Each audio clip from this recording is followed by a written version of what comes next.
Căn nhà này đã 3 năm rồi chưa có một tia sáng nào lọt vào. Kể từ sau khi chồng công bố mình có con riêng, Yang Hee đã tự nhốt mình trong này. Từ đó trở đi cũng chẳng có ai qua lại hỏi han bà. Nhưng hôm nay Jung Hyo đã chuyển tới đây ở cùng bà. Cô là bạn gái của Min Soo, con trai duy nhất của Yang Hee. Bởi vì Min Soo không chịu nhận đứa trẻ nên Jung Hyo đã tới đây ăn vạ. Không ngờ rằng sự xuất hiện của Jung Hyo và đứa bé đã thay đổi cuộc đời của Yang Hee nhiều đến thế. Cha mẹ sinh Jung Hyo với ngoại hình xinh đẹp. Vừa mới lên đại học cô đã được rất nhiều nam thần săn đón. Từ chối tất cả, Jung Hyo lựa chọn bạn tình của mình là Min Soo. Hai người từng có một quãng thời gian yêu nhau vô cùng say đắm. Đó là tình yêu đẹp khiến bao nhiêu người phải ngưỡng mộ ao ước. Người ngoài nhìn vào thì tưởng rằng tình cảm của hai người đang vô cùng mặn nồng. Jung Hyo nhớ lại ban đầu đúng là tình cảm của hai người rất tốt, nhưng kể từ sau khi bước sang tháng thứ 3 thì đã không được như thế nữa rồi. Ban đầu Min Soo rất nhiệt tình nhưng sau này anh vô cùng hời hợt. Hai người đi ăn đi chơi với nhau nhưng Min Soo không hề hợp tác một chút nào. Jung Hyo rất thích chụp ảnh, cô nhờ Min Soo làm phó nháy cho mình. Min Soo cầm máy lên miễn cưỡng chụp cho xong thì thôi. Jung Hyo còn chưa kịp giơ tay tạo dáng, bạn trai đã hạ máy xuống khiến cô xịt keo luôn. Khi hết yêu thì người ta có thấy cái gì quan trọng nữa đâu. Min Soo còn sinh ra thói xấu là đàn đúm, ăn chơi tụ tập. Trước kia anh thề non hẹn biển Jung Hyo là người duy nhất được ngồi ghế phụ của xe anh, nhưng đến nay thì khác rồi, chỗ đó đã dành cho cô gái khác. Jung Hyo đáng thương biết là thế nhưng lại phớt lờ cho qua vì cô nghĩ đàn ông ai cũng như vậy hết, bởi vì bản tính của họ là ngoại tình nhưng chẳng bao giờ bỏ vợ của mình. Ai cũng có mặt tốt mặt xấu, Min Soo ăn chơi là thế nhưng rất nghe lời của cô. Jung Hyo biết tình cảm của hai người đã nhạt dần, nhưng dù sao cũng ở bên nhau hơn 1 năm rồi, giờ mà chia tay cô cũng thấy không lỡ. Hay là cứ ở bên nhau một cách nhạt nhẽo như này cũng được. Anh chơi với bạn anh, tôi hẹn hò tụ tập với bạn tôi. Chuyện mà cứ thế êm đềm trôi qua thì đã chẳng có gì đáng nói. Hôm nay Jung Hyo đi học về thì thấy bụng dạ cồn cào lên vô cùng là khó chịu. Cô tạt vào tiệm thuốc gần đó xem bụng dạ mình thế nào. Nhìn sắc mặt nhợt nhạt của Jung Hyo, dược sĩ liền kê cho cô một liều thuốc. Nhưng điều không ngờ rằng Jung Hyo vừa uống xong liền nôn hết lên người dược sĩ. Đây là những biểu hiện đầu tiên khi mang thai. Dược sĩ đưa cho Jung Hyo một que thử thai, bảo cô về test thử xem sao. Jung Hyo với gương mặt nghi hoặc nhận lấy que thử thai. Kể từ đó trở đi, khuôn mặt của Jung Hyo luôn tràn ngập sự lo lắng sợ hãi. Jung Hyo lo lắng chờ đợi kết quả của que thử. Cô sợ đến mức không dám thở mạnh, chỉ mong rằng em bé chưa đến vào lúc này. Nhưng ông trời luôn biết cách trêu đùa người khác. Hai vạch đỏ chót hiện lên khiến Jung Hyo khó mà dám tin vào mắt của mình. Trái lại với biểu cảm đấy thì Min Soo bên này đang ăn chơi tụ tập cùng bạn bè vô cùng vui vẻ. Jung Hyo gọi điện thoại liên tục khiến Min Soo cảm thấy phiền toái vô cùng. Anh mắng bạn gái gọi cái gì mà gọi lắm thế hả? Sau khi biết mình đã có em bé với bạn gái, Min Soo thản nhiên nói có rồi thì bỏ đi, anh còn mải chơi chưa lo được. Jung Hyo nghe thấy những lời nói tuyệt tình này của bạn trai thì thấy anh thật khốn nạn. Một sinh mệnh nhỏ bé như vậy mà anh nói muốn bỏ là bỏ sao được. Min Soo thản nhiên đáp, mới bé tí như giọt máu thì có gì đâu mà nhẫn với tâm chứ. Jung Hyo thu dọn hành lý chuẩn bị rời khỏi nhà chung. Cô không nghĩ rằng người luôn nói yêu mình lại nhẫn tâm nói như vậy. Chẳng lẽ anh chỉ muốn trêu đùa chứ không muốn có tương lai với mình hay sao? Trong khoảng thời gian nhạy cảm này thế mà bố cô lại gọi điện đến. Jung Hyo nhìn điện thoại rất lâu mà không dám nhấc máy. Nếu như giờ mà bố cô biết chuyện này thì Min Soo chỉ có tan xác. Jung Hyo nghĩ ngợi rồi quyết định đầu tiên sẽ giấu không cho bố mình biết chuyện này. Không biết Jung Hyo đã đi đâu mà người nhà, bạn bè, người yêu gọi mãi chẳng bắt máy. Ai nấy đều đang lo lắng cho cô, kể cả là Min Soo cũng không ngoại lệ. Hóa ra Jung Hyo đã trực tiếp tới tìm mẹ của Min Soo. Trước đây cô chỉ từng nghe nói chứ chưa bao giờ được gặp mặt bà ấy. Jung Hyo nén nỗi đau đứng ngoài cửa nhấn chuông rất lâu. Cô biết mẹ của Min Soo chỉ đang tự nhốt mình trong nhà, mong bà hãy ra mở cửa cho cô. Mẹ của Min Soo đứng sau cánh cửa thầm nghĩ đây là con dâu của mình hay sao? Nhưng đột nhiên con bé tới đây là có chuyện gì cơ chứ? Tưởng rằng hôm nay mình không gặp được bà, nhưng ở phút chót mẹ Min Soo lại mở cửa ra. Thấy mẹ Min Soo mở cửa ra, Jung Hyo đẩy cửa đi vào mặc bà ấy ngăn cản.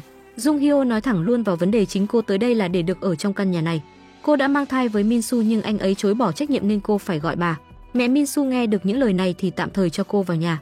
Nói sơ qua về mẹ Min Soo, kể từ sau khi hạnh phúc của gia đình tan vỡ, bà ấy từ một người giỏi giang tháo vát nay đã nhốt mình trong phòng được tròn 3 năm. Hai người phụ nữ nói chuyện với nhau rất nhiều.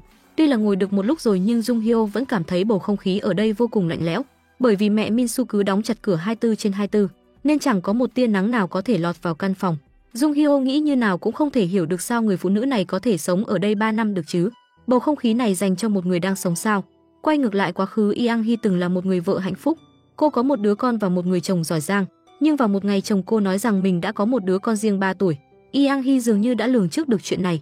Bà đón nhận nó bằng một thái độ không thể bình tĩnh hơn. Bởi vì công việc của ông phải đi đêm về hôm nên chuyện này sớm muộn gì cũng xảy ra mà thôi. Người chồng ngạc nhiên hỏi vợ, em không ngạc nhiên hay sao chứ?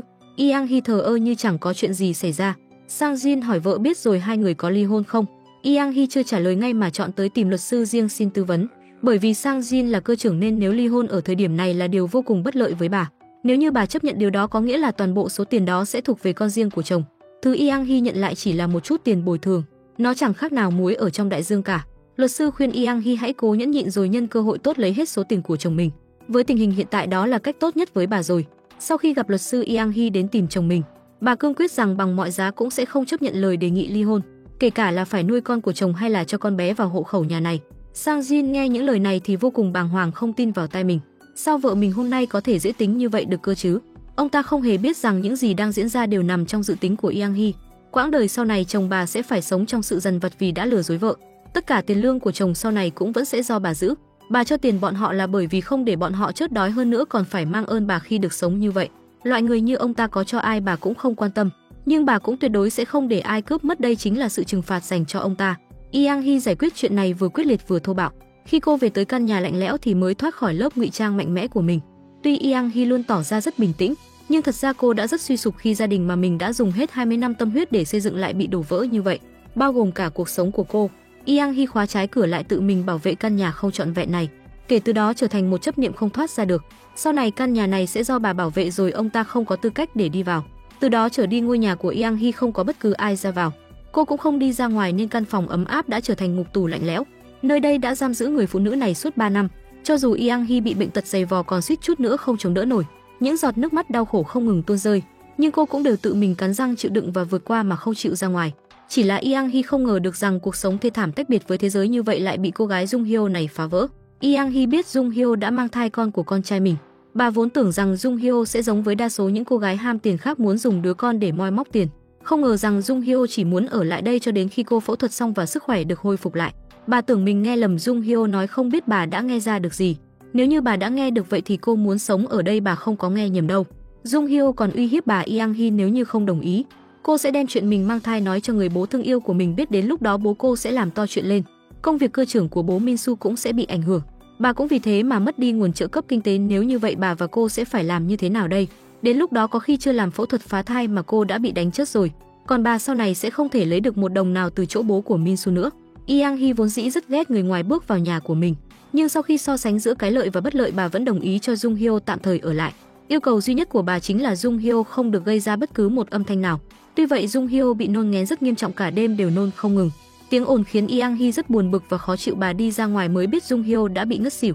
Bà lay cô tỉnh dậy nói mình còn chưa nhìn thấy ai chết vì nôn nghén bao giờ. Thấy cô không dậy nổi, bà ngồi phân vân mình có nên đưa cô ta đi bệnh viện không. Các bạn nhìn xem, ông bố cưng chiều con gái này thật đáng sợ. Jung Hyo mới chỉ là tham gia một buổi gặp mặt hoa khôi của trường, mà bố cô đã vác bình xăng tới một cách khủng bố. Ông còn hung hăng xông vào quán nói to với mọi người rằng sẽ cho nổ bình xăng và cùng nhau chết tại chỗ. Hành động như khủng bố này của ông đã dọa cho những nam sinh mến mộ Jung Hyo một trận.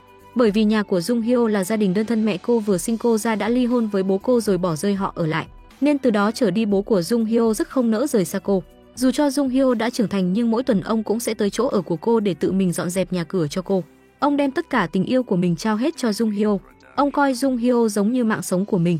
Vì thế ông tuyệt đối không cho phép ai cướp mất con gái cưng của mình. Bạn trai Min Soo của Jung Hyo sau khi biết được bố của Jung Hyo là một người đáng sợ như vậy, anh cảm thấy mình sắp xong đời rồi. Bởi vì anh không chỉ hẹn hò với con gái cưng của ông mà lại còn khiến cô mang thai. Min Soo gây ra chuyện lớn như vậy nên đã bị dọa cho kinh hồn bạt vía. Anh cho rằng nếu như bố của Jung Hyo biết được cô đã mang thai thì anh có khả năng sẽ không nhìn thấy được mặt trời của ngày mai nữa.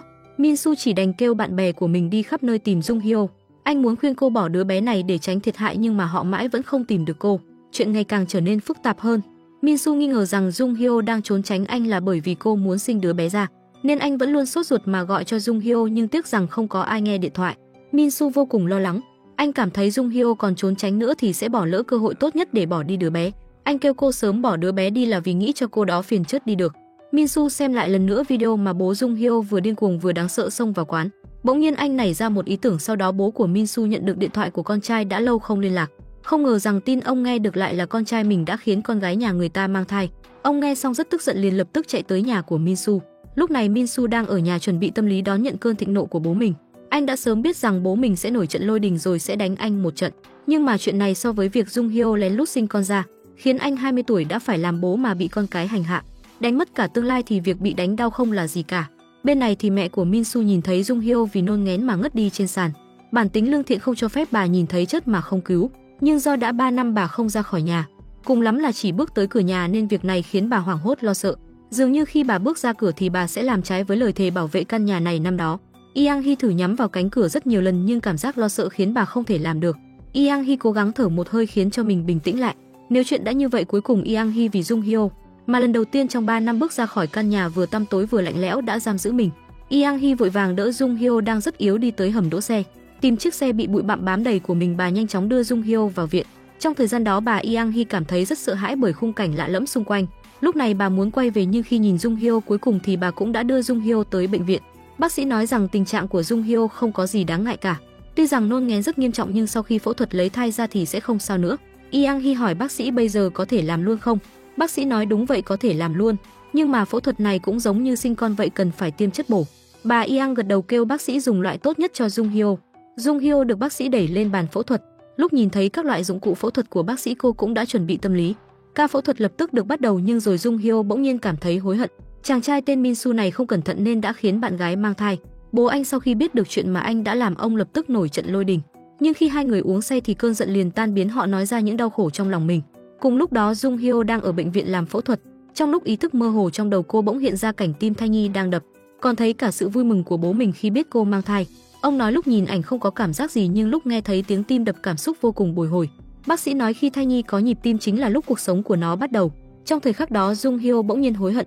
Cô biết rõ rằng làm phẫu thuật chính là lựa chọn sáng suốt nhất lúc này, nhưng tiếng tim thai đập không ngừng lại thôi thúc cô.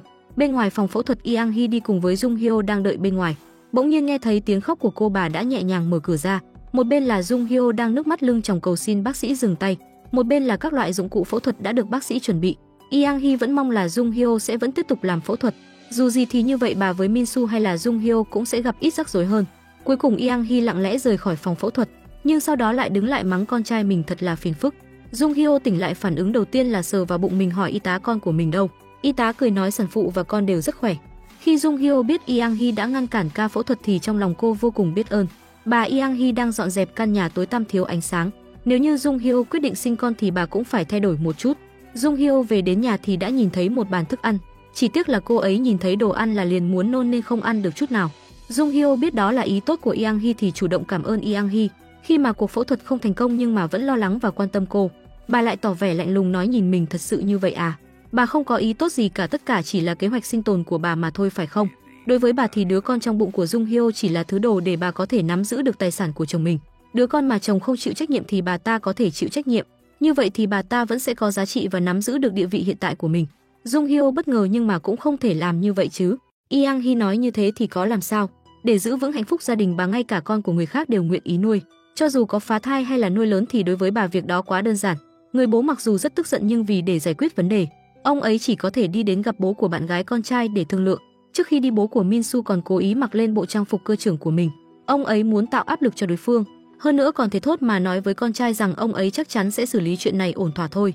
Nhưng Min Soo vẫn luôn nơm nớp lo sợ bởi vì anh ấy đã từng nhìn thấy dáng vẻ dữ tợn của bố bạn gái. 4 người lái xe tới nơi thấy đối phương đang lái xe khủng bố, không thương mà dạy dỗ cậu nhân viên không chịu nghe lời của mình. Động tác vừa dữ tợn vừa khủng bố của ông ấy đã khiến cho bố Min Soo toát mồ hôi lạnh. Người đàn ông này trước khi đến thì vô cùng tự tin nhưng trong chốc lát liền bị dọa cho hồn phi phách tán. Người đàn ông khủng bố kia lái theo chiếc xe nâng kia hùng hổ mà xông tới, dáng vẻ căn bản là không có chút ý tốt nào cả. Còn chưa đợi bố Min Soo nói vào chuyện chính thì người đàn ông hô hoán một đám nhân viên to khỏe tới bao vây lấy bọn họ.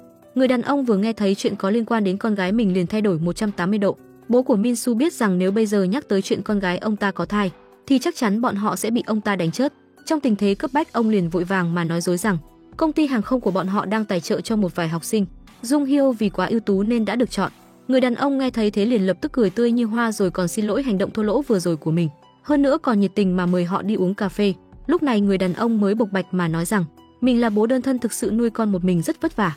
Vì để mọi người không phát hiện ra chuyện Jung Hyo không có mẹ, ông ấy thường xuyên phải dậy sớm để là ủi đồng phục cho cô. Ấy vì sợ con gái bị mẹ kế bắt nạt nên ông ấy đến giờ vẫn không tái hôn. Min Soo ngồi bên mỉa mai có người còn có đến 2 gia đình cơ liền bị bố nhéo đùi. Sau một hồi giãi bày, Min Soo vì lời nói dối của bố mình mà đứng ngồi không yên. Anh vội vàng tìm một cái cớ để đưa cả đám người rời khỏi công xưởng. Min Soo cảm thấy bố còn không đáng tin cậy hơn cả mình. Cậu tính sẽ tìm cách khác để giải quyết chuyện Jung Hyo có thai. Mà lúc này người đàn ông vì để chúc mừng chuyện con gái nhận được học bổng, buổi sáng ngày hôm sau đã vui vẻ mà cùng nhân viên tới nhà của con gái để chuẩn bị cho cô một bữa tiệc chúc mừng. Thế nhưng sau khi hoàn thành xong mọi chuyện đợi mãi vẫn không thấy Yang Hee về. Đột nhiên chuông cửa bỗng reo lên. Vì Min Soo thấy bố của mình không đáng tin cậy nên anh đã nói chuyện mang thai với bạn thân của cô, hy vọng cô có thể giúp Jung Hyo bình tĩnh lại. Mấy người họ vốn định tới nhà của xem cô có để lại manh mối nào ở nhà không, không ngờ lại chạm mặt bố của Jung Hyo. Ông không muốn tin chuyện này lại xảy ra với con gái mình có thai sao không thể tin nổi. Người bố đưa theo lái xe suốt đêm để đi tìm cô con gái đã mất tích của mình. Vừa nghĩ đến chuyện con gái vì chuyện mang thai mà hủy hoại cả cuộc đời thì liền gào lên trong đau đớn. Không đâu, ông phải nghe chuyện này từ chỗ của con gái, nếu không ông sẽ không bao giờ tin. Lái xe khuyên ông hãy bình tĩnh lại. Lúc này Min Soo mới nhận thức được rằng việc làm của mình đã làm tổn thương rất nhiều người. Cho dù có nhảy xuống sông Hoàng Hà cũng không thể rửa hết tội. Cùng lúc đó Jung Hyo đang trốn ở nhà mẹ Min Soo, bị bà Yang Hee lấy lại chỗ thuốc cô đang định cho vào miệng. Mà Jung Hyo đang mang thai làm sao có thể tùy tiện uống thuốc được cơ chứ? Bà hỏi cô rốt cuộc có muốn sinh đứa bé ra không hay là phá nó đi. Nhìn thấy Jung Hyo ngơ ngơ ngác ngác, bà thẳng thắn mà nói, sinh đứa bé này ra rồi nuôi nó trưởng thành thì rất có lợi với cô. Sau đó còn đem kinh nghiệm của bản thân nói với Jung Hyo rằng nếu như thật sự muốn sinh đứa bé này ra, phải làm đủ loại kiểm tra như xét nghiệm máu, viêm gan, cổ tử cung vân vân. Nhìn thấy Jung Hyo có chút kinh ngạc thì liền cảm thắng mà nói, ai có thai thì đều giống nhau thôi, đều phải làm những loại xét nghiệm đó, đều phải uống những loại thuốc bổ giống nhau. Mà khoảnh khắc khi đứa trẻ được sinh ra thì thời gian của người con gái cũng coi như mãi mãi kết thúc. Chính vào lúc này chuông cửa bỗng reo lên, người đến chính là vợ bé của chồng bà. Cô gái này tên là Se Yang. Se Yang vốn là một tiếp viên hàng không ưu tú. Cô ấy vốn làm cùng công ty với chồng và em dâu của Jung Hyo. Đột nhiên phát hiện mình có thai, vì để nhận lỗi thay cho anh ta nên cô và em gái anh ta đã hy sinh, bị mất việc. Từ đó cuộc sống của Se Yang liền tụt dốc không phanh, không chỉ mất đi công việc với mức lương cao ngất ngưởng, thậm chí đến cô gái 6 tuổi cũng không thể nuôi nổi mà mỗi tháng bố đứa bé chỉ trợ cấp cho họ 300.000. Đến giày của con gái đã rách rồi cô ấy cũng không có tiền để mua mới. Vì thế mà Hee Jin đã tới nhà của Se Yang, hy vọng cô ấy có thể quay về công việc trước đây, mà tìm lại hình ảnh một người phụ nữ quyền lực. Nhưng Se Yang lại cứ buồn rầu mà uống rượu, nói rằng cuộc đời của cô đã đi tới ngõ cụt rồi. Cũng vì thế mà Hee Jin cũng cảm thấy tội lỗi hơn bao giờ hết. Hee Jin giờ đây còn mở một tiệm cháo nhưng cũng không mấy thuận lợi, đến tiền thuê nhà cũng không thể trả được. Vì không còn cách nào khác chỉ có thể nói chuyện này với chị dâu của mình, nói rằng số tiền mà Yang Hee đưa cho đứa bé đều đã bị người chồng chiếm làm của riêng rồi, căn bản là không đến tay mẹ của đứa bé.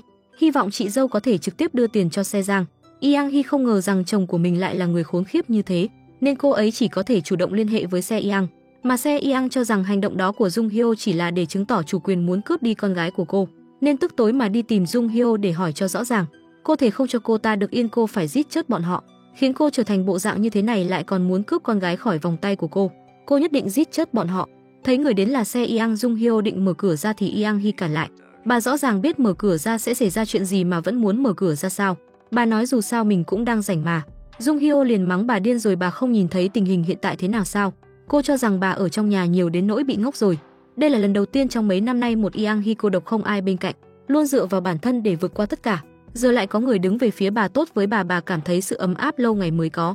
Điều này trong phút chốc đã khiến Yang Hee bộc phát hết tất cả những oan ức mà mình đã phải chịu đựng, dùng hết nội công mắng chửi Se Yang, chế giễu cô ta đáng thương sống không bằng một tên ăn mày, căn bản không có tư cách lớn tiếng với cô. Hai người cách nhau một cánh cửa cãi một trận, họ dùng hết sức bình sinh công kích những vết thương của đối phương, cãi nhau một hồi khiến cả hai sức cùng lực kiệt. Đây là lần đầu tiên Jung Hyo thấy người phụ nữ kiên cường lý trí rơi nước mắt, mà buổi tối mãi không ngủ được. Cô nghĩ bà Yang Hee chắc là đau khổ lắm, không ngờ được rằng mới sáng sớm ngày thứ hai, Yang Hee lại khôi phục lại trạng thái, trở lại cuộc sống bình thường. Cô còn chu đáo nấu bữa sáng cho Jung Hyo, mà Jung Hyo cũng phát hiện bản thân không bị nghén nữa. Yang Hee thì thấy Jung Hyo sức khỏe ổn định, bà bảo cô lấy thẻ của mình mà đi bệnh viện khám. Jung Hyo ngập ngừng hỏi bà có thể cùng mình đi khám được không, nhưng bà lại từ chối, nói cô hãy đi một mình. Mặc dù Yang Hee tỏ ra vô tâm, nhưng sự ấm áp lúc Jung Hyo bảo vệ bà ngày hôm qua đã khiến bà cảm thấy rất cảm động. Lúc này bên ngoài Jung Hyo bỗng gõ cửa nhằm xin lỗi Yang Hee. Cô vốn dĩ nghĩ rằng Yang Hee muốn dùng đứa bé trong bụng để nắm giữ tài sản của chồng và bà là một người tham lam ích kỷ, nhưng hôm qua cô lại cảm nhận nỗi đau khổ của bà. Cô cảm thấy Yang Hee không hề như vậy.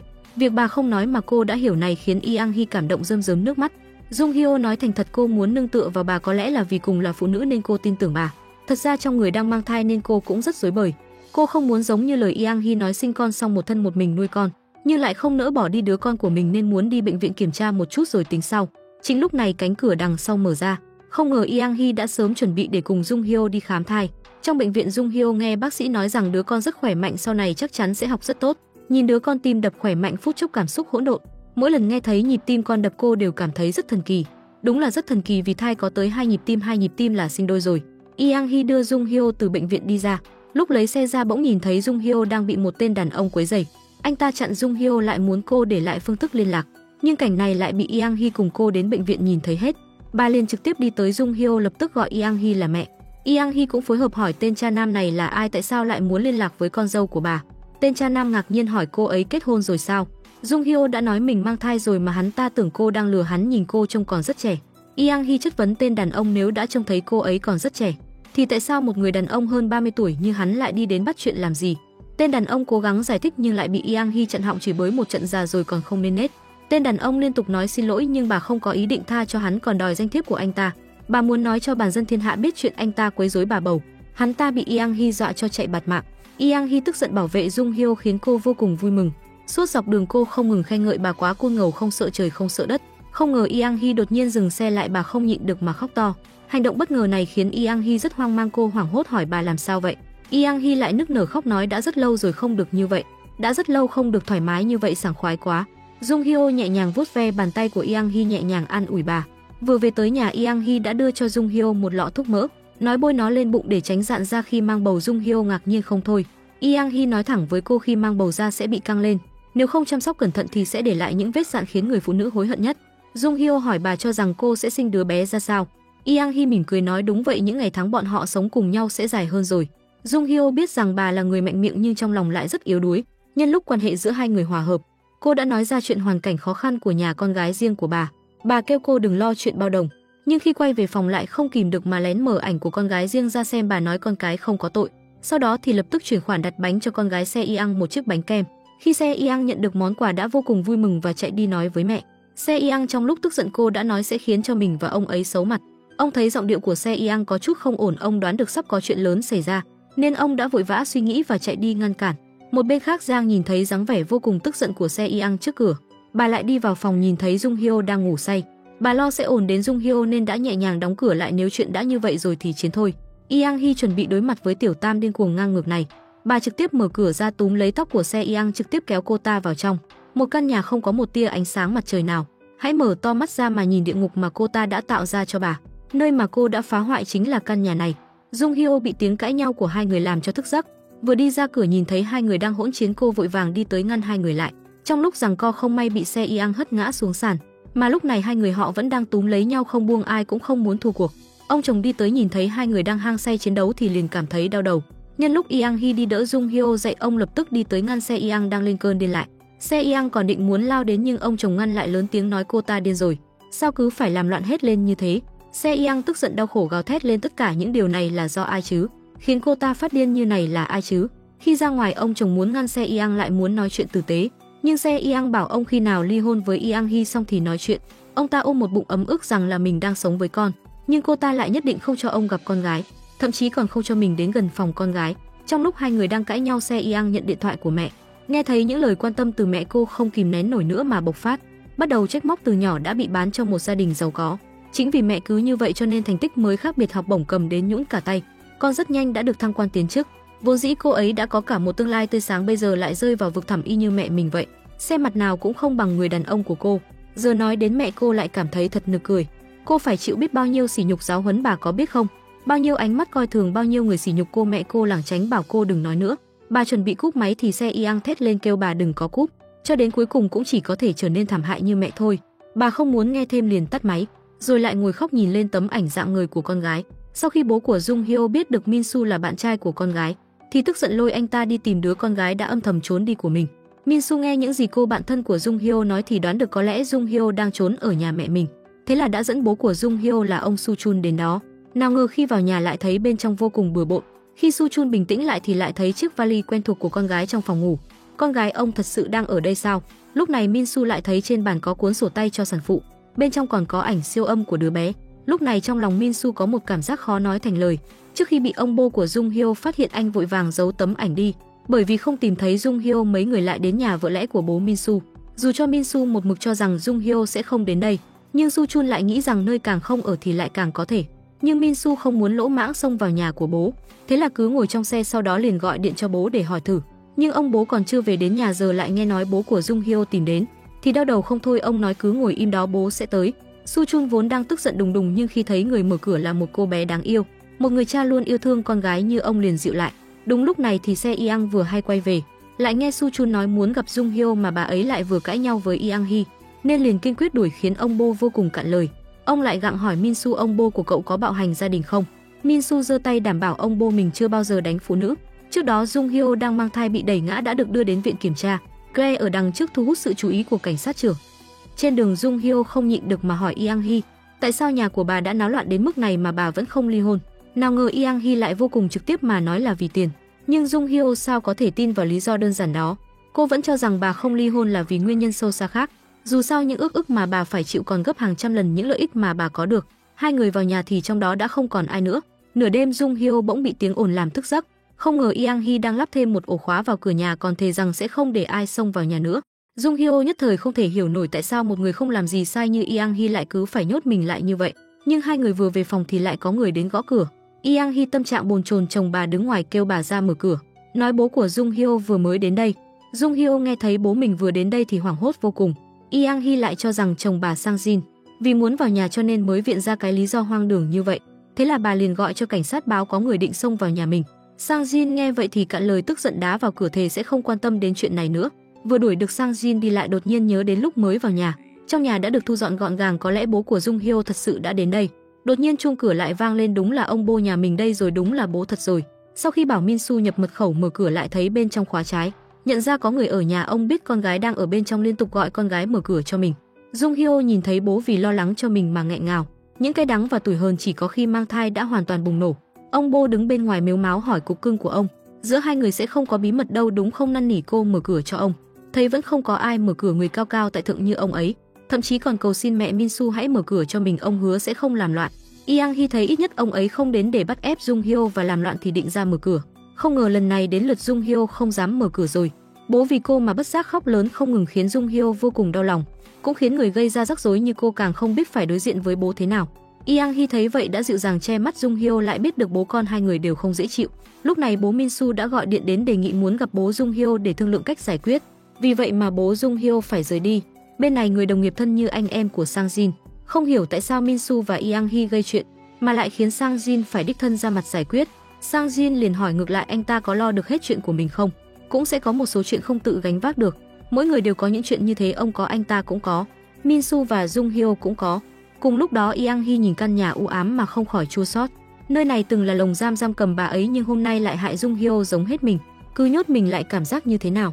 Jung Hyo hỏi bà tại sao lại không mở cửa cho bất kỳ ai, có phải giống với tâm tình của cô hiện tại không? Yang Hee nói không giống, ít nhất người đến bây giờ là lo lắng cho cô, còn người đến tìm bà là để tranh giành với bà. Nhưng Jung Hyo cảm giác đều giống nhau, mọi người đến là để cướp đứa bé trong bụng của cô. Bất luận những người này có yêu thương cô không đều không muốn đứa bé trong bụng cô chào đời. Vì vậy cô mới không thể nào mở cửa cho bố vào. Ông Sang Jin vừa gặp được Su Chun thì gặp người 90 độ trịnh trọng để thể hiện thành ý, khiến Min Su cực kỳ cạn lời. Cứ tưởng ông bố mình sẽ hèn mọn chạy trốn như lần trước, không ngờ hôm nay ông lại đồng ý gánh chịu mọi trách nhiệm. Nhưng khi tất cả mở được cửa thì phát hiện trong nhà sớm đã không còn ai. Họ không biết rằng vừa mới nãy họ đã lướt qua Jung Hyo và Yang Hee vừa ra khỏi cửa, vì họ cảm thấy ngôi nhà này đã không còn bảo vệ họ được nữa. Yang Hee dự định tìm một nơi an toàn khác để sống. Yang Hee và Jung Hyo kéo hành lý đi đến sân bay nhưng họ bỗng nhiên dừng bước nhìn về phía trước. Yang Hee không nói lời nào nhưng Jung Hyo đã hiểu được. Đã rất lâu không được thế này rồi đúng không? Yang Hee nói đúng vậy, đã rất lâu không được như này rồi.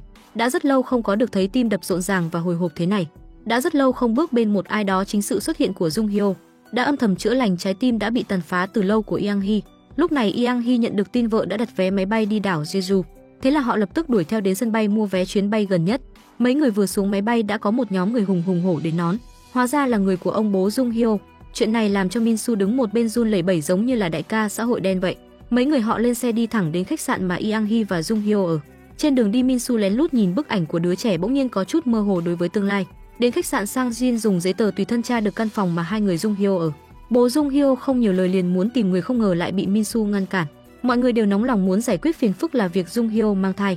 Chỉ có Min Su bắt đầu trưởng thành, đứng trên lập trường của Jung Hyo, mà suy nghĩ cô vì sao hiện tại trong bụng vẫn còn đứa bé, vì sao lại chạy đến nơi này. Min Su lại nói hiện tại người xót xa vất vả không phải là Jung Hyo sao? Su Chun nghe vậy thì không nói được gì. Sang Jin không hiểu tại sao con trai bỗng nhiên đứng về phía Jung Hyo. Min Su lấy ra ảnh của đứa nhỏ, cảm thấy mình không nên nhẫn tâm phá bỏ đứa nhỏ như vậy. Lúc này bỗng nhiên Sang Jin nhìn thấy vợ và Jung Hyo đi tới, thấy bố con Jung Hyo sắp chạm mặt nhau liền đi lên ngăn cản Su Chun. Su Chun thấy con gái định hô lớn để gọi cô thì bị Sang Jin bịt miệng. Bạn trai của cô gái nhỏ nhẹ khuyên bảo bố của bạn gái bảo ông ấy kiềm chế một chút, đừng làm loạn lên khiến mọi người đều biết Jung Hyo mang thai, làm cô mất mặt trước mắt mọi người. Người bố nghĩ đến danh tiếng của con gái mới miễn cưỡng hạ hỏa, lặng lẽ đi theo Yang Hee và con gái đến quán cà phê. Yang Hee đang khuyên bảo Jung Hyo tối hôm qua bố của Jung Hyo vô cùng suy sụp, là bởi vì cảm thấy bản thân bị lừa dối phản bội. Jung Hyo lại nói không sao đâu, dẫu sao thì bố cô cũng vì cô mà ngay cả vợ ông cũng từ bỏ. Lời nói đó khiến mọi người đang trốn đằng sau đều sững sờ. Yang Hee an ủi cô nếu không có cách nào đối mặt với bố bà có thể đi thay cô. Nhưng Jung Hyo lại nghĩ tự mình sẽ đi gặp bố, đó là sự tôn trọng dành cho người bố yêu cô nhất. Nhưng mà bây giờ trong đầu cô rất hỗn loạn. Jung Hyo không muốn bố mình phải đau khổ khi biết chuyện này. Cái này cô vẫn cần phải có thời gian để suy nghĩ. Min Soo lắng nghe sự đấu tranh nội tâm và do dự của cô. Người cũng phải có trách nhiệm với chuyện này, như anh cảm thấy đau lòng. Đồng thời bố của Jung Hyo cũng quyết định không ép con gái nữa mà sẽ cho Jung Hyo một chút thời gian. Yang Hee bởi vì muốn giúp Jung Hyo giải tỏa tâm lý nên đã đưa cô đến quán mì quen thuộc rất lâu trước để ăn mừng Sang Jin được thăng chức lên cơ trưởng, mà cả nhà Min Soo đã cùng nhau đi du lịch và từng đi ăn ở đây. Lúc đó gia đình thật hạnh phúc khiến người khác phải ghen tị, thật đáng tiếc bây giờ mọi thứ đã khác. Yang Hee gọi bát mì vừa hoài niệm vừa mong đợi nó giống năm đó, nhưng đến khi ăn thì mùi vị không phải là mùi lúc trước, mùi vị không giống nhau. Bà chủ nghe vậy liền nói chắc chắn không phải do mình mà là do Yang Hee. Bà đã nấu mì hơn 40 năm, mùi vị bà nấu chắc chắn không thay đổi. Mùi vị không giống nhau là do người ăn cảm nhận chứ không phải nguyên liệu thay đổi. Con người thay đổi khẩu vị đương nhiên cũng thay đổi theo. Yang Hee lúc này chỉ biết thở dài, có lẽ đúng là như vậy. Hai người ăn xong đi ra, Yang Hee lại thấy chiếc xe quen quen. Đã sớm đã phát hiện ra chiếc xe đó luôn đi theo bọn họ. Yang Hee liền đánh lạc hướng Jung Hyo rồi chủ động đến chỗ chiếc xe đó. Tất cả mọi người trong xe đều trốn, chỉ có bố của Jung Hyo là không né tránh. Yang Hee đi tới hỏi ông có phải là bố của Jung Hyo không. Bà liếc nhìn người chồng hèn nhát của mình, lại liếc nhìn đứa con. Bởi vì Yang Hee đã quá thất vọng với con trai làm tổn thương trái tim của mình, cũng không mong đợi con trai xử lý chuyện cái thai của Jung Hyo, chỉ mong con trai đừng có can thiệp vào. Sau đó Yang Hee như không thấy lão chồng đang bắt chuyện mà nói với bố của Jung Hyo, tốt hơn hết là tạm thời đừng quan tâm đến Jung Hyo. Bây giờ Jung Hyo phải đưa ra quyết định quan trọng nhất trong đời. Nếu muốn tốt cho Jung Hyo, bà hy vọng Soo Chun có thể nghe theo mình. Còn Jung Hyo vẫn chưa phát hiện ra chuyện gì lại cùng Yang Hee đi nơi khác giải sầu. Nhìn Jung Hyo trẻ trung tươi đẹp như hoa, khiến Yang Hee không thể không cảm thấy cô thật là đáng thương. Thấy Jung Hyo trong sáng lại đau lòng tiếc nuối.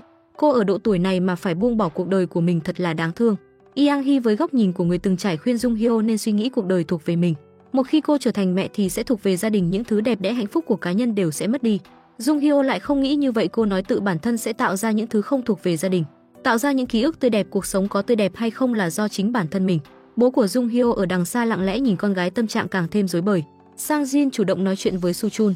Ông thấy thái độ của bố Jung Hyo với việc con gái mang thai nhiều khi quá cực đoan và kích động thái quá, chắc hẳn phải có lý do thâm sâu gì đó. Soo Chun nói mặc dù không thể giải thích nhiều, nhưng ông bất kể là dùng cách gì cũng sẽ ngăn con gái lại.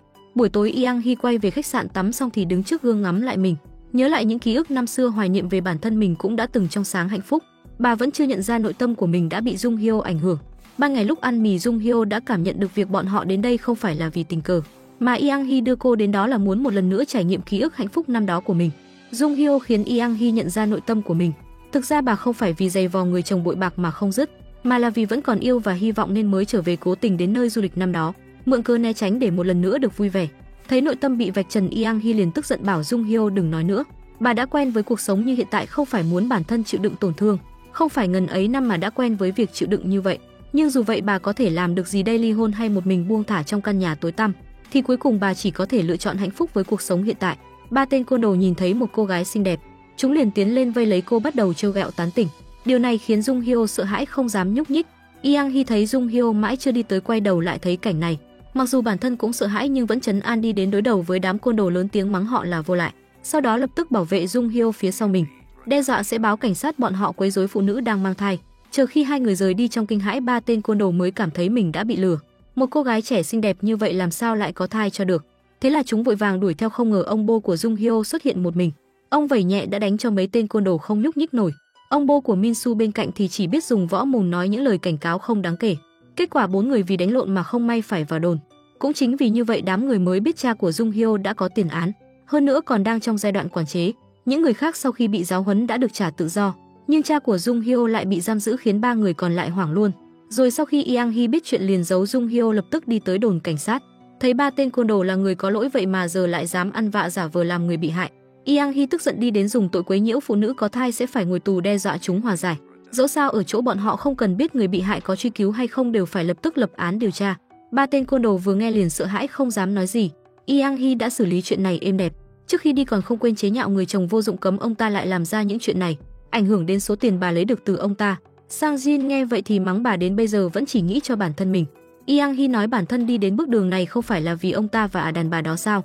Đe dọa ông ta cứ thử láo xược lần nữa xem bà đây sẽ đẩy các người xuống vực. Đến bây giờ vẫn còn không biết là mình sai. Sang Jin biện hộ có những chuyện bản thân mình không kiểm soát được mà. Yang Hee cân nhắc suy nghĩ cả đêm quyết định nói với Jung Hyo bố cô đã đến đây. Jung Hyo lập tức hoảng hốt, tim đập nhanh, hồi hộp lo lắng không biết phải làm sao. Yang Hee nhẹ nhàng an ủi cô, bất kể là cô định sinh con hay không thì đều phải suy nghĩ cẩn thận, vì mọi người bây giờ đều biết chuyện cô mang thai. Cô đã không thể trốn chạy được nữa rồi, bắt buộc phải đối mặt thôi. Cũng không nhất định sẽ khổ sở như bà, nhưng nếu Jung Hyo tiếp tục trốn tránh trì hoãn đối với ai cũng đều không tốt. Nếu cô cứ mãi trốn tránh vậy thì bỏ đứa bé đi, đừng bận tâm đến ánh mắt gièm pha hay là lương tâm. Thời gian sẽ là liều thuốc dài sẽ khiến mọi chuyện đều bị lãng quên. Yang Hee đưa điện thoại cho Jung Hyo để cô lựa chọn, lấy hết dũng khí gặp bố hay là quyết tâm không đối mặt. Su Chun bên kia nhận được địa chỉ Jung Hyo gửi đến lập tức quay xe chạy đến điểm hẹn. Cuộc gặp mặt lần này khiến Min Su cảm thấy ngày càng nặng nề hơn. Anh cảm thấy mình cũng giống như Jung Hyo, vẫn luôn chạy trốn, chưa chuẩn bị sẵn sàng đối mặt. Khi Su Chun nhìn thấy Jung Hyo vẫn không tin cô đã mang thai, ông ôm hy vọng cuối cùng hỏi con gái không phải đúng không? Không phải con gái mang thai đâu đúng không? Thấy con gái do dự, người làm bố vừa đau lòng vừa tuyệt vọng lập tức muốn kéo con gái đi phá thai. Đứa trẻ tuyệt đối không thể sinh ra, ông đưa cô đi phẫu thuật phá thai là được. Vậy không vấn đề gì nữa, cô có thể trở về cuộc sống như trước kia. Nói xong liền kéo Jung Hyo đi, nhưng cô lại hất tay ông ra nói mình muốn giữ đứa bé lại. Con gái ông lại muốn giữ đứa bé lại. Su Chun nhưng không tin vào tay mình, không nói gì lập tức tát cho Jung Hyo một cái khiến cô ngã ra đất. Mọi người đều kinh ngạc không thôi. Yang Hee thấy vậy thì quay sang cho ông Su Chun một bạt tai. Tất cả mọi người đều ép Jung Hyo bỏ đứa bé đi, nghĩ rằng đó là sự lựa chọn tốt nhất, nhưng không ai tôn trọng quan tâm đến ý nghĩ lựa chọn của cô. Chỉ có Yang Hee hướng về Jung Hyo, bà hiểu được sự đấu tranh và đau khổ trong lòng của cô. Nhưng sự thiên vị này ngược lại còn khiến ông xã và con trai bà trách móc bà vẫn cứ tùy ý như vậy. Đối với cả bố và anh bà cũng vậy. Jung Hyo ngăn cản Yang Hee, tức giận cô không hy vọng bọn họ bởi vì mình lại cãi nhau. Ông bố của Jung Hyo cũng đau lòng không khống chế được, nghẹn ngào mếu máo khóc. Xin lỗi vì đã đánh con gái yêu dấu, ông đau khổ cầu xin con gái bỏ đứa bé đi. Nhưng cuối cùng Jung Hyo vẫn quyết tâm sinh đứa bé. Sự lựa chọn này làm tan nát trái tim người làm bố như Su Chun. Ông chỉ có thể bất lực dùng tình thân uy hiếp Jung Hyo. Nếu cô không bỏ đứa bé thì hai người liền đoạn tuyệt tình cha con. Jung Hyo cố gắng kiềm chế bản thân đau lòng không thôi, cô xin lỗi bố. Cô nói với Min Su bọn họ thực sự quá xấu xa, đã gây ra họa lớn thì tự mình chịu trách nhiệm. Min Su nói anh đã quyết định chịu trách nhiệm, nhưng cô lại không quan tâm đến sự phản đối của mọi người, không phải anh mà là cô thực sự xấu xa. Min Su trong lòng nghẹn ngào, sự lựa chọn của Jung Hyo cũng đè nặng lên vai anh, khiến anh không thở nổi. Rốt cuộc cô muốn anh làm gì? Yang Hee muốn giúp Jung Hyo mắng, thuyết phục thằng con của mình để anh tỉnh táo gánh vác trách nhiệm làm cha. Không ngờ Jung Hyo lại nói không cần, cô muốn để Min Su có cơ hội suy nghĩ tự mình lựa chọn, cũng giống như cô ấy đã chọn sinh ra đứa bé. Sau đó Jung Hyo muốn Yang Hee đặt tên cho đứa bé, nhưng bà nói đó là quyền lợi của người mẹ. Jung Hyo muốn đặt tên đứa bé là Sumang, nó có nghĩa là một đứa trẻ của Chúa. Ngay cả khi mọi người phản đối nhưng đứa trẻ này là sự lựa chọn của Chúa, vì vậy nó rất quý báu. Phía bên kia người cha khuyên Jung Hyo bỏ đứa bé không có kết quả, tức giận trở về nhà. Còn Min Su thì một mình đến nhà mẹ và bạn gái. Không ngờ lại thấy tờ rơi kêu oan của người từng đánh nhau với Yang Hee từ lần trước. Vì luôn hận thù, Yang Hee muốn ép bà ly hôn, liền dán thư kêu oan ở khắp nơi trong tiểu khu Yang Hee sinh sống. Về đến nhà mẹ lại cầm quyển sổ tay của sản phụ của Jung Hyo lẳng lặng lật xem, sau đó đọc tờ rơi kêu oan của Se Yang, nhất thời suy nghĩ, cho đến nay anh vẫn còn nhớ cha và mẹ cãi nhau vì con gái riêng của họ. Kể từ đó Min Su liền cho rằng những đứa trẻ mang lại rắc rối và phá nát gia đình, đặc biệt là những đứa trẻ không có danh phận, vì vậy anh muốn bạn gái của mình bỏ đi đứa bé. Nhưng bây giờ bạn gái nhất định muốn sinh, Min Su lại không biết nên làm thế nào để gánh vác trách nhiệm, trong đầu vô cùng hỗn loạn. Min Su ngồi ngơ ngác suốt đêm, cuối cùng lấy đi cuốn sổ tay của sản phụ. Lúc này bố Jung Hyo vẫn đang tìm mọi cách để con gái bỏ đứa bé. Ông sợ Jung Hyo đi vào vết xe đổ bất hạnh của mẹ cô. Năm đó sau khi mẹ Jung Hyo mang thai, kiểm tra phát hiện ngộ độc thai kỳ. Nếu cô ý sinh ra có thể dẫn đến suy thận hoặc đứa trẻ có thể chết trong bụng. Bác sĩ khuyên hai người nên loại bỏ, khi đó ông chỉ cảm thấy vợ mình yếu đuối. Người khác thì không sao, đến lượt cô ấy lại có chuyện này. Cô ấy cố ý muốn giữ lại đứa bé, kết quả hại mình suy thận. Bây giờ con gái lớn mới biết vợ năm đó có bao nhiêu khổ cực không dễ dàng. Su Chun sợ con gái sẽ giống như vợ mình. Ngày hôm sau Su Chun đi gặp bác sĩ để được tư vấn. Ông muốn tìm hiểu ngộ độc thai kỳ có thể di truyền không. Bác sĩ nói xác suất di truyền là 40%, các yếu tố di truyền và môi trường ảnh hưởng đến nhau. Vì vậy triệu chứng sẽ không thể hiện ngay lập tức, hầu hết trong số họ sẽ phản ứng sau 20 tuần mang thai. Chỉ có thể chờ xem tới lúc đó mới biết được. Hoa khôi trường bất ngờ mang thai, dự định lén làm thủ tục nghỉ học sinh con. Không nghĩ tới chuyện này lại được bạn thân truyền tai nhau. Toàn trường đều biết hại danh tiếng của Jung Hyo mất sạch. Sáng nay Yang Hee biết Jung Hyo sẽ nghỉ học nên khuyên cô nói chuyện với cha mình. Nghỉ học là một vấn đề lớn nhưng Jung Hyo khó có thể mở miệng với cha mình, đành phải gọi điện nhờ bạn thân chuyển lời cho cha. Bạn thân đang học nhận được điện thoại của Jung Hyo đã lâu không gặp, ngay lập tức chạy vào nhà vệ sinh để kiểm tra không có ai mới thật cẩn thận nghe máy. Bạn thân vừa nghe Jung Hyo vì đứa nhỏ mà nghỉ học thì hận rèn sắc không thành thép, hỏi cô ấy làm thế nào để nuôi một đứa trẻ khi cô ấy còn quá trẻ. Cô ý muốn cùng Jung Hyo gặp mặt nói chuyện phiếm. Vừa lúc Jung Hyo muốn tới để xin nghỉ học, hai người hẹn nhau cúp điện thoại. Không ngờ lúc này lại bị bạn học bên cạnh nghe lén được. Bạn thân hoảng hốt bắt bạn học không được nhiều lời, nhờ bạn cùng lớp nhất định phải giữ miệng như bình, đừng nói đi ra ngoài. Còn cố ý ngoác câu nhưng bạn cùng lớp mới mặc kệ đó. Quay đầu liền đem chuyện Hoa Khôi trường này chưa cưới đã mang thai loan truyền khắp cả trường. Một truyền 10 truyền trăm nhanh chóng được viết vào trang đầu của trường. Tin đồn cho rằng cuộc sống riêng tư của Hoa Khôi trường đã bị tha hóa, đem việc này láo loạn đến tất cả mọi người. Mà Jung Hyo lại không hề hay biết, đến trường liền bị người ta dùng đủ loại ánh mắt khinh bỉ phán xét. Jung Hyo không màng nhanh chóng đi vào phòng giáo vụ, lại kinh ngạc phát hiện đối phương lại sớm biết cô đến để xin nghỉ học, còn dùng một loại ánh mắt kỳ thị nhìn cô. Đang lúc Jung Hyo buồn bực không hiểu chuyện gì, lại đột nhiên nghe thấy những người xung quanh thì thầm nói rằng cô ấy đang mang thai đứa con của một cậu bé cùng trường. Jung Hyo trong nháy mắt xấu hổ muốn chạy trốn, lại đụng phải người bạn thân duy nhất biết bí mật này. Vào trong xe, Jung Hyo nói Yang Hee nhanh chóng lái xe đi. Jung Hyo vừa về nhà liền trốn trong phòng khóc nức nở thương tâm. Bây giờ tất cả mọi người trong trường đều coi cô ấy là một người dơ bẩn và tùy tiện, cô ấy hoàn toàn mất mặt. Rõ ràng là chuyện riêng tư của cô lại bị tất cả những người không rõ chân tướng công khai bàn tán bịa đặt. Cô ấy rất tức giận nhưng không thể làm gì được. Mà cảm giác này không ai hiểu Jung Hyo hơn Yang Hee cả. Yang Hee rõ ràng là một chính thất lại bị một ả trà tiện tam khắp nơi ác ý bôi đen, thậm chí còn để cho phụ nữ toàn bộ tiểu khu đều hiểu lầm Yang Hee là một cô gái độc ác cướp chồng. Ngay cả một bà già không rõ sự thật cũng bắt đầu đổ lỗi cho Yang Hee vô tội, nói rằng chuyện này đã làm cho toàn bộ khu phố của họ tất cả đều náo loạn, bắt Yang Hee ra giải thích. Yang Hee cạn lời quát lên, bà có rắn nó đâu, muốn nghe giải thích thì đi tìm người rắn chứ sao lại tìm bà. Rõ ràng người phạm sai lầm không phải là bà nhưng lại phải vô duyên vô tội bị các loại người chỉ trích nghị luận. Yang Hee bực bội không nói lên lời, liền kéo tấm vải phủ gương đã 3 năm rồi. Cuộc sống đẩy họ vào tình huống thảm khốc này, thậm chí điều ngọt ngào thích cười đã đưa cô ra khỏi lồng giam chữa lành trái tim. Bà cũng hại cô ấy thành người thứ hai không may mắn như vậy, vậy thì bọn họ phải phản kích mới đúng. Lần đầu tiên sau 3 năm, Yang Hee bình thản nhìn thẳng vào bản thân, rõ ràng trong gương khuôn mặt già đi rất nhiều. Ngày hôm sau, Yang Hee đã trang điểm tinh xảo, không biết Jung Hyo đứng sau lưng từ khi nào rồi đưa cho cô một bộ váy muốn để cô ấy ăn mặc xinh đẹp, đi ra ngoài để xem những người nói những điều không hay về cô. Bà khuyên cô đừng trốn tránh, hãy chính diện đối đầu, bọn họ sẽ làm điều đó sau này. Nếu cô không mạnh mẽ đứng dậy thì em bé trong bụng cũng sẽ như vậy. Có một bà mẹ chồng ngầu đét như vậy thật là đã cái như mà. Con dâu mang thai trước khi kết hôn bị học sinh toàn trường chửi bới khinh bỉ. Kết quả mẹ chồng trực tiếp khí phách mang theo con dâu tham dự cuộc họp sinh viên. Không chỉ dạy dỗ những người ngoài mặt khuyên Jung Hyo bỏ thai, lại sau lưng âm thầm bàn tán sự riêng tư của cô. Yang Hee chỉ trích và thẳng mặt khiến một đám xấu hổ vô cùng chỉ biết cúi đầu. Jung Hyo nhìn đám bạn tốt ngày trước của mình bây giờ lại tàn nhẫn đẩy cô ấy vào hố lửa, khiến cô ấy phải chịu mọi lời lẽ ác ý dè biểu của bạn bè thầy cô, trong lòng thất vọng đến cực điểm. Nếu họ coi Jung Hyo là bạn thì nên giữ bí mật cho cô, đem bí mật mà chôn xuống mồ. Thậm chí ngay cả khi có ai đó lan truyền tin đồn, bọn họ cũng nên đứng về phía Jung Hyo mà dạy dỗ cho bọn chúng một trận. Đây không phải là điều mà bạn thân nên làm sao? Ở phía bên kia, Minsu biết chuyện bạn gái mang thai, náo loạn đến nỗi cả trường đều biết, lập tức lo lắng chạy đến trường học. Sau khi biết Jung Hyo đi dự hội bạn cùng lớp, anh chạy đi ngay lập tức. Thấy Jung Hyo bởi vì tin đồn buồn bã, đau lòng đến cực điểm. Lần đầu tiên Minsu chủ động đứng ra an ủi Jung Hyo không nên buồn bã nữa. Sau đó nói với những người khác chuyện này theo thời gian sẽ bị lãng quên. Nhưng mọi người không nghĩ Jung Hyo sẽ đau khổ cả đời vì chuyện này sao? Bọn họ cũng đừng bao giờ quên sai lầm của bản thân. Trước khi Jung Hyo quên chuyện này, bọn họ hãy ghi nhớ chuyện này và tự kiểm điểm lại bản thân của mình đi. Yang Hee không vì sự thay đổi này của con trai mà cảm động, chỉ cảm thấy con trai giống như người cha mất nết của hắn, không nghĩ đến việc chịu trách nhiệm chỉ biết gây họa, cuối cùng sẽ chỉ làm cho mọi người thất vọng. Minsu nói đối với mẹ anh và bố không phải gia đình mà là huy hiệu của bà. Yang Hee mỉa mai, vậy anh là huy hiệu của bà sao? Minsu đối với mẹ hoàn toàn không có lời nào để nói, chỉ đành nói chuyện cùng Jung Hyo. Minsu khuyên Jung Hyo bỏ đứa bé và nói rằng dư luận bây giờ chỉ là nhất thời, chỉ cần Jung Hyo bỏ đứa bé mọi người sau này sẽ quên, còn nếu sinh đứa bé ra mọi người sẽ luôn nhớ về điều này. Nhưng không, Jung Hyo còn dũng cảm hơn so với tưởng tượng của Minsu rất nhiều. So với khó khăn chưa đến thì chút lời đồn đại này căn bản không tính là gì. Còn đứa bé cũng có tên là Sumang, cô tuyệt đối sẽ không vứt bỏ Sumang, nó là đứa bé đặc biệt. Nhưng Minsu lại nói mình không có tự tin trở thành một người đàn ông tốt, không có tự tin để chăm sóc một đứa trẻ, anh rất sợ mình sẽ trở thành một người bố tồi. Jung Hyo nói nếu Minsu sợ thì hãy rời đi, cô sẽ không níu kéo anh. Minsu không muốn chạy trốn nên mới tìm tới cô. Anh không thể bỏ cô lại, anh chỉ muốn quay lại thời điểm chưa có em bé. Bọn họ hãy cùng nhau đưa ra cách giải quyết.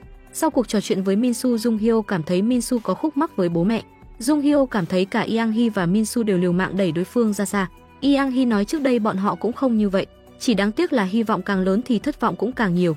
Jung Hyo vừa định hỏi hy vọng gì thì lại bị bà đổi đề tài sang mình. Bà hỏi Jung Hyo hy vọng rằng đứa trẻ sẽ trở thành người như thế nào. Nếu Minsu trở thành một người cha thì cô hy vọng anh ta trở thành người cha như thế nào. Jung Hyo còn chưa kịp trả lời đã bị những lời tiếp theo của Yang Hee làm cho sửng sốt. Đối với một đứa trẻ chưa được sinh đã ôm rất nhiều kỳ vọng. Ban đầu là hy vọng đứa trẻ sẽ khỏe mạnh sinh ra, sau đó sẽ mong đợi nhiều hơn nữa. Cho dù đó là một đứa trẻ hay một người chồng, phụ nữ là như vậy, sử dụng sự hy sinh riêng của bản thân để đổi lấy kỳ vọng cho gia đình. Vị trí làm việc của người chồng đã trở thành đại diện cho cuộc sống của người phụ nữ. Bản thân sẽ có cảm giác mãn nguyện từ thành tích và giấy chứng nhận của đứa con, cảm thấy đó là kết quả của những nỗ lực mình đã bỏ ra. Mà quan hệ giữa bà và Minsu trở nên như vậy là bởi vì đã trải qua quá nhiều cú sốc và thất vọng. Phía bên kia Minsu cầm ảnh đứa bé đến bệnh viện tư vấn nói bức ảnh này chụp cách đây không lâu, nhưng bác sĩ lại nói bức ảnh siêu âm này không được thực hiện ở bệnh viện của bọn họ. Minsu nói anh tò mò về trạng thái của đứa trẻ, vì vậy đến bệnh viện gần nhất để tham khảo ý kiến. Anh muốn hỏi bỏ đứa bé vào thời gian nào thì sẽ không gây hại cho người mẹ. Khi Minsu biết được còn có 1 tháng nữa thì lập tức đi tìm ông bố của Jung Hyo. Dù sao hai người cũng không muốn Jung Hyo sinh đứa bé. Minsu thẳng thắn thừa nhận Jung Hyo đối với hắn rất chân quý.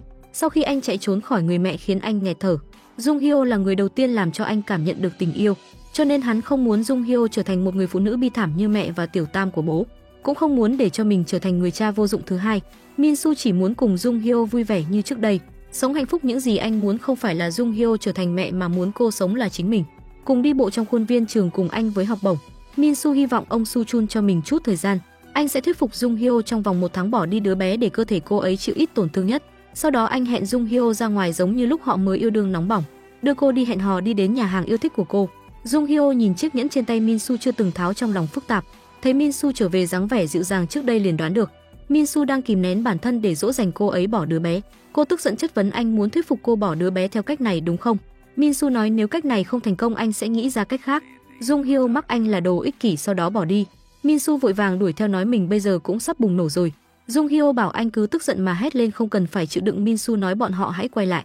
Jung Hyo nói anh có thể tức giận tát cô, mắng cô hoặc là quỳ xuống và khóc lóc cầu xin cô bỏ đứa bé đi. Cô sẽ không cho anh thời gian nữa. Minsu thẳng thắn nói nếu Jung Hyo không muốn rơi vào kết cục như của mẹ anh thì nên bỏ đứa trẻ đi.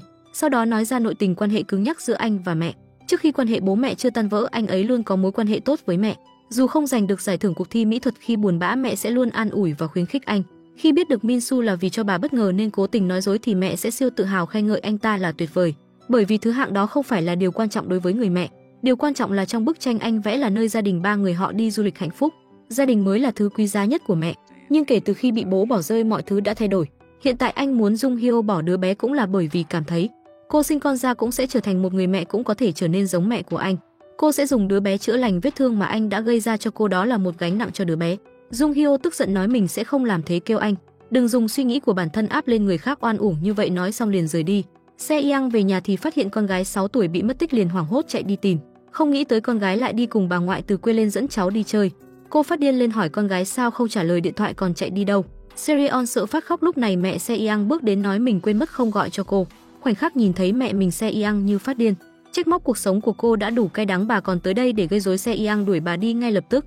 Sereon khóc lóc cầu xin mẹ đừng làm thế với bà ngoại.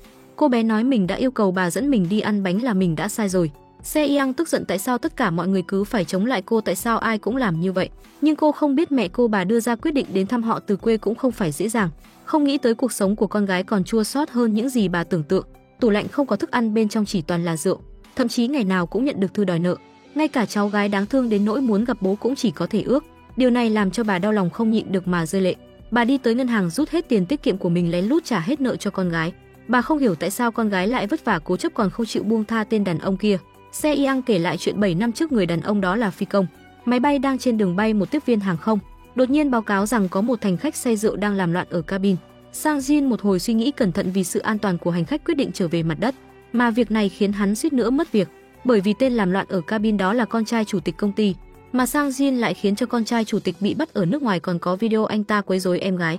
Sang Jin đã được Se Yang khi đó là tiếp viên hàng không quay lại để làm bằng chứng, chuẩn bị nhân cơ hội đó để tổ chức họp báo. Hãng hàng không đang lâm nguy cấp trên ra lệnh cho Sang Jin muốn giữ được công việc thì lập tức đi ngăn Se Yang đăng video đó lên kích động dư luận. Sang Jin tiến thoái lưỡng nan đành phải hạ thấp mình đi cầu xin Se Yang hủy buổi họp báo. Se Yang bất ngờ không nghĩ rằng cơ trưởng, một người cao cao tại thượng được mọi người kính trọng, bây giờ lại đang quỳ xuống trước mặt cô. Cô hỏi anh sao lại phải nhượng bộ như vậy, người cơ trưởng đáng kính trước kia của bọn họ đâu rồi. Sang Jin nói con người sẽ thay đổi khi anh có một gia đình, trở thành trụ cột của gia đình, gánh vác trách nhiệm về con cái. Se Yang chưa kết hôn có thể không hiểu được công việc của một người đàn ông, đối với gia đình mà nói là vô cùng quan trọng. Nếu anh đến công ty hàng không nhỏ bé, anh sẽ trở nên nhỏ bé, gia đình anh cũng trở nên nhỏ bé hơn. Anh không muốn trở thành điều đó. Lời nói của con gái khiến trái tim người mẹ như dao cắt. Nào có người mẹ nào có thể nhẫn tâm nhìn con mình từ một người con gái trong sáng đến cuối cùng lại trở nên tăm tối sa đọa thế này, mỗi ngày áp lực và nghẹn uất. Cho nên ngày hôm sau bà liền trực tiếp đi tìm Sang Jin buộc anh phải ly hôn. Sang Jin trong nháy mắt trợn tròn mắt vội vàng lễ phép cúi đầu.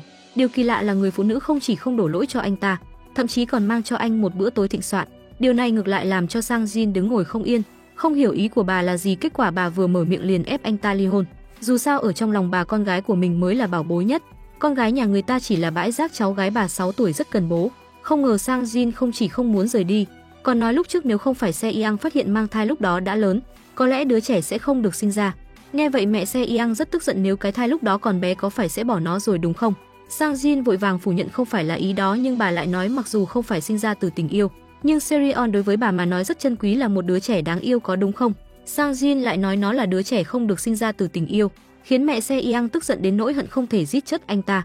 Con gái bà vì người đàn ông này sống uất ức nghẹn khuất, tương lai đã bị phá hủy hoàn toàn. Sang Jin còn nói ra câu tuyệt tình như vậy. Bà nổi cơn thịnh nộ quyết định tự mình đi đòi công lý cho con gái. Ở phía bên kia Yang Hee đang chờ Jung Hyo làm xét nghiệm, vô tình nhìn thấy một màn ấm áp của hai mẹ con bên cạnh. Điều này khiến Yang Hee lại nghĩ đến con gái riêng của chồng, lại nói đứa trẻ đó không có tội. Sau đó bà lại đặt cho Serion một cái bánh trứng, còn dặn cô bé giấu mẹ đừng nói cho mẹ biết. Serion nhắn lại cảm ơn bà. Lúc đó Jung Hyo làm xong thủ tục khám thai, Yang Hee nhìn vào bức ảnh mới của đứa trẻ không thể không cảm thấy xúc động.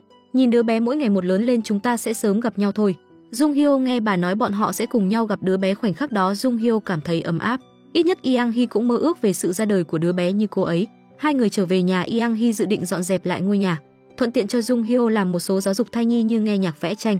Đúng lúc Yang Hee học mỹ thuật, trong nhà cũng có đồ dùng vẽ trước đó của Minsu.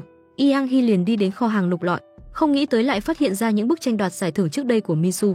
Trong lòng Yang Hee rất cảm khái, tình cảm mẹ con vốn rất tốt đẹp cuối cùng lại vì thành tích mà trở nên xa cách. Yang Hee lại lấy điện thoại ra xem ảnh con gái riêng của chồng, tự hỏi cô bé trong ảnh có nghĩ rằng bà là một người phụ nữ ích kỷ hay không, cô bé có oán giận mình không. Lại nhìn thấy chiếc váy của cô bé quá cũ, liền đi mua một chiếc váy công chúa muốn tặng cho cô bé. Nhìn vào khuôn mặt đáng yêu của Serion, không hiểu sao cảm thấy rất giống con trai khi còn bé. Đúng lúc này Se Yang đến đón con gái, nhìn thấy Yang Hee ngồi trong xe đang nhìn con gái mình, cho rằng bà muốn cướp con gái mình, nhất thời lên cơn điên, chuẩn bị tiến lên để hỗn chiến lại bị mẹ ngăn lại. Se Yang liền nói với bà cô sẽ không sống giống như bà đâu, sẽ không quỳ gối trước mặt chính thất, sẽ không bao giờ sống như bà. Bà đau lòng đúng, con gái không nên sống như bà, những điều đó con gái không cần làm bà sẽ làm điều đó, cũng không cần đến nhà chính thất dán tờ rơi kêu oan. Bà không thể nhìn con gái mình sống như thế, con gái hãy chờ bà, ngoại trừ việc không có bố thì bà có thể làm tất cả vì cô. Ngay khi vừa xuống xe, Yang Hee lại nhìn thấy Se Yang, chiếc váy công chúa cuối cùng vẫn không có tặng cho Serion. Vào buổi tối mẹ Se Yang nói dối con gái rằng bà sẽ trở về nông thôn, thật ra là vụng trộm đi tìm Yang Hee. Bà ấy không muốn con gái mình cả đời sống thành bộ dạng thê thảm của mình. Yang Hee nghe thấy tiếng chuông cửa lại tưởng là Jung Hyo trở về, vui vẻ chạy ra mở cửa. Kết quả cửa vừa mở lại thấy bà dì ban ngày đứng cùng Se Yang. Đúng lúc này Jung Hyo về tới, lại hỏi lão thái thái này là ai. Mẹ của Se Yang lại dùng giọng hách dịch tới thay con gái đòi công đạo. Yang Hee nói bà thím này vì để cho con gái tiểu tam của mình có thể ngẩng đầu lên làm người, lại chạy tới nhà tìm chính thất để gây náo loạn, còn đẩy Jung Hyo để xông vào nhà. Yang Hee thấy Jung Hyo bị đẩy bắt đầu tức giận mỉa mai. Con của bà là cái thá gì chứ, sao hai mẹ con bà ta lại không biết xấu hổ như vậy. Jung Hyo đuổi bà ta mau cút đi, nếu không mình sẽ báo cảnh sát. Không ngờ bà dì này lại nói to đến mức Yang Hee không chịu nổi, còn đòi sống chết không đi mà ngồi ăn vạ dưới đất. Yang Hee sợ ảnh hưởng đến Jung Hyo đang mang thai liền kéo cô vào phòng. Jung Hyo hỏi bà định xử lý như thế nào, nhưng mà Yang Hee hiện giờ cũng bó tay. Bà cũng không thể đối phó với một người phụ nữ lớn tuổi đáng tuổi mẹ mình như vậy. Bên ngoài cảnh sát đã đến, mẹ Se Yang bà OK ra hoàn toàn hoảng hốt. Bà cũng không muốn làm lớn chuyện như vậy. Thấy bà OK ra sợ rồi, Yang Hee liền mỉa mai bà đúng là chưa thấy quan tài chưa đổ lệ mà. Bà còn muốn ngồi đây ăn vạ nữa sao, bây giờ vẫn còn chưa muộn, mau đi ra ngoài. Ai ngờ bà OK ra không từ bỏ, quỳ xuống sống chết cầu xin Yang Hee bà không thể đi được. Yang Hee muốn điên lên mà hỏi tại sao bà ấy cứ phải làm như này. Bà sẽ hốc nói là bởi vì mình là vợ lẽ người khác, con gái bà cũng vậy, trong lòng bà rất đau khổ. Để không bị vợ cả đánh chết mà phải nhìn sắc mặt mấy chục năm, nhưng bà có thể chịu đựng được, ngay cả khi thời gian quay ngược lại bà vẫn có thể chịu đựng được. Chỉ cần con gái bà không ghét bỏ người mẹ vô dụng này. Hốc mắt bà OK ra rưng rưng hèn mọn cầu xin Yang Hee thương hại đừng giao bà cho cảnh sát. Yang Hee và Jung Hyo trong khoảnh khắc có chút đau lòng, vì bà ở tuổi này rồi vẫn còn phải vì con gái mà hèn mọn quỳ xuống trước người khác. Tiếng gõ của cảnh sát bên ngoài thúc giục. Bà OK ra đường cùng vội ôm chân Yang Hee van xin thảm thiết, bà biết con gái mình sai rồi. Bà trong lòng rõ ràng biết con gái mình sai, nhưng dù sao bà cũng đã làm kẻ hèn mọn cả đời rồi. Bà sẵn sàng trả giá cho tội lỗi của con gái, cầu xin Yang Hee hãy thương hại bà. Yang Hee nhớ tới mình bị con gái của bà làm tan nát gia đình, hại mình sống cuộc sống đen tối, nhất thời hạ quyết tâm mở cửa. Bà OK ra vẫn cố gắng giữ lấy Yang Hee cầu xin lỗi của Se Yang bà sẽ trả lại cho cô ấy. Yang Hee vẫn quyết đi ra mở cửa, nhưng Jung Hyo đột nhiên có thể hiểu được tâm trạng của OK ra. Bởi vì khi con của cô được sinh ra cô cũng trở thành Se Yang và bà Ok Gia bây giờ. Cô cũng chỉ có một mình cô độc chiến đấu, người mẹ tội nghiệp này có lẽ khổ sở hơn họ rất nhiều. Khoảnh khắc đó Yang Hee và Jung Hyo mềm lòng không để cảnh sát bắt bà Ok Gia nữa. Ngày hôm sau Yang Hee và Jung Hyo ngủ dậy thì đã trưa, bất ngờ phát hiện bà Ok Gia lại nấu cơm cho hai người. Tuy rằng bà Ok Gia mạnh miệng nói là làm cho Jung Hyo đang mang thai, nhưng Yang Hee lại không để ý chút nào, ăn rất ngon miệng. Ăn xong bà Ok Gia thậm chí còn rửa chén. Điều này làm cho Yang Hee càng bó tay không còn cách nào với bà. Jung Hyo đơn thuần cảm thấy bà Ok Gia cũng không xấu, nhưng Yang Hee lại không cho là vậy. Chủ động giúp người khác dọn dẹp phòng bếp không phải là điều dễ dàng, bởi vì đối với người phụ nữ nhà bếp là một không gian rất quan trọng. Hôm nay là ngày Sang Jin được phát tiền lương, bởi vì tiền của anh ta sẽ trực tiếp chuyển vào tài khoản của Yang Hee. Vì vậy ngay cả tiền cấp dưỡng cho con gái cũng không có, mỗi tháng đều phải xấu hổ tìm đồng nghiệp và em gái để vay tiền. Se Yang cũng rất hận Sang Jin vì cái bộ dạng không có tiền đồ này, cho nên dù Sang Jin tiếp xúc ngắn ngủi với con gái một chút cũng sẽ đuổi anh ta đi ngay lập tức. Sang Jin không hiểu Se Yang muốn náo loạn đến mức nào. Anh là cha của con gái mà cũng không thể tùy tiện gặp, điều này là quá vô lý. Thế nhưng Se Yang lại cảm thấy Sang Jin căn bản không đủ khả năng để làm bố. Đứa trẻ không có trong hộ khẩu của anh. Khi đứa trẻ còn nhỏ, Sang Jin đối với hai mẹ con cô đều không quan tâm, thậm chí còn không biết lúc đứa bé 1 tuổi rưỡi, bởi vì không có tiền mua bỉm tốt, chỉ có thể sử dụng loại bỉm rẻ tiền khiến mông con gái bị mẩn đỏ. Cuối cùng cô phải ngưng sử dụng bỉm cho con gái. Sau đó mỗi ngày đều động viên bản thân mạnh mẽ chống đỡ. Jung Hyo vừa cầm đôi giày em bé lên xem thì Yang Hee lại đặt nó xuống, nói rằng em bé vẫn còn nhỏ trong bụng mẹ không nên mua giày. Jung Hyo nghe Yang Hee nói như vậy sẽ khiến đứa bé trong bụng bỏ chạy, thì không khỏi cảm thấy tư tưởng này của bà cũng quá là cổ xưa rồi. Jung Hyo từ bỏ việc mua giày lại sang nhìn quần áo trẻ em. Không ngờ Jung Hyo lại nói đứa nhỏ chưa cần quần áo vội, còn cô sau này bụng lớn dần quần áo trước đó sẽ không mặc được nữa nên đi mua váy bầu cho cô. Jung Hyo nhìn Yang Hee ở khắp nơi đều suy nghĩ cho cô thì cảm thấy vô cùng may mắn. Cô cảm nhận được tình mẫu tử. Trong quán cà phê nghe Yang Hee gọi đồ thì nói cô nên chọn nước trái cây, nó sẽ tốt cho đứa bé. Sau đó liền chủ động gọi cho Jung Hyo một phần nước trái cây. Yang Hee thích ăn, không nghĩ tới Jung Hyo lại bởi vậy mà cảm thấy áy náy với đứa bé. Điều này khiến Yang Hee tiếc nuối. Jung Hyo vốn đang là cô gái trẻ tùy ý có thể làm bất cứ điều gì mình muốn, lại bởi vì có đứa bé mà bó buộc mình. Buổi tối Yang Hee dẫn Jung Hyo đi siêu thị.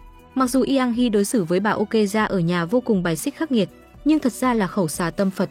Kể từ khi bà Ok Gia nấu ăn làm việc nhà cho bọn họ cũng nên mua một số đồ ăn. Bên này Sang Jin đột nhiên lương tâm quay trở lại. Sau khi nghe chính miệng Se Yang kể cô và con gái đã phải trải qua bao nhiêu uất ức khổ sở thì cảm thấy áy náy trong lòng. Dù sao hắn cũng khiến cô mất đi công việc lương cao, hủy hoại tương lai tươi sáng. Sang Jin thông suốt, mặc dù anh ấy không yêu Se Yang, nhưng ít nhất anh cũng phải chịu trách nhiệm về con gái mình. Se Yang đã từ bỏ nhiều như vậy thì anh cũng nên vứt bỏ thể diện cùng cái tự tôn vô dụng kia ném cho chó ăn. Thuyết phục Yang Hee đang nắm kinh tế có thể cho Se Yang và con gái thêm một chút phí sinh hoạt. Sang Jin lấy hết dũng khí đi tìm Yang Hee. Vừa nghe thấy tiếng cửa mở lập tức quỳ xuống cũng không nhìn xem là ai đã tôn một tràng bài văn hối lỗi. Quyết tâm từ tháng tới sẽ kiếm nhiều tiền hơn, đang nói thì thấy bàn chân nào mà to thế kia. Vừa ngẩng lên thì giật bắn cả linh hồn. Chưa kịp mở miệng đã bị bà Ok Gia lôi cổ vào trong nhà. Đúng lúc này Yang Hee và Jung Hyo về tới cửa, nghe thấy tiếng kêu thảm thiết của Sang Jin, vô cùng thấu hiểu mà để cho hai người có thời gian tâm sự. Nhưng Jung Hyo lại sợ hai người gặp mặt sẽ cãi nhau liền gấp gáp. Không ngờ Yang Hee lại nói không được. Bà kể lúc trước Sang Jin phạm phải sai lầm kia, bố của bà giấu bà đi tìm Sang Jin, nhưng lại không mắng và đánh đập anh ta, ngược lại còn hạ thấp mình cầu xin Sang Jin. Đàn ông đều có thể phạm sai lầm như vậy, làm cha mẹ lại nói ra những lời như vậy sao? Lúc trước mẹ của bà cũng sợ Sang Jin sẽ vứt bỏ bà, còn đối tốt với anh ta gấp trăm ngàn lần. Jung Hyo nghe xong thì không hiểu nổi, cha mẹ như vậy cũng thật quá đáng mà. Nhưng Yang Hee lại giải thích cho Jung Hyo hiểu. Khi trở thành cha mẹ vì con cái, họ có thể làm những điều không thể tưởng tượng được, có thể cúi mặt nhượng bộ. Có lẽ bố của Jung Hyo cũng sẽ làm như vậy với Min Soo. Trong nháy mắt Jung Hyo tâm trạng ngổn ngang. Trong nhà bà Ok Gia tức giận chất vấn Sang Jin vì sao lại đột nhiên đến đây, nghĩ rằng Sang Jin là kẻ hai mang. Nhưng sau khi người đàn ông nói đến đây là để quỳ xuống nhận sai, để xin thêm phí sinh hoạt cho Se Yang và Serion thì bà muốn giận cũng không giận nổi. Bà thương con gái và cháu gái cũng muốn đập cho Sang Jin một trận nhưng cũng chỉ có thể nén lại. Sau đó lấy ra số tiền tiết kiệm kia đưa cho Sang Jin và bảo anh ta nhanh chóng rời đi. Còn không quên dặn anh ta đừng nói với Se Yang là bà đang ở chỗ này. Về sau cũng không tới đây xin xỏ người đàn bà lạnh lùng Yang Hee kia làm gì. Có bà nằm canh ở đây, Sang Jin cũng đừng đến chuyện qua lại với cái nhà này nữa. Bà tính cướp chồng người ta về cho con gái mình luôn hay gì trời. Sang Jin hèn nhát sợ bà Ok Gia lại nổi giận, nhanh chóng cúi đầu cầm tiền bỏ chạy. Người cha vạch ra vết sẹo lớn trên bụng mình, hỏi bạn trai của con gái: bạn có sẵn sàng hiến thận cho con gái mình không? Min Soo Đơ luôn không hiểu ông đang nói cái gì. Thật ra mấy ngày nay nội tâm của Su Chun vẫn luôn bị dày vò. Sau khi suy nghĩ kỹ quyết định nói cho Min Soo biết Jung Hyo mang thai và sinh con có thể gây nguy hiểm tính mạng. Ông kể lúc trước khi mẹ Jung Hyo mang thai cô đã bị nhiễm độc thai kỳ dẫn đến suy thận, mà bệnh này rất có thể sẽ di truyền cho Jung Hyo. Tiếc rằng ông Bo đã cho mẹ Jung Hyo một quả thận, hiện giờ đã không còn khả năng cho Jung Hyo nữa. Su Chun hỏi Min Su nếu Jung Hyo xảy ra điều tồi tệ nhất anh sẽ làm thế nào? Nếu Jung Hyo bị nhiễm độc thai kỳ và thận của anh phù hợp, anh có hiến thận của mình cho Jung Hyo không? Không nghĩ rằng Min Su lại nói rằng bỏ đứa bé đi là sự lựa chọn tốt nhất. Anh không hiểu tại sao bố Jung Hyo lại lựa chọn giữ lại đứa bé. Nếu ông thực sự yêu vợ mình thì nên bỏ đứa bé đi mới đúng. Cũng bởi vậy mà Min Su càng thêm chắc chắn quyết định của mình là đúng đắn. Bởi so với một đứa trẻ chưa được sinh ra thì Jung Hyo đối với anh mới là quý giá nhất. Chỉ là Min Su không biết sở dĩ Su Chun mạo hiểm lựa chọn giữ lại đứa bé là muốn dùng điều này trói buộc vợ con. Vào thời điểm đó ông đã không nhận ra được mức độ nghiêm trọng của vấn đề. Hơn nữa cũng không có cách nào nhẫn tâm giết một đứa trẻ vô tội, cả ông và vợ đều không muốn. Cuối cùng vợ ông buộc phải thay thận, mà nỗi đau trong khoảng thời gian đó cũng để lại cho vợ ông vết thương tâm lý không thể xóa nhòa. Khi đó ông đã nói ra những lời không hay với vợ. Ông hiện tại rất hối hận lúc trước không nên cư xử đáng chớt như vậy, để bà ấy phải chịu đựng mọi thứ một mình. Bên kia Sang Jin cầm tiền bà OK ra đưa cho Se Yang đang cả ngày dùng rượu giải tỏa và nói rằng sẽ không cần phải lo chi phí sinh hoạt, sau này anh ta sẽ chịu trách nhiệm cho con gái. Thế nhưng Sang Jin lại hỏi anh có thực sự muốn trở thành cha của con gái mình. Sang Jin lại thở dài không trả lời. Seo Yang có thể cảm nhận được anh ta không thể buông bỏ cái gia đình kia, trong lòng anh ta không hề có mẹ con họ. Anh ta sẽ không toàn tâm toàn ý làm bố của Seo Yang. Ở nhà, Jung Hyo đang vuốt ve đứa bé trong bụng mình lại nhớ tới vừa rồi bà OK ra tiêm phòng cho cô. Đã nói bà thân là người từng trải qua cuộc sống của một người phụ nữ không có đàn ông là như thế nào. Nuôi dạy con một mình rất khó khăn, không chỉ bị đàm tiếu sỉ nhục, còn bị đám đàn ông khinh miệt, thậm chí còn phiêu bạt khắp nơi như vậy, quả thực vô cùng hèn mọn chật vật. Mặc dù mọi người nói những điều khác nhau, nhưng bản chất đều là để Jung Hyo bỏ đi đứa bé. Nội tâm cô càng lúc càng hỗn loạn. Sáng sớm hôm sau, Yang Hee bắt đầu di chuyển tivi truyền hình để chuẩn bị phòng khách cho Jung Hyo làm thai giáo. Bà OK ra lại cảm thấy quá cầu kỳ, nhớ lại ngày trước bà uống nhiều nước và ăn là giáo dục thai nhi tốt nhất.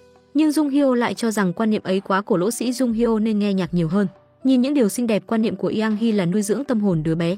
Bà OK ra lại cảm thấy Jung Hyo bây giờ nên làm nhất là ăn uống thật ngon miệng để đứa trẻ khỏe mạnh. Ba người đang ăn tối cùng nhau, mặc dù Yang Hee và OK ra luôn cãi nhau, nhưng đối với Jung Hyo chưa từng có được tình yêu của mẹ cảm thấy rất ấm áp và hạnh phúc. Cảm giác gia đình hóa ra là như thế này. Đáng tiếc cảnh đẹp không được lâu, Sang Jin thân là cơ trưởng hàng không, đột nhiên bị khép tội buôn lậu hàng hóa có giá trị cao ở nước ngoài đã bị bắt. Mà ông bố của Jung Hyo cũng đột nhiên bởi vì đánh người mà vào sở cảnh sát uống nước trà. Cơ trưởng hàng không bị nghi ngờ buôn lậu hàng hóa ở nước ngoài có giá cao.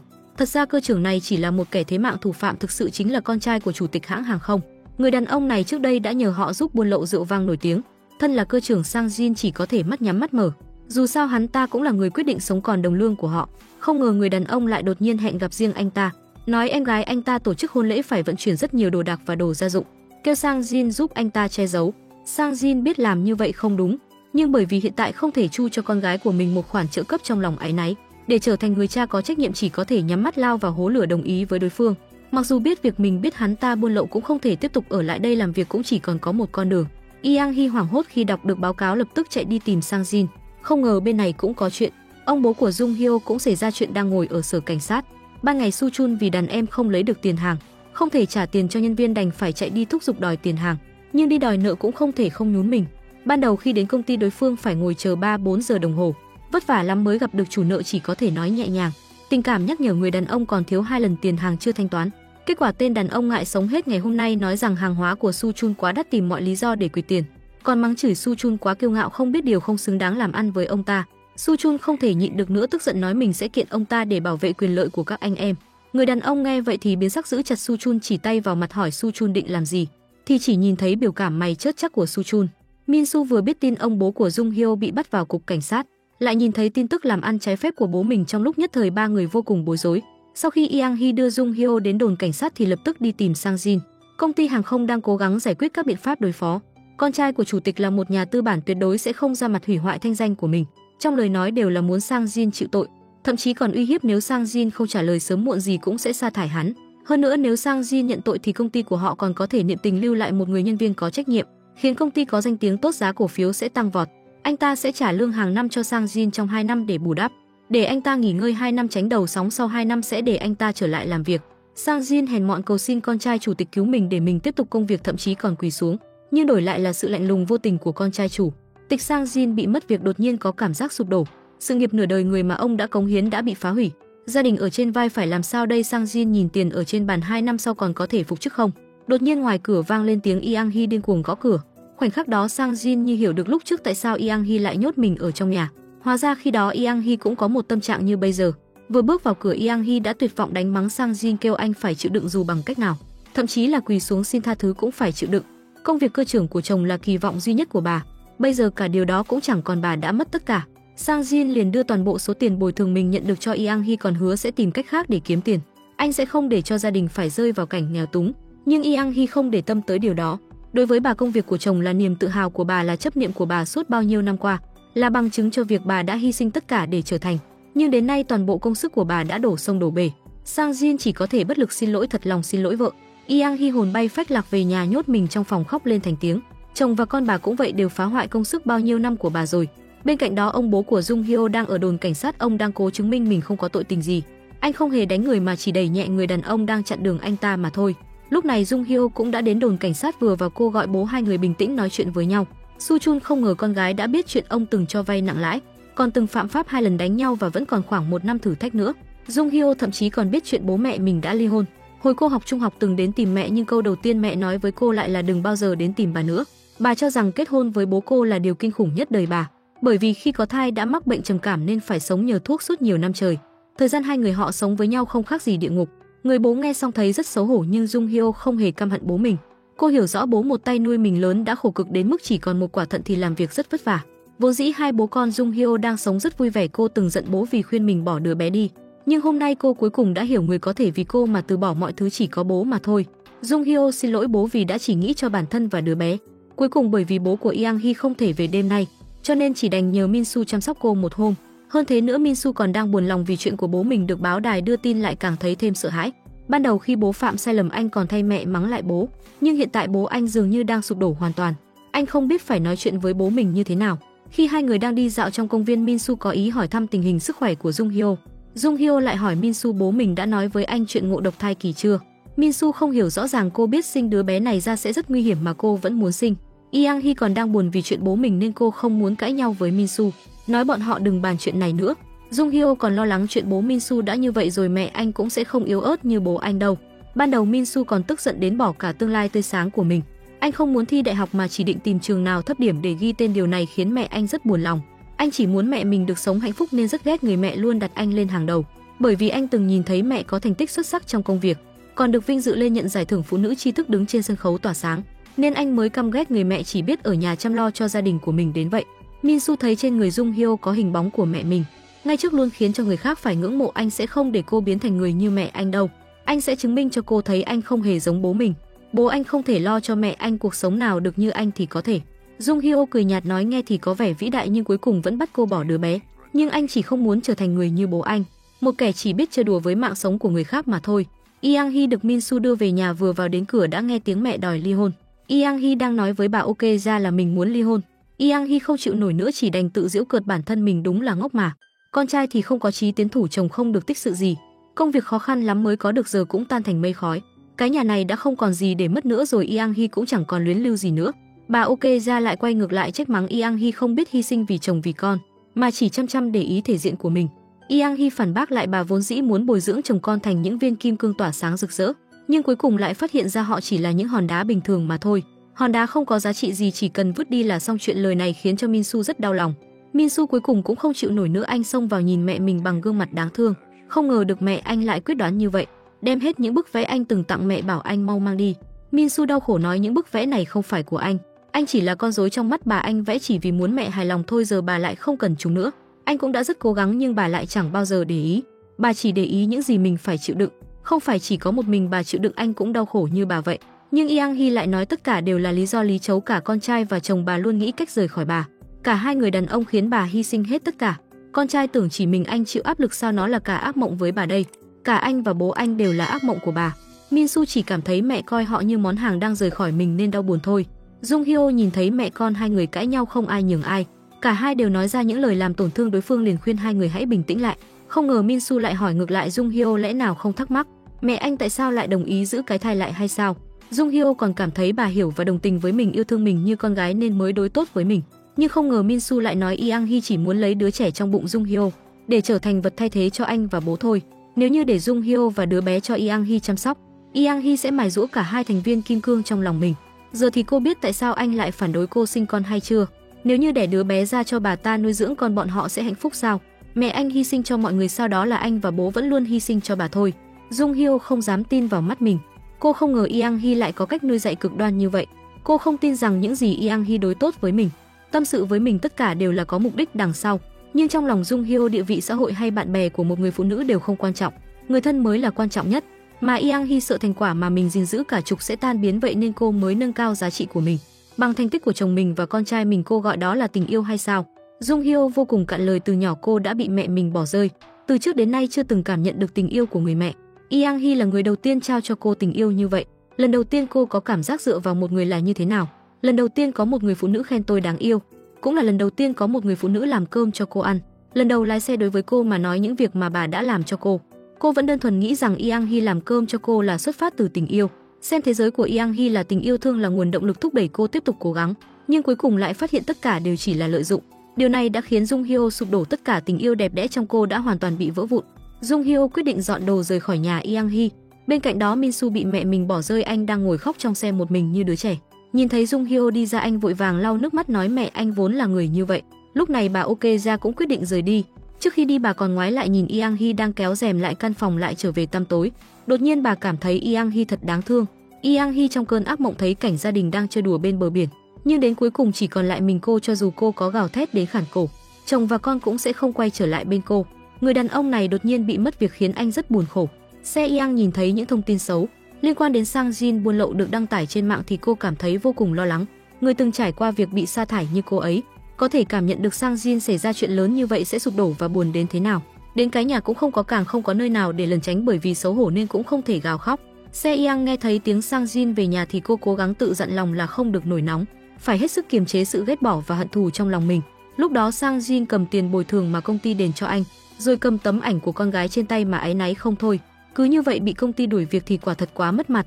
Se Yang nhìn thấy anh, cô vốn dặn lòng là phải bình tĩnh nói chuyện, nhưng lại không thể kìm được mà nổi nóng. Mắng anh cứ thế cầm chút tiền lẻ này mà mang tội danh buôn lậu, sao anh không thấy hổ thẹn à? Sang Jin nói mình chỉ có thể làm vậy thôi, nếu không thì biết làm gì chứ. Nếu cô biết tại sao anh lại làm vậy thì cô nói xem.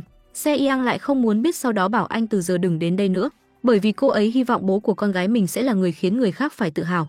Duy nhất có điều này anh cũng không làm được. Sang Jin nghe xong lại cảm thấy Se Yang chỉ là người phụ nữ ham tiền, mà bây giờ trên người mình không còn xu dính túi nữa nên lập tức đuổi đi. Kể cả anh ấy có dơ bẩn thế nào đi nữa cũng vẫn hơn người mẹ làm tiểu tam của Sereon. Se Yang lập tức nổi điên nói anh chỉ có thể làm tổn thương cô bằng câu nói này thôi đúng không? Rõ ràng anh biết mẹ của cô tủi thân đến mức nào, nhưng lại chỉ vì muốn gây sự với cô mà dám sỉ nhục mẹ cô. Se Yang bắt đầu tức giận đấm vào ngực Sang Jin liên tục. Đối với cô thì anh chỉ là một tên vì tiền vì quyền mà hèn hạ khom lưng cúi gối. Năm đó chỉ vì anh ta rơi vài giọt nước mắt nên cô mới cảm thấy đồng cảm.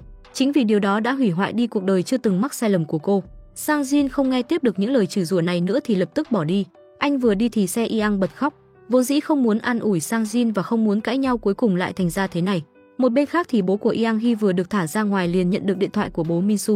Nghe thấy tiếng khóc nức nở cứ ngỡ nhầm số. Một người đàn ông đổ máu đổ mồ hôi nhưng nhất định không được rơi nước mắt. Vậy lúc này Sang Jin lại không kìm được mà bật khóc tu tu. Ông vốn định không màng đến thể diện và liêm sỉ cố gắng giữ việc đến cùng, nhưng cuộc đời đôi lúc không chạy theo ý mình muốn. Những câu nói của Sang Jin sặc mùi ấm ức tủi thân và không cam tâm. Khi xảy ra chuyện thì không có ai bên cạnh cả mà chỉ toàn là trách móc. Hai người đàn ông cùng hy sinh cho gia đình, thông cảm lẫn nhau. Họ đều có những nỗi đau và mất mát không ai thấu hiểu. Mất đi công việc khiến cho Sang Jin vô cùng bế tắc, không biết sau này nên làm gì. Su Chun bảo Sang Jin cứ đến chỗ mình trước. Cuối cùng là hai bố con Sang Jin cùng đến xưởng của Su Chun. Min Soo thấy Jung Hyo đang mang thai mà lại làm việc thì lập tức đến giúp bảo cô nghỉ ngơi. Đến cả cô bạn thân vừa làm lành cũng không thể tin được cậu ấy lại thay đổi như vậy. Tuy nhiên bố của Jung Hyo vì bị bắt vào đồn cảnh sát, cộng thêm việc không trả được tiền lương cho công nhân nên ông cảm thấy rất xấu hổ. Ông không còn mặt mũi nào để gặp mọi người nên đã lẩn tránh cả tuần nay. Trong lúc ăn cơm thì Min Soo đột nhiên tuyên bố sẽ nghỉ học để đi du học, bởi vì không lâu trước đó cậu nhận được thông báo phải đi du học. Jung Hyo cũng ngạc nhiên, cô trách Min Soo sao không chờ con ra đời sau đó mới đi, nhưng anh lại cảm thấy sớm muộn gì cũng phải đi, nên không nhất thiết phải vì mấy chuyện này mà trì hoãn. Điều này khiến Jung Hyo vô cùng thất vọng. Cô cho rằng anh vẫn là không muốn chịu trách nhiệm mà mình phải gánh. Đối với một người không thể thay đổi được như anh, sao cô lại cứ mãi mong chờ chứ? Bây giờ cô hình như hiểu được một chút tâm trạng của Yang Hee rồi. Jung Hyo liền nhớ đến Yang Hee. Cô ấy vốn là một người phụ nữ dành rất nhiều tình yêu và hy vọng đối với gia đình, nhưng đến cuối cùng mọi thứ chỉ đổ sông đổ bể.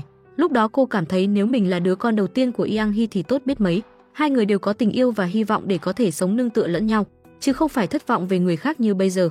Lúc này Yang Hee đang xem ảnh siêu âm của Jung Hyo thì liền nghĩ rằng chắc là có kết quả của lần kiểm tra trước rồi, nên cô quan tâm gọi hỏi bệnh viện định hỏi thăm, nhưng không ngờ bác sĩ lại nói Jung Hyo không có kháng thể rubella. Nếu không có kháng thể rubella mà chẳng may bị nhiễm thì sẽ rất nguy hiểm, nhất định phải cẩn thận. Jung Hyo đang mang thai nên cảm thấy bụng mình ngày càng giãn ra. Đột nhiên cô nhớ ra mình cãi nhau với Yang Hee, sau đó bỏ đi nhưng lại quên đem theo lọ kem mỡ chống giãn ra.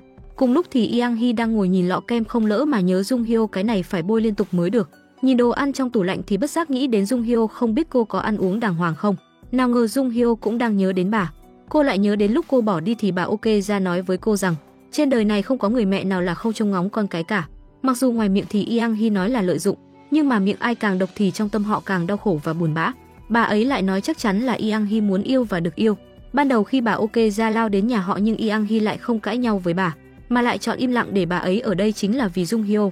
Là vì có cô ở đây, so với người khác đến đây gây phiền phức thì nó không lớn bằng chuyện có cô ở đây vì cô đem đến cho bà ấy niềm vui. Bởi vì điều này Yang Hee chắc chắn sẽ đi tìm Jung Hyo. OK ra nói cô đừng biến Yang Hee trở thành một chú cún đáng thương, muốn tìm nhưng lại không biết đi đâu để tìm. Bà ấy lại nói thật ra cô chính là hy vọng của Yang Hee, bởi vì cô chủ động đến tìm Yang Hee nên một người đang trầm cảm như vậy mới từ từ mở lòng lấy lại cảm giác làm mẹ. Làm gì có người mẹ nào không yêu con chứ. Nghe bà ấy nói vậy thì Jung Hyo cũng lặng lẽ để lại địa chỉ. Yang Hee nhìn thấy địa chỉ đến cơm cũng không muốn ăn. Đêm đến cô lại nằm mơ thấy cảnh tượng bị chồng con ruồng bỏ, nhưng lần này đã khác vì có sự xuất hiện của Jung Hyo. Con bé ôm cô vào lòng an ủi tâm hồn tổn thương đó, nói với bà hãy buông bỏ và đến nơi trên địa chỉ. Giống như lần trước khi đứa trẻ đó đến tìm bà nhưng bà đã không từ chối. Sự xuất hiện của Jung Hyo đã tiếp thêm sức mạnh cho bà.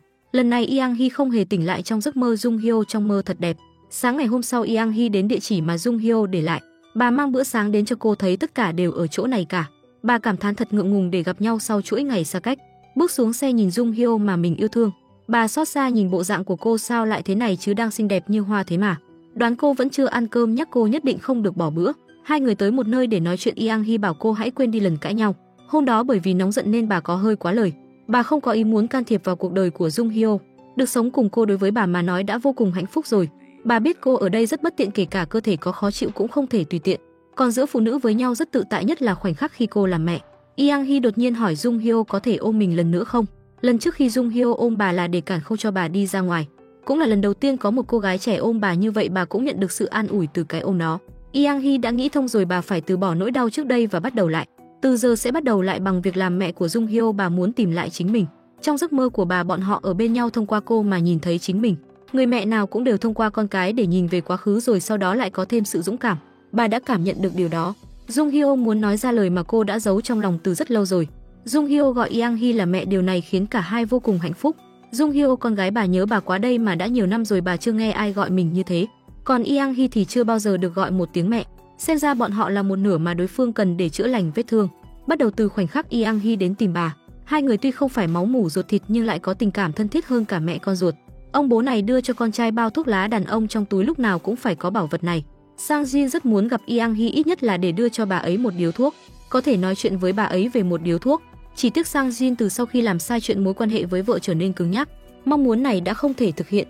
Không ngờ một ngày vợ lại đột nhiên tìm đến cửa. Sang Jin vô cùng kinh ngạc, cố ý ăn mặc bảnh bao, tâm trạng vừa phấn khích vừa lo lắng để chào đón vợ đi chợ về. Nhìn cảnh này giống con ngóng mẹ đi chợ về quá nhỉ. Sang Jin lâu lắm rồi không có đi bộ cùng vợ như vậy, anh hỏi vợ muốn làm điếu thuốc không tới bên phía kia. Yang Hee cười nhẹ, bà đã bỏ rồi. Sang Jin nghi ngờ vợ mình thậm chí đã bỏ cả thuốc rồi sao. Sang Jin nhìn Yang Hee giống như lúc mới cưới bận rộn nấu ăn trong nhà bếp, liền cảm thấy ngọt ngào, cảm thấy vợ mình như đang trở lại đôi mươi, cũng cảm thấy bọn họ như đang trở về như trước kia. Cuối cùng anh cũng có thể như trước đây sống chung một nhà với Yang Hee. Chỉ còn chưa kịp vui mừng, Yang Hee đột nhiên nói đây là lần đầu tiên bọn họ có một bữa ăn đoàn tụ và cũng là lần cuối cùng. Sau đó đề nghị ly hôn với Sang Jin. Sang Jin ngỡ ngàng bật ngửa. Yang Hee không để ý đến mọi người còn đang ngạc nhiên, nói với ông bố của Yang Hee rằng bà muốn mang theo Yang Hee nhưng lại bị ông từ chối thẳng thừng. Bà đưa ra hai lý do khiến ông bố không thể phản bác. Yang Hee đang mang thai cần có một người phụ nữ ở bên cạnh chăm sóc hơn. Nỗi đau khi mang thai cho dù đàn ông có chết 100 lần cũng không thể hiểu được. Hơn nữa Yang Hee cũng muốn ở bên cạnh bà. Yang Hee đã 20 năm không có tình yêu của mẹ, còn bà vì sao không thể buông bỏ chấp niệm của mình với chồng và con trai? Là bởi vì bà sợ thân phận làm mẹ này sẽ tan biến. Trước đây Yang Hee nghĩ rằng bà không thể từ bỏ tiền của chồng, nhưng khi nhìn thấy Jung Hyo, bà liền hiểu ra những gì bà giữ lại không phải là tiền mà là cái chức danh người mẹ này. Tiếng mẹ này có thể khiến bà chịu đựng và vượt qua những điều thậm chí tồi tệ hơn. Yang Hee lại trút giận lên chồng mình, bà ẩn nhẫn nhiều năm chịu tủi nhục. Từ khi Sang Jin lên làm cơ trưởng, bà lui về trở thành một bà nội trợ. Còn Sang Jin ngày nào cũng gắt gao chỉ trích làm tổn thương bà khi con trai không có điểm số tốt. Khi thức ăn từ hôm trước vẫn còn trên bàn, quần áo bẩn thì chất đống bát đũa đầy trong bồn. Chỉ có bà đáng thương tuổi tác đã lớn không còn xinh đẹp thời thượng. việc làm không có hoàn toàn bị cô lập với xã hội. Vì vậy bà mới hoàn toàn thất vọng với chồng và con trai mình. Phía bên kia Se Yang và mẹ về quê ở chung một thời gian, đột nhiên cảm thấy ở lại nông thôn cũng rất tốt. Bà Okeja cảm thấy đầu óc con gái đang không tỉnh táo, nói hiện tại Yang Hee đã muốn ly hôn rồi, không ngờ Se Yang lại nói mình không quan tâm. Cô đã từng muốn để con gái có một người cha, mỗi sáng đi làm và về nhà đều mang theo một món quà cho con gái, nhưng bây giờ hy vọng trong lòng Se Yang đã chớt, bởi vì những điều này đơn giản là không thể thực hiện được. Bà Okeja nghe vậy thì mắng Se Yang không biết tốt xấu, nghĩ đến Yang Hee cả đời chỉ sống cho gia đình, liền cảm khái Yang Hee còn đáng thương hơn con gái bà rất nhiều. Ít nhất bên cạnh Se Yang còn có một đứa con, nhưng bên cạnh Yang Hee lại không có ai. Ngày mà bà Okeja rời đi, Yang Hee đưa cho bà chiếc váy đã mua cho con gái riêng của chồng. Đột nhiên hỏi bà làm thế nào mà bà có thể một mình cô độc trải qua cuộc sống. Bà Okeja lần đầu tiên thổ lộ chuyện cũ không ai biết của mình. Thời của bà, bố bà coi cờ bạc như mạng sống, sau đó bán bà cho những người giàu có và bị buộc phải làm thiếp. May mắn là chồng yêu bà rất nhiều, điều đó khiến bà được an ủi phần nào. Nhưng sinh con không lâu, vợ cả của chồng bắt đầu viết thư cho bà, bởi vì bà không biết chữ liền để thư vào một cái hộp. Một hôm người giúp việc trong nhà chuyển lời nếu bà không trả lời thư, cuộc sống của cô ấy sẽ gặp nguy hiểm. Bà hoảng hốt nhờ người giúp việc đọc thư cho mình. Trong thư vợ cả đe dọa sẽ giết bà nếu bà không ngoan ngoãn nghe lời. Nếu bà ngoan ngoãn nghe lời thì bà và con gái vẫn có thể sống tốt. Từ đó về sau vì để chồng không còn tìm đến mình mà làm cho bản thân béo lên xấu xí, còn không ngừng chửi bới chồng. Sau đó chồng bà không còn đến tìm nữa, nhưng con gái bà lại oán trách bà đã đuổi cha cô đi, lớn lên lại oán hận càng sâu đậm, cuối cùng rời bỏ bà. Khoảng thời gian vô cùng tối tăm ấy, bà chỉ nhìn mặt trăng cầu nguyện để từ từ vơi bớt nỗi buồn trong lòng, cố gắng chống đỡ sống tiếp 17 năm dài đằng đẵng. Bà Okeja thở dài nói với Se Yang cả cô và Yang Hee đều hy sinh tất cả vì con, nhưng Yang Hee có chồng và cả con nên tất cả đều sẽ gấp đôi. Bị cướp đi hai thứ đau đớn và buồn bã cũng gấp đôi. Se Yang trách mẹ mình cũng bênh vực Yang Hee, vì thế cô càng ghét Yang Hee nhiều hơn. Bà Okeja nói con gái đừng ghét Yang Hee, ngay cả tên của mình cũng bị xóa khỏi ký ức. Một người phụ nữ như vậy đừng nên ghét cô ấy. Tất cả chúng ta đều là những người mẹ lãng quên bản thân mình. Người phụ nữ này ở ngoài đường bị người ta chế nhạo là vợ bé. Con gái trước giờ luôn oán trách mẹ làm mình mất mặt, thế mà giờ lại đứng ra cứng rắn bênh vực mẹ mà phản bác đối phương. Là người có học, Se Yang nói cho người phụ nữ kia biết mẹ cô không phải là vợ bé. Chính người phụ nữ đã dùng tiền để cưỡng ép mẹ của cô. Nếu là ở trong xã hội hiện tại, tội danh này sẽ khiến bà ta ngồi tù ít nhất 10 năm. Mẹ cô là nạn nhân, còn bà ta không có tư cách ở đây làm nhục mẹ cô. Người phụ nữ nói không lại liền bảo cô điên rồi. Se Yang gay gắt chất vấn bà ta, ai có thể bình thường khi mẹ và mình bị người ta chỉ trỏ lăng mạ chứ hả? Vì vậy hãy câm miệng và cúi đầu làm người. Đừng có không biết xấu hổ vênh váo oán giận mẹ cô, đổ lỗi cho mẹ cô để sống như thế. Nói xong liền bỏ bà ta lại. Bà Okeja ở một bên cảm thấy ấm áp vì mình mà con gái phiền toái như vậy, liền chua xót khó chịu. Trên đường không nhịn được mà hỏi con gái vì sao vừa rồi lại tức giận đối đầu như vậy. Thật ra Se Yang vô cùng thương mẹ cô ấy, biết mẹ mình là một người luôn âm thầm chịu đựng, không muốn cho ai biết về chuyện bi thảm của mình, nên mới luôn bị những người không rõ chân tướng mắng chửi. Bà Okeja không hiểu con gái rõ ràng biết cuộc sống của bà rất khổ sở, tại sao lại vẫn dẫm lên vết xe đổ của bà. Se Yang cũng không thể nào giải thích, chỉ có thể nói đó là sai lầm. Sau sai lầm năm đó cô ấy định bỏ đi đứa bé, nhưng không may là đứa bé đã quá lớn, đó là lỗi của cô mà cô lại không biết làm thế nào mới tốt. Ở phía bên kia, Yang Hee đang dọn dẹp phòng ngủ cho Jung Hyo, không nhịn được trách đám đàn ông bất cẩn, lại để cho phụ nữ mang thai ở trong một ngôi nhà toàn bụi bặm như vậy, cũng không nghĩ rằng con gái cần mẹ nhất khi mang thai. Jung Hyo nói mình có thể tiếp tục gọi bà là mẹ không? Yang Hee cho rằng nếu không là mẹ thì làm gì có người gì nào cằn nhằn như vậy chứ. Jung Hyo hỏi bà không muốn làm mẹ chồng sao? Yang Hee nói rằng mình chưa bao giờ mơ ước làm mẹ chồng của cô cả. Sau đó cho Jung Hyo một cái ôm thật lớn. Sang Jin đang tức giận vì Yang Hee đòi ly hôn. Vì để cho vợ hồi tâm chuyển ý, liền dùng mưu hành kế bẩn đem lốp xe xì hơi ra chuẩn bị thể hiện tài năng của mình. Kết quả lại nhìn thấy Yang Hee lên xe của ông Bo Jung Hyo. Sang Jin tức đến nỗi vội vàng muốn đuổi theo, không ngờ vừa rồi là lấy đá đập chân mình. Cùng lúc đó Minsu và Yang Hee đến công viên. Yang Hee vẫn còn vì Minsu muốn cô bỏ đứa bé mà tức giận. Không ngờ Minsu lại nói chính vì muốn có trách nhiệm với đứa bé nên mới quyết định đi du học sớm rồi trở về sớm. Lúc đầu anh cảm thấy rất dễ dàng để bỏ đứa bé, nhưng sau khi ở chung với Jung Hyo cùng với tâm sự với ông Bo của cô, anh cảm thấy rất buồn khi quyết định bỏ đứa bé. Yang Hee nghe xong lời thật lòng của Minsu vẫn muốn anh chờ đứa bé được sinh ra rồi mới đi, bởi vì chờ đợi là một điều rất dày vò. Jung Hyo vuốt ve bụng mình nói mình đã hiểu mẹ Minsu. Lúc trước vì sao lại cố chấp giữ gìn bảo vệ ngôi nhà kia, bà ấy đang chờ đợi con trai của mình, bởi vì không thể chờ đợi người chồng đang phải chịu trách nhiệm cho đứa con riêng, chỉ có thể chờ đợi đứa con trai còn lại, vì vậy bà không thể từ bỏ ngôi nhà. Nhưng Minsu nghe xong vẫn không tin, dù sao mẹ anh đã nhẫn tâm nói muốn vứt bỏ mình. Jung Hyo nhìn Minsu bất lực cảm thán anh thật sự không hiểu mẹ mình, bà chỉ là cứng miệng mềm lòng. Buổi tối Minsu và Jung Hyo cùng nhau trở về nhà, đột nhiên cảm thấy hai người đã lâu không giống như vậy. Nửa đêm vẫn ở bên nhau, Minsu nhìn chằm chằm Jung Hyo. Jung Hyo cảm thấy không được tự nhiên hỏi anh sao lại nhìn mình như vậy. Minsu hỏi cô có đúng là đang mang thai không, sao lại có thể đẹp như vậy. Khoảnh khắc này Minsu đột nhiên cảm thấy nguy cơ, anh sợ những thằng khác sẽ cướp mất Jung Hyo. Vì vậy anh phải suy nghĩ lại về việc trở thành bạn trai cô một lần nữa. Không khí trở nên ấm muội, hai người lại gần nhau chuẩn bị đến đoạn cao trào thì ông bố của Minsu xuất hiện. Người vợ sống với nhau hơn 20 năm bất ngờ đệ đơn ly hôn còn đẩy mình về phía người khác, khiến Sang Jin hoàn toàn hoảng hốt. Mặc dù cuộc hôn nhân của hai người từ lâu đã trở nên hữu danh vô thực, nhưng Yang Hee đột nhiên tuyệt tình như vậy, ông ngược lại cảm thấy Yang Hee là bởi vì ông đã mất công việc của cơ trưởng, không có giá trị sử dụng mới có thể đề nghị ly hôn. Sang Jin vô cùng ấm ức và không cam lòng, dù sao trong lòng ông vẫn yêu vợ mình, cho nên sống chết cũng không đồng ý ly hôn. Ông bố Yang Hee nhìn Sang Jin còn không biết mình sai chỗ nào, thì bất lực trực tiếp nói Sang Jin thực ra không oan uổng chút nào. Mặc dù Sang Jin không nghĩ đến việc ly hôn, nhưng ông đã làm điều gì đó có lỗi với vợ và con trai mình. Chỉ là trong những năm qua Yang Hee chắc chắn đã từng suy nghĩ về chuyện ly hôn nhưng vẫn nhịn xuống, cho nên Sang Jin từ lúc làm sai đã nên chuẩn bị tinh thần cho chuyện ly hôn rồi. Bên này bà Ok ra nhìn cháu gái hiểu chuyện nghe lời thì liền đau lòng. Lúc trước con gái không có cha ít nhất còn khóc nháo oán giận bà. Bây giờ cháu gái cuộc sống vừa khổ sở vừa không được gặp bố vậy mà lại quá hiểu chuyện. Nhỏ như vậy mà chuyện gì cũng phải nhẫn nhịn, trong lòng bà Ok ra thấy vậy thì đau lòng vô cùng. Se Yang nói lời xin lỗi vì đã sống cuộc sống giống như bà. Nhưng mẹ cô lại nói người mà Se Yang cần xin lỗi chính là con gái của cô. Bà nói mình sẽ chăm sóc tốt cho cháu gái, bảo con gái nhanh chóng trở lại giải quyết dứt khoát và quyết liệt. Serion có thể có một gia đình đầy đủ, cho dù cô có không được tha thứ hãy cứ làm điều đó. Bị tát, bị đánh, bị phỉ nhổ cũng đừng trốn tránh, cho dù bị mắng cũng ngoan ngoãn nghe. Nếu không bố của Serion và con gái chỉ có thể giống như bây giờ mà sống nốt phần đời còn lại. Se Yang nghe mẹ nói vậy cảm xúc đan xen, quyết định đêm đó rời đi. Sau khi con gái rời đi, Ok ra ngồi dậy đau lòng mong con gái bình an. Se Yang vừa ra khỏi nhà đã nhận được tin nhắn của mẹ nói rằng bà đã để tiền vào túi của cô, bảo cô bắt xe đi, sau đó mua cho Minsu và Yang Hee đang mang thai một chút đồ ăn ngon. Sang Jin nói con trai thật thiếu giáo dục khi làm những điều này trước mặt người lớn, nhưng Minsu lại nói đáng lẽ ông nên dạy mình trước khi anh trở thành bố. Minsu thẳng thắn nói các mối quan hệ trong gia đình bị đổ vỡ khiến anh có bóng tối tâm lý, nên anh đã trốn tránh bố mẹ, không nói chuyện trực tiếp với hai người. Thật ra anh rất muốn nói với bố mình rằng ông đã làm điều sai trái, cũng rất muốn hét lên với mẹ đang tự hủy hoại mình đừng tiếp tục như vậy nữa, nhưng anh lại không có dũng khí. Bây giờ anh đã có dũng khí để nói chuyện với bọn họ. Minsu hy vọng bố sẽ đồng ý ly hôn với mẹ, đồng thời cũng không nên trốn tránh mẹ con nhà Se Yang nữa. Minsu hiện giờ phải chịu trách nhiệm cho con của mình. Anh hy vọng cha mình cũng có thể làm điều đó và xử lý tốt việc ở công ty hàng không. Ít nhất như vậy anh còn có thể cảm thấy bố mình bản lĩnh, là một người đàn ông đáng kính.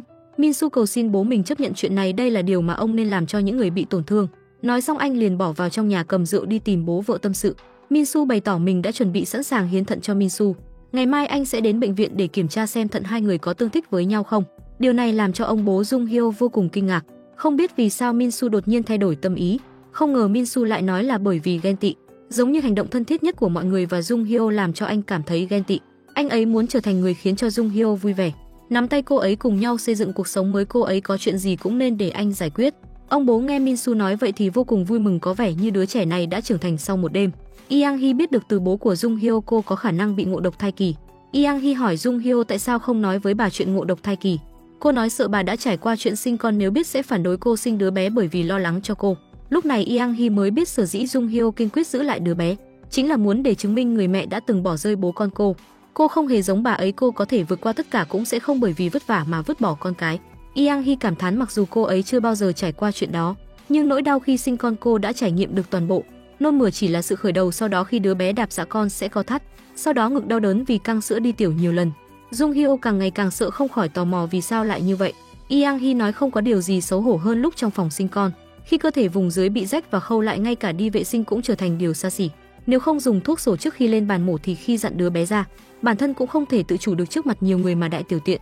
Nhưng ngộ độc thai kỳ còn đau đớn khó chịu hơn gấp trăm lần như vậy. Jung Hyo trong lòng cũng sợ hãi nhưng rất cảm ơn Yang Hee nói với cô những điều này, bởi vì với cha và những người khác căn bản không thể nói chuyện thấu đáo như vậy với cô. Đàn ông chỉ coi việc sinh con là một điều cao quý và tốt đẹp, mà không biết điều này đối với phụ nữ mà nói có bao nhiêu xấu hổ chứ. Nhưng nếu người phụ nữ thẳng thắn mà nói sinh con là mất mặt thì sẽ bị người ta chửi bới là không có tình mẫu tử. Jung Hyo mặc dù biết được nỗi khổ sinh con nhưng cô vẫn mong con chào đời. Cô muốn trải nghiệm cảm giác hạnh phúc mà Yang Hee nói là gì. Yang Hee cổ vũ Jung Hyo mạnh mẽ lên, cô là con gái bà. Bên kia không cam lòng ly hôn với vợ, Sang Jin nhớ lại những lời của con trai muốn ông phải chịu trách nhiệm và ly hôn. Suy nghĩ một lúc lại đi tìm ông bố của Jung Hyo uống rượu tâm sự. Không ngờ ông ấy cũng buồn rầu như mình. Lúc trước khi mẹ Jung Hyo đề nghị ly hôn, ông ấy cũng không hiểu nguyên nhân. Vào thời điểm đó ông ấy nghĩ rằng kiếm được nhiều tiền hơn là điều người đứng đầu một gia đình nên làm. Nhưng cho tới bây giờ chưa từng nghĩ đến vợ mình có bao nhiêu thống khổ khó khăn. Su Chun khuyên Sang Jin hãy buông tay, chỉ có như vậy mới khiến mẹ của Minsu mới không đau khổ. Đối với một số người, ly hôn mới có thể là bước đột phá duy nhất. Lúc này Minsu bỗng trở về tức giận nói ông bố của mình hãy nhanh chóng đi nhận trách nhiệm của mình. Vì vừa rồi Se Yang đã gọi điện cho anh Sang Jin hỏi bà ấy nói gì. Minsu nói ông bố mình hãy đến gặp và nói chuyện trực tiếp với người phụ nữ ấy, đừng trốn tránh nữa. Sang Jin muộn phiền đi gặp Yang Hee hỏi bà nếu mình trở lại làm cơ trưởng, hai người có thể không ly hôn và trở lại cuộc sống như trước đây không? Không ngờ Yang Hee kiên quyết từ chối bà và con trai còn cả hai mẹ con nhà kia nữa. Sang Jin thật sự không biết mình đã phạm sai lầm gì sao? Sang Jin biết mình đã làm ra chuyện gì nhưng ông không muốn ly hôn. Yang Hee nói Se Yang không muốn ly hôn chỉ vì trong lòng ông có cảm giác tội lỗi đối với bà. Nhưng bây giờ bà không cần những thứ này nữa, trước đây ly hôn thật sự quá đau đớn đối với bà. Bà không ngần ngại đóng cửa bản thân mình, nhất quyết không chịu buông tay, chuyện đó vô cùng đau đớn. Sang Jin hỏi vậy tại sao bây giờ bà lại buông tay? Yang Hee nói bởi vì bản thân bây giờ không còn đau đớn nữa. Bây giờ bà có thể chấp nhận điều đó, không có nước mắt cũng không hối tiếc, còn có thể như không có chuyện gì mà tiễn ông một đoạn. Lời nói của vợ khiến Sang Jin như rơi xuống hầm băng, hai người họ hoàn toàn không thể cứu vãn. Sang Jin một mình đau khổ suy nghĩ rõ ràng quyết định sẽ rời đi tìm Se Yang giải quyết sai lầm dối bời của mình. Sau đó nói với con trai ông sẽ giải quyết mọi chuyện, hãy chăm sóc mẹ thật tốt. Nhìn theo bóng dáng Sang Jin rời đi, hốc mắt Yang Hee rưng rưng. Người đàn ông này cuối cùng cũng trưởng thành rồi, chỉ đáng tiếc cái giá phải trả là nỗi đau cùng sự mất mát. Bà nội trợ toàn thời gian này ở nhà trong nhiều năm, khi đi siêu thị nhắc cho nhân viên bán hàng một kiến nghị nhỏ về sản phẩm, liền thành công làm cho doanh số tăng vọt không ít. Khi Yang Hee và Jung Hyo đến lần thứ hai, nhân viên bán hàng vội chặn lại, hy vọng Yang Hee lại cho các nàng thêm một chút kiến nghị. Không ngờ Yang Hee có một màn trình diễn thao tác chuyên nghiệp, chưa đầy nửa ngày đã giúp nhân viên bán hết hàng. Jung Hyo nhìn Yang Hee vô cùng sùng bái, cô nghĩ bà rất hấp dẫn. Yang Hee cũng muốn quay trở lại công việc một lần nữa. Sau khi ly hôn, bà phải tự nuôi sống bản thân. Mặc dù đối với người đã ở nhà nội trợ nhiều năm như vậy, bị tách biệt với xã hội lâu như vậy, tìm việc làm là điều khó khăn và khủng khiếp nhất, nhưng bà tin rằng mình có thể vượt qua nó. Yang Hee nắm tay Jung Hyo nói bà đã từng không bước chân ra khỏi nhà một bước, mà bây giờ lại lái xe đi mua sắm, hòa vào xã hội từng chút một, bà đã thay đổi vì cô. Yang Hee cảm thấy rằng mặc dù con đường phía trước sẽ gặp khó khăn, nhưng bà ấy tin cả mình và Jung Hyo đều sẽ trở nên tốt hơn. Buổi trưa Yang Hee nấu cho Jung Hyo và Su Chun một bàn cơm ngon, rồi nói rằng bà có chuyện cần nói với Minsu nên sẽ không ăn với hai bố con họ. Sau khi Yang Hee rời đi, Jung Hyo gắp thức ăn cho ông bố mình, giật mình phát hiện hai người đã lâu không ngồi ăn cơm riêng với nhau. Trước đây ông bố luôn suy nghĩ lo lắng cằn nhằn con gái trên bàn ăn, nhưng bây giờ lại im lặng không nói gì, giấu tất cả mọi thứ vào trong lòng. Điều này làm cho Jung Hyo ngược lại không quen. Jung Hyo nói bố có thể cằn nhằn cô như trước đây, nói gì cô cũng được, mắng cô một trận cũng được. Ông đột nhiên đứng dậy xin lỗi con gái rồi đi vào trong. Đợi đến khi quay trở lại một lần nữa thì đã nói ra những lời trong lòng. Ông vẫn cảm thấy con gái mình vẫn còn là một công chúa nhỏ, không bao giờ nghĩ rằng con gái sẽ trở thành mẹ nhanh như vậy. Ông bố đã đưa cho Jung Hyo hai lá thư, một lá thư có thể đọc ngay bây giờ, còn một phong thư đợi khi nào cô thấy thân thể không thoải mái, không thể chịu được thì hãng đọc.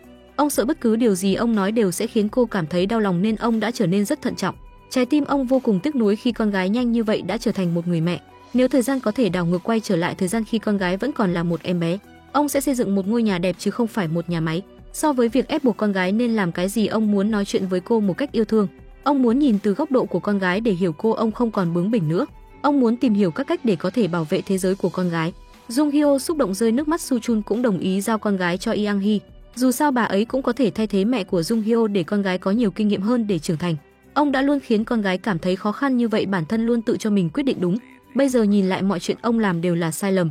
Jung Hyo không muốn bố tự trách bản thân, coi thường bản thân mình như vậy. Cô nói ông đã ở bên cạnh cô, khuyến khích động viên cô, quan tâm chăm sóc cho cô. Nhưng Su Chun không nghĩ vậy. Khi biết rằng con gái mình sẽ bị nhiễm độc trong khi mang thai, ông ngay lập tức muốn con gái mình bỏ cái thai đi. Nhưng một câu đơn giản như vậy lúc trước lại không thể nói ra miệng với vợ mình. Khi con gái trở thành một người mẹ, ông mới bừng tỉnh. Ông đã làm rất nhiều điều có lỗi với vợ, khi đứa bé lớn lên một chút cô sẽ hiểu con gái không nên ghét mẹ. Nhưng Jung Hyo lại nói cô không hiểu tại sao một người mẹ lại có thể chạy trốn một mình. Vì đau đớn cô tuyệt đối không tha thứ. Bên này sau khi biết con trai muốn chịu trách nhiệm với Jung Hyo và con, Yang Hee nghĩ đến con trai muốn chuyển về sống cùng bọn họ. Nhưng Minsu trước tiên cần thuyết phục bà đồng ý. Minsu thẳng thắn nói anh không muốn Jung Hyo yêu dấu của mình trở thành một người khốn khổ như mẹ, mà chỉ có hai cách để làm được như vậy. Đó chính là bỏ đi đứa bé hoặc là bản thân anh cùng đồng hành với Jung Hyo. Anh đã lựa chọn đồng hành cùng với cô nên chuyện sau khi sinh con anh cũng phải gánh vác. Anh sẽ để Jung Hyo có thể sống cuộc đời của chính mình sau khi sinh con, sẽ không để cô ấy phải trở thành người phụ nữ đáng thương chỉ có thể sống cho con cái và chồng.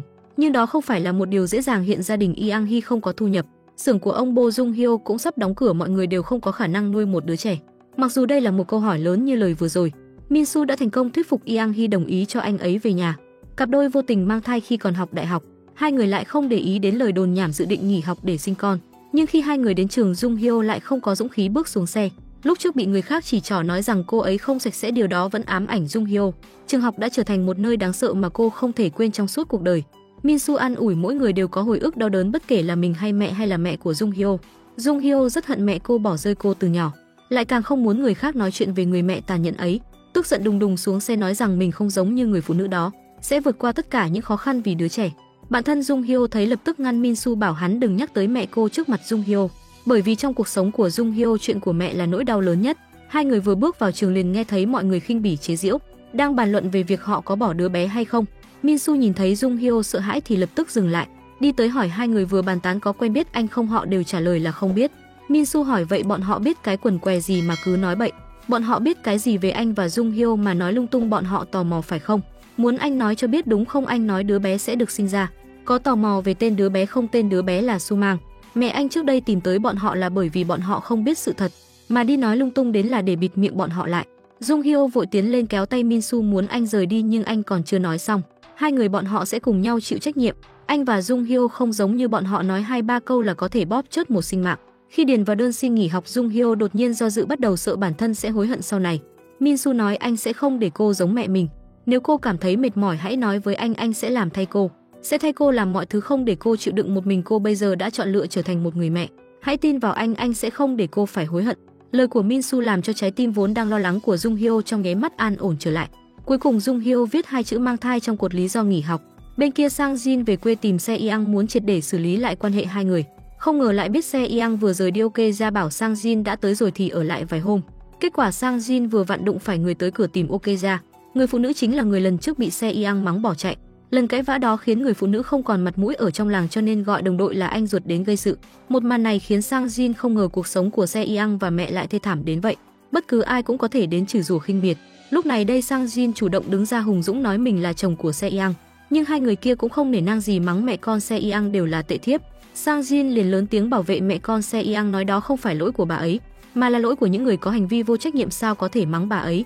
Đó là lỗi của người thực hiện hành vi vô trách nhiệm, sao có thể mắng bà ấy và con gái bà ấy. Chỉ vì những người như mẹ của anh ta mà họ đã trải qua rất nhiều khó khăn, biết không hả? Tên con trai người phụ nữ kia thẹn quá hóa giận túm áo Sang Jin muốn đánh nhau. Sang Jin phản đòn đẩy tên kia ngã lăn ra đất, mấy người ầm ĩ một trận càng đánh càng hăng. Cảnh tượng vô cùng hỗn loạn, Sang Jin và bạn thân thương tích đầy mình. Bên này Min Soo và mẹ đều đến bệnh viện, họ lo lắng rằng Jung Hyo sẽ suy thận vì ngộ độc thai kỳ. Vì vậy hai người tranh giành để làm xét nghiệm thận, để đề phòng trường hợp nguy hiểm hiến thận cho Jung Hyo. Yang Hee nói con trai thường xuyên hút thuốc có ảnh hưởng không nhỏ đến thận. Min Soo lại nói bà thì không hút, chắc bà bảo mình đã bỏ thuốc rồi mà thời gian hút cũng không dài. Min Soo không chịu yếu thế nói thời gian mình hút thuốc ít hơn mẹ uống rượu cả ngày càng không được. Sau đó lại so qua gan ai tốt hơn, rồi lại so xem ai phục hồi nhanh hơn, so qua so lại giống như trẻ con vậy. Cũng biết tuy miệng hay cãi láo nhưng Min Soo vẫn luôn thương mẹ của mình, ông rất biết ơn hai mẹ con họ. Bác sĩ gọi tên hai người vào xét nghiệm, hai mẹ con cũng không quên tranh nhau. Chàng trai làm cho bạn gái mang thai ở tuổi 20, anh đồng ý sinh con nhưng không muốn kết hôn với bạn gái. Nghe có vẻ chối tay nhưng thật ra lại không phải, Min Soo là bởi vì không muốn, chỉ vì lỡ mang thai mà Jung Hyo buộc phải thiệt thòi kết hôn với anh. Anh sẽ chờ Yang Hee thật tâm nguyện ý muốn lấy anh, chờ cô cảm thấy anh thật sự xứng đáng để cô giao phó cuộc đời còn lại cho mình. Hai người bây giờ đã quyết định nuôi dưỡng đứa bé nên phải tự lập trước. Mặc dù tuổi vẫn còn nhỏ nhưng anh sẽ thuê một căn nhà nhỏ đầy đủ. Anh sẽ cố gắng, mặc dù không thể mua cho Jung Hyo nhiều quần áo đẹp, cũng chưa thể mua cho đứa bé những thứ tốt nhất, nhưng anh sẽ khiến cô cười mỗi ngày, cho đến khi bọn họ mua một ngôi nhà và sắm những đồ đạc đắt tiền thì dừng lại. Jung Hyo cảm động rớt nước mắt liền đá cho Min Soo một cái, oán giận anh cái gì gọi là mua nhà đắt tiền cùng đồ đạc là dừng lại. Sau đó sẽ không tiếp tục đối xử tốt với mẹ con cô đúng không, thái độ này phải trừ điểm. Sau đó Jung Hyo nói mình bị đau chân kêu Min Soo lái xe qua. Thật ra lúc vừa rồi nhìn Min Soo nghiêm túc lập ra kế hoạch tương lai khiến cô rất hạnh phúc. Phía bên kia Yang Hee đang đau đầu chuyện Min Soo chuyển về ở như thế nào. Hai người còn chưa kết hôn chắc chắn không thể ở cùng nhau, mà Min Soo hình như cũng không muốn Jung Hyo ở cùng bà. Khi Yang Hee đang rối rắm đột nhiên nhận được thông báo tuyển dụng của siêu thị. Trước đó bà giúp nhân viên trong siêu thị cải thiện doanh số bán hàng. Đối phương muốn mời bà đến chỗ bọn họ gặp mặt thử. Đúng lúc này Min Soo cùng Jung Hyo cũng trở về. Min Soo hỏi mẹ mình sẽ ngủ ở đâu, Yang Hee bảo con trai hay ngủ phòng Jung Hyo. Còn Jung Hyo nói mình sẽ ngủ với mẹ, nói xong cô chạy về phòng. Min Soo si tình nhìn theo thấy con trai vẻ mặt không đứng đắn, liền tới gần cảnh cáo con trai đừng có nghĩ đến việc bước qua cửa phòng Jung Hyo. Hai người vẫn còn chưa kết hôn, Min Soo bị nói trúng tim đen vội chạy về phòng. Buổi tối Yang Hee vẫn mặt mày ủ rũ nhìn chằm chằm hồ sơ lý lịch của mình. Là một bà nội trợ đã nhiều năm ở nhà, bà căn bản không biết viết cái gì lên hồ sơ, kinh nghiệm một mảng trống. Nhưng Jung Hyo đã từng thấy khả năng siêu đỉnh của Yang Hee hôm trước thì hâm mộ không thôi. Cô an ủi chỗ trống trong hồ sơ lý lịch hoàn toàn không đủ chỗ để ghi cả cuộc đời bà vào. Mặc dù Yang Hee không đi làm nữa cũng không có cống hiến cho xã hội, nhưng việc làm mẹ trong nhiều năm có giá trị hơn bất kỳ kinh nghiệm nào, tất cả đều không so được. Yang Hee cảm thán nói chỉ tiếc là xã hội lại không chấp nhận điều này. Cho dù những người mẹ làm cho xã hội thay đổi từng ngày, mọi người cũng sẽ chỉ nhận định đây là việc mà người mẹ phải làm. Ngay cả như vậy, Jung Hyo cũng khuyến khích Yang Hee thử lại để bước vào công việc, bởi vì Yang Hee cũng là hy vọng của cô. Hy vọng sau khi sinh con sẽ không vứt bỏ bản thân mình chỉ còn lại cái vỏ rỗng mang tên mẹ. Sau đó Jung Hyo bảo Yang Hee nói về họ tên của mình, chuẩn bị cho việc giới thiệu bản thân trong cuộc phỏng vấn. Khoảnh khắc đó Yang Hee đột nhiên cảm thấy rất xa lạ, bởi vì cô ấy đã quên nhiều năm không nói tên của mình. Mọi người chỉ gọi bà ấy là mẹ của Min Su, tên của bà sao, tên mà cha mẹ đặt cho bà.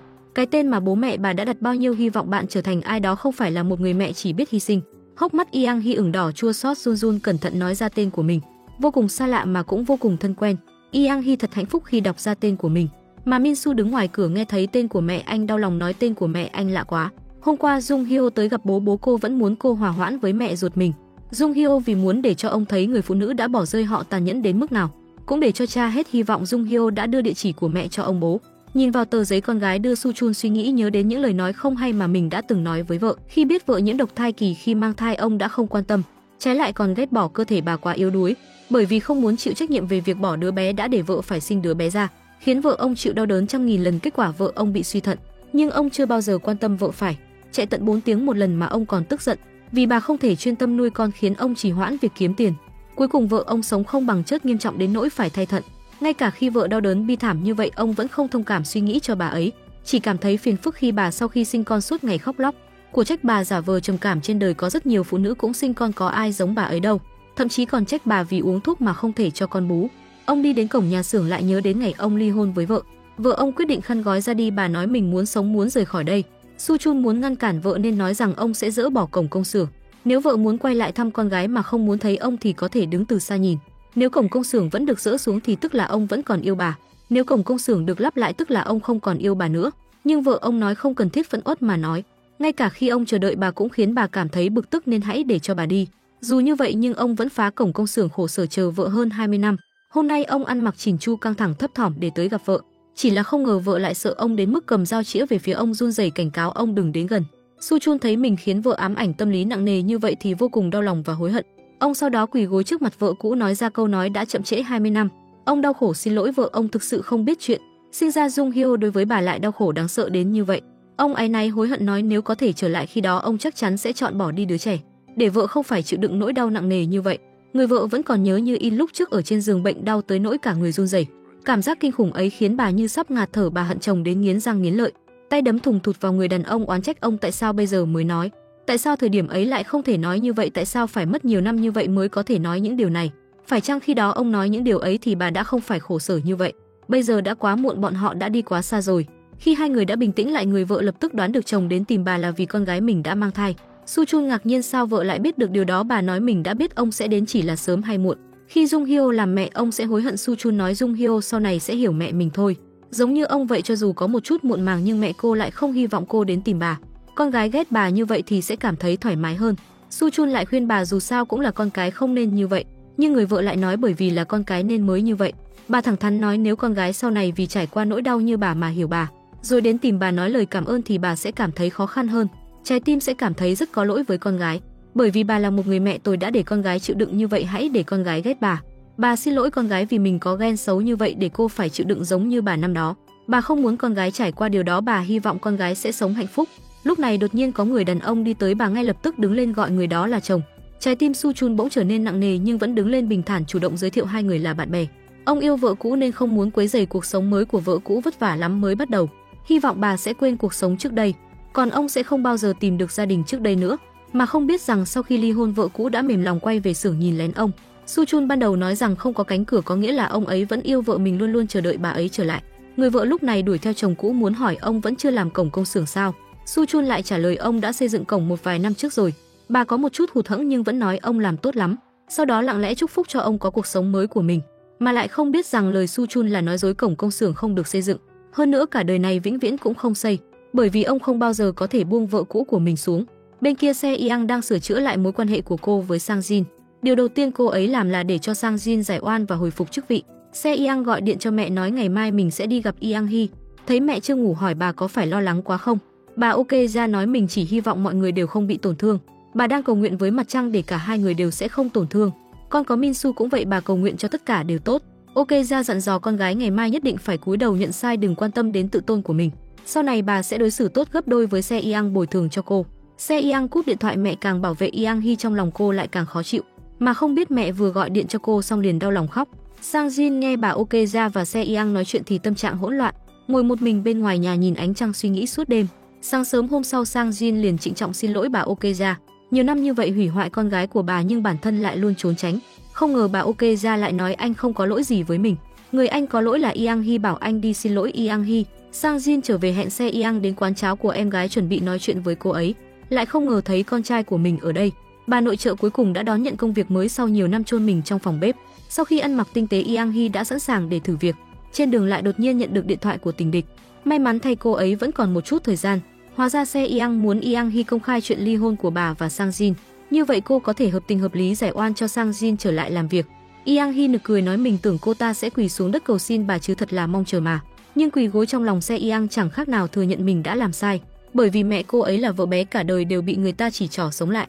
Cho dù cô ấy có làm việc tốt như thế nào, mọi người cũng chỉ coi cô là con gái của vợ bé. Khoảnh khắc cô thừa nhận thì Serion cũng sẽ giống như mình. Yang Hee nghe Se Yang tự lừa mình dối người thì cạn lời.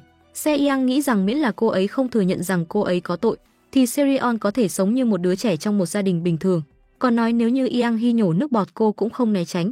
Đánh cô cũng sẽ mặc mắng cô cũng sẽ cúi đầu lắng nghe. Nhưng cô tuyệt đối sẽ không cầu xin sự tha thứ hoặc thừa nhận mình sai lầm. Nghe vậy Yang Hee cũng không muốn nói gì hơn, chỉ tốt bụng nhắc nhở Se Yang càng cố chấp không thừa nhận thì càng không quên được những sai lầm đã mắc phải. Không bằng dứt khoát thừa nhận thì ít ra một ngày nào đó sự bi thảm và tội lỗi bên trong sẽ mất đi. Đáng tiếc Se Yang vẫn cố chấp không nhận ra. Yang Hee cũng lười so đo với cô, nói Se Yang không cần nhúng tay vào việc Sang Jin phục hồi chức vụ. Dù sao hai người họ vẫn chưa hoàn thành thủ tục ly hôn, muốn quản thì cũng là Yang Hee quản. Sau đó Yang Hee trong lòng khẩn trương tham gia thử việc. Mặc dù bà đã là một bà nội trợ trong nhiều năm, không có kinh nghiệm phong phú mà người phỏng vấn cần, nhưng dù sao trước đây bà từng làm bộ trưởng. Một giải pháp độc đáo của bà đã ngay lập tức thu hút sự chú ý của người phỏng vấn. Ngay hôm đó đã mời Yang Hee vào làm việc. Yang Hee trở về nhà muốn chia sẻ điều này với con trai và Jung Hyo nhưng không thấy ai cả, chỉ có thể vui vẻ lại cô đơn nhìn thẻ làm việc. Mà không biết giờ phút này hai người đang gặp Sang Jin và Se Yang. Minsu cũng là lần đầu tiên chính thức gặp được con gái riêng của ông Bo nhà mình. Serion đơn thuần đến nay không biết mình và Minsu là anh em cùng cha khác mẹ. Minsu thật sự không đợi được nữa đứng dậy và rời đi. Sang Jin vội vàng ngăn con trai lại muốn nói chuyện với anh, nhưng đối với sự tồn tại của con gái riêng luôn nhắc nhở Minsu những điều sai trái mà bố anh đã làm và những đau khổ mà ông đã gây ra cho hai mẹ con anh. Anh không muốn đau khổ nữa, hy vọng bố sẽ biến mất khỏi cuộc sống của anh và mẹ. Bọn họ có thể sống một cuộc sống tuyệt vời, miễn là bố anh không xuất hiện trong cuộc sống của bọn họ, mẹ và anh đã có thể trở nên gần gũi hơn. Vì vậy anh nói bố mình đừng xuất hiện trước mặt bọn họ nữa. Anh nói ông hãy đi chịu trách nhiệm với cái sai lầm trước kia của ông. Ít ra khi đó anh vẫn có thể xem ông là người cha đáng kính. Mà Jung Hyo cũng thay Yang Hee chỉ trích Se Yang. Mẹ Yang Hee của cô từ bỏ bao nhiêu thứ mới có được một gia đình, bởi vì có được nên mới mất đi, còn cô ta chưa bao giờ có được thì có gì để mất. Lại còn rêu rao oan uổng nói như thể đồ của mình bị cướp đi. Cho dù thời gian trôi qua mọi người quên cô ta, chỉ cần Minsu và Yang Hee còn nhớ được thì cô ta vẫn mãi mãi là tội đồ, đừng bao giờ quên điều đó. Lúc về nhà, Minsu bảo Jung Hyo đừng nói cho mẹ chuyện họ gặp Se Yang, anh sợ mẹ không thoải mái. Jung Hyo không ngờ anh lại chu đáo với mẹ như vậy. Minsu nói anh vẫn luôn quan tâm mẹ rất nhiều, chỉ là vẫn luôn cảm giác mối quan hệ giữa họ vẫn chưa được tự nhiên. Jung Hyo bảo anh hãy để mọi chuyện từ từ, cho dù là anh hay mẹ đột nhiên trở nên gần gũi sẽ làm cho cả hai đều thấy xa lạ. Hai người trở về nhà, Yang Hee cố ý bảo Jung Hyo lấy thuốc bổ trên bàn uống. Jung Hyo đi tới thấy trên bàn có thể làm việc của mẹ thì vui mừng hỏi bà có phải đã vượt qua phỏng vấn. Yang Hee giả bộ nói hóa ra mình để tấm thẻ ở đó, tưởng mình đã để nó trong phòng ngủ. Minsu không biết thời thế còn nói hình như không phải là nhân viên chính thức. Yang Hee lập tức nói đúng vậy, chẳng lẽ lại được thăng chức làm tổ trưởng luôn được sao? Minsu nói đây là nhân viên hợp đồng còn gì.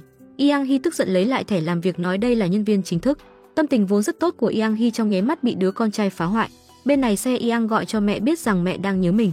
Bà Ok ra nói ngay cả khi Sang Jin ly hôn khôi phục lại chức vụ, hai người bọn họ sống cùng nhau cũng chưa chắc sẽ hạnh phúc. Bà nói trước kia khi sinh con gái vợ cả từng cầm tiền và đồ ăn cung cấp cho bà, muốn bà giao con gái cho bà ấy, nói rằng sẽ đối xử với con gái bà như con gái ruột của mình, hy vọng bà có thể bỏ lại mọi thứ đi sống một cuộc sống mới. Nhưng bà luyến tiếc con gái bướng bỉnh nên đã không đồng ý. Bây giờ bà thật sự hối hận, nếu khi đó Se Yang để cho vợ cả nuôi có lẽ sẽ không nổi loạn tùy hứng như bây giờ. Se Yang nói mình sẽ cúp máy nếu có thể bà Ok ra thực sự muốn mình chịu đựng tất cả thay con gái. Đối với tiểu tam phá hoại gia đình mình có bao nhiêu oán hận mà người phụ nữ này chỉ tát cho cô ta một cái. Yang Hee bị Se Yang hại vô cùng bi thảm và thê lương, nhưng bây giờ bà chỉ dùng một cái tát này để kết thúc oán hận bấy nhiêu năm. Yang Hee nói bà đồng ý ly hôn với Sang Jin không phải để nhường chỗ cho Se Yang.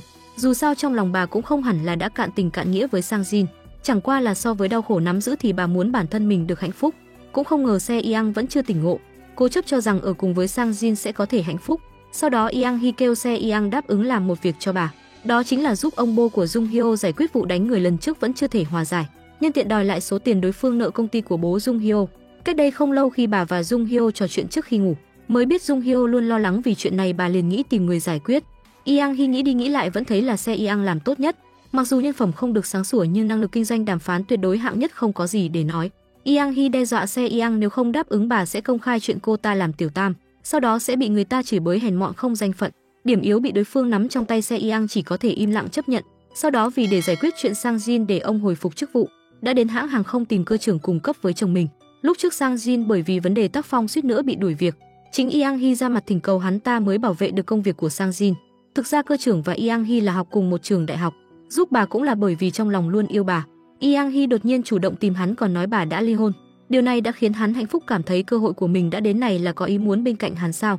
Minsu lén lút đi theo mẹ ra ngoài, thấy tên đàn ông bị ổi thèm khát mẹ mình này thì ánh mắt sắc như dao, không biết mẹ mình tìm tên này có mục đích gì. Jong Won vừa ngồi xuống đã ôn chuyện cũ với Yang Hee, cảm khái thời sinh viên đại học Yang Hee chọn hắn thì cuộc sống của hai người nhất định sẽ rất hạnh phúc. Yang Hee nói bà biết điều đó khiến Jong Won vui mừng, nói hai người hiện tại bắt đầu lại cũng không muộn. Không ngờ Yang Hee lại nói bà không muốn đi theo người đàn ông đã từng bán vợ mình cho một người quyền quý. Bây giờ nhìn nhân phẩm của hắn ta cũng không khác gì lúc trước, bà cảm thấy may mắn vì lúc trước mình không chọn hắn. Tuy rằng Yang Hee không biết trong lòng Sang Jin đối với bà có cách nhìn gì, nhưng ít ra bà ấy cũng yêu Sang Jin. Mặc dù Sang Jin đã làm những điều có lỗi với bà nhưng bà vẫn còn yêu ông ấy. Bà luôn an ủi bản thân bằng điều đó, làm cách nào cũng không bỏ được việc yêu Sang Jin, cho nên lúc trước mới tha nuôi con riêng của chồng cũng không muốn ly hôn. Nhưng gần đây Yang Hee mới phát hiện thay vì tiếp tục yêu ly hôn sẽ làm cho bà thấy nhẹ nhàng hơn. Mà hôm nay Yang Hee sở dĩ tới tìm Jong Won không phải để tâm sự, mà là đến uy hiếp hắn phục hồi chức vụ cho Sang Jin. Lúc trước bà cầu xin hắn giúp Sang Jin đã vô tình biết được hãng hàng không của họ lén lút theo dõi nhân viên. Nếu chuyện này bị lộ ra chắc chắn sẽ đánh một đòn chí mạng cho hãng hàng không, khi đó hắn ta cũng sẽ bị ảnh hưởng. Jong Won muốn chạy theo ngăn cản Yang Hee lại bị Minsu mạnh mẽ bế sang một bên cảnh cáo, hắn đừng có tùy tiện gọi tên của mẹ anh nếu không muốn bị ăn đòn bởi người nhỏ tuổi hơn mình. Nếu còn làm lớn chuyện đuổi theo mẹ anh sẽ cho hắn thử.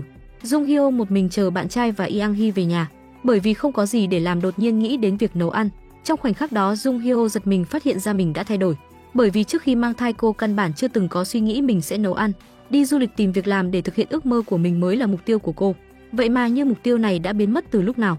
Jung Hyo cảm thán thật sự đúng như lời Yang Hee nói, sau khi một người phụ nữ làm mẹ mọi thứ trong quá khứ sẽ biến mất. Yang Hee đau lòng biết Jung Hyo vì cô đơn nên mới suy nghĩ lung tung quyết định đưa cô ấy ra ngoài để giải quyết. Lúc đó Minsu vì kiếm thêm chút tiền để cho Yang Hee và đứa bé một cuộc sống vật chất tốt hơn, không chỉ làm việc trong quán cháo của dì còn tìm các loại công việc lớn nhỏ không để mình nhàn rỗi cả ngày. Minsu đang làm vừa ngồi nghỉ ngơi một chút lại nhận được tin nhắn của mẹ, lập tức chạy tới phát hiện hai người đang tập yoga. Yang Hee vô cùng nổi trội, những người khác đều là vợ chồng, chỉ có cô và mẹ là đặc biệt. Nhưng giây sau Yang Hee nhìn thấy Minsu vội vàng để anh thay thế vị trí của bà, để cho cặp vợ chồng nhỏ trau dồi cảm xúc. Nhưng mà nhìn Minsu có vẻ đau khổ cơ mà, ít nhất phải như vậy Jung Hyo mới không cô đơn. Sau đó Yang Hee đến tìm em chồng nói rằng cô ấy sẽ ly dị với Sang Jin. Yang Hee biết em chồng vẫn luôn sống rất khổ sở vì anh ruột không có tiền đồ. Công việc hạnh phúc tuổi trẻ đã mất, bàn tay đẹp cùng phong thái dạng người lúc trước cũng trở nên thảm hại. Yang Hee nghĩ em chồng chịu đựng tất cả đau khổ từ bà, chỉ vì Sang Jin là người thân duy nhất còn sót lại của cô ấy trên thế giới này. Không ngờ em chồng lại nói trong lòng cô Yang Hee là người nhà của cô, sự hiện diện của bà giống như mẹ cô. Ngay cả khi Yang Hee ly hôn so với anh ruột không có tiền đồ kia, cô vẫn muốn ở bên Yang Hee. Yang Hee mỉm cười nói dù ly dị với Sang Jin nhưng bà vẫn luôn ở bên cạnh cô. Chẳng phải lúc mẹ chồng qua đời bà đã hứa sẽ thay mẹ chăm sóc cô sao? Em chồng rất ngạc nhiên và cảm động khi chị dâu mình vẫn còn nhớ. Yang Hee bảo em chồng không nên đau khổ lo lắng cho bà sau này nữa. Sau đó Yang Hee đưa cho em chồng một chiếc USB nói rằng điều này sẽ giúp anh trai cô phục hồi chức vị. Se Yang đến công ty đối phương nói dối mình là tình nhân của bố Yang Hee. Đối phương cảm thấy Se Yang là người đàn bà lẳng lơ nên bắt đầu đùa giỡn bằng lời lẽ tục tĩu, không ngờ lại bị Se Yang ghi âm lại tất cả, định tội hắn ta quấy rối cô. Dùng cách này uy hiếp đối phương rút đơn tố cáo ông Bo của Yang Hee, sau đó lại cứng rắn dùng các loại luật lệ để gây áp lực buộc đối phương phải thanh toán số tiền nợ Su Chun. Ông bố Yang Hee vô cùng ngạc nhiên khi nhận được tiền. Việc này ông chỉ nói qua với Sang Jin và Yang Hee đoán được là Se Yang ở sau lưng giúp đỡ, liền vội vàng gọi điện thoại để bày tỏ lòng biết ơn. Còn nói kết quả xét nghiệm của Yang Hee và Minsu trước đó đã có tất cả đều khỏe mạnh, hiện tại chỉ cần phối hợp Jung Hyo. Jung Hyo ở trong phòng chuẩn bị bất ngờ cho Yang Hee vô tình nghe thấy thì cảm động vô cùng. Cô mang bánh ngọt đã thắp nên đi ra. Yang Hee nhìn chiếc bánh ngọt có chút hoảng hốt, dường như đã không làm điều này trong một thời gian dài. Jung Hyo và Yang Hee đang nói lời tình cảm thì Min Soo bê bánh kêu mẹ thổi nến nhanh không, tay anh mỏi. Hai người liền lườm Min Soo một cái, đúng là không có mắt nhìn mà. Yang Hee ôm Jung Hyo nói mình đúng là không cần con trai mà có con gái là tốt nhất. Hai người quyết định cùng nhau thổi nến. Min Soo cũng tham gia chen ngang khiến hai người trợn mắt hỏi anh đang làm gì. Min Soo nói mình sợ hai người thôi thì sẽ vắng vẻ, đúng là cạn lời mà. Min Soo nhân cơ hội trốn mẹ ở gần Jung Hyo, còn dụ dỗ cô ngủ ở phòng mình, trời sáng thì trở về phòng mẹ. Jung Hyo thẹn thùng không biết trả lời sao, mà lại không biết Yang Hee đang đứng ở ngoài nghe lén. Min Soo nói bây giờ chỉ muốn đơn giản hôn một cái. Jung Hyo ngại ngùng đồng ý chỉ hôn một cái. Đang chuẩn bị môi chạm môi thì Yang Hee xông vào hỏi hai người đang làm cái gì trước mặt người lớn. Hai bọn họ giật mình tách ra. Min Soo chối bay biến nói Jung Hyo bị đau mắt, anh chỉ thổi cho cô ấy thôi. Jung Hyo cũng nhanh chóng phối hợp diễn. Yang Hee liếc mắt một cái liền nhìn thấu tâm tư nhỏ bé của con trai, cảnh cáo anh không được làm bậy. Min Soo chạy về phòng. Con trai của chủ tịch của hãng hàng không ở phía bên kia biết Yang Hee nắm trong tay điểm yếu của mình thì phát điên. Nếu chuyện này lộ ra hãng hàng không có thể sẽ toi đời. Jong Won đề nghị gặp Sang Jin thương lượng giải quyết để anh ta thầm lặng phục chức. Con trai chủ tịch cũng sợ nếu không làm vậy Yang Hee thật sự sẽ làm ra chuyện kia, đành phải lén lút tới gặp Sang Jin. Sang Jin và bạn thân vừa sẵn sàng để chuẩn bị một chút đồ đón con trai chủ tịch đến. Chuông cửa reo liền ra mở cửa, không nghĩ tới lại là em gái mình. Em gái lấy ra đĩa USB mà Yang Hee đưa cho cô, nói đây là bằng chứng, chứng minh việc hãng hàng không lén lút theo dõi sự riêng tư của nhân viên. Ngoài ra còn có hình ảnh xe Yang đỡ Sang Jin đến khách sạn. Sang Jin không ngờ rằng trước khi biết đến sự tồn tại của con gái, Yang Hee cũng đã thấy hình ảnh mình và xe Yang đi đến khách sạn. Ngay cả khi như vậy, Yang Hee lúc đó cũng chọn tin tưởng ông là ông phụ sự tin tưởng ấy. Sang Jin còn chưa lấy lại tinh thần từ trong khiếp sợ đã nghe thấy tiếng chuông cửa, vội vàng để cho em gái trốn đi. Sang Jin trước sau như một gật đầu khom lưng với con trai chủ tịch, biết rằng người đàn ông đã đồng ý cho họ trở lại làm việc, tạm thời được điều ra nước ngoài cũng không có oán hận. Nhưng con trai của chủ tịch rất tức giận trách cứ Sang Jin vì sao lại bảo vợ làm lớn chuyện. Bạn thân ở một bên không nghe được bắt đầu nói lại rõ ràng là hắn ta bảo bọn họ hỗ trợ buôn lậu. Lúc này em gái Sang Jin cũng đi ra, cô thật sự là nhìn không được mấy tên tiểu nhân bỉ ổi này, tức giận mắng ầm ĩ, mấy người nhốn nháo thậm chí còn động thủ. Con trai chủ tịch tức giận mắng chửi bọn họ điên rồi sao dám lại đánh cấp trên, lại tát anh bạn thân của Sang Jin một cái. Sau đó nói em gái Sang Jin cảm thấy anh dễ bắt nạt đến mức cô dám trừng mắt sao. Đột nhiên Sang Jin đứng ra nói rằng họ không còn làm việc nữa. Khi phách bảo vệ đồng nghiệp và em gái của mình, ông đã chịu đựng đủ từ lâu rồi. Đối với những tên cầm thú đội lốt, người này ngày nào cũng phải cúi đầu với lương tâm. Sau đó Sang Jin lấy ra USB cảnh cáo Jong Won, trong đó là những bằng chứng bọn hắn theo dõi nhân viên. Đoán xem nếu thứ này tung ra thì ai sẽ chết trước. Quả nhiên lời nói của Sang Jin khiến bọn chúng phải im miệng. Tới chỗ để xe cấp trên chất vấn Jong Won tại sao thứ đó lại ở trong tay Sang Jin, còn nói ngày mai Jong Won tới gặp mình với đơn từ chức đi. Quay lại nhà Sang Jin, em gái và bạn thân đều cảm thấy Sang Jin vừa rồi rất đẹp trai, ngay cả khi mất việc nhưng phẩm giá của người đàn ông không bị mất.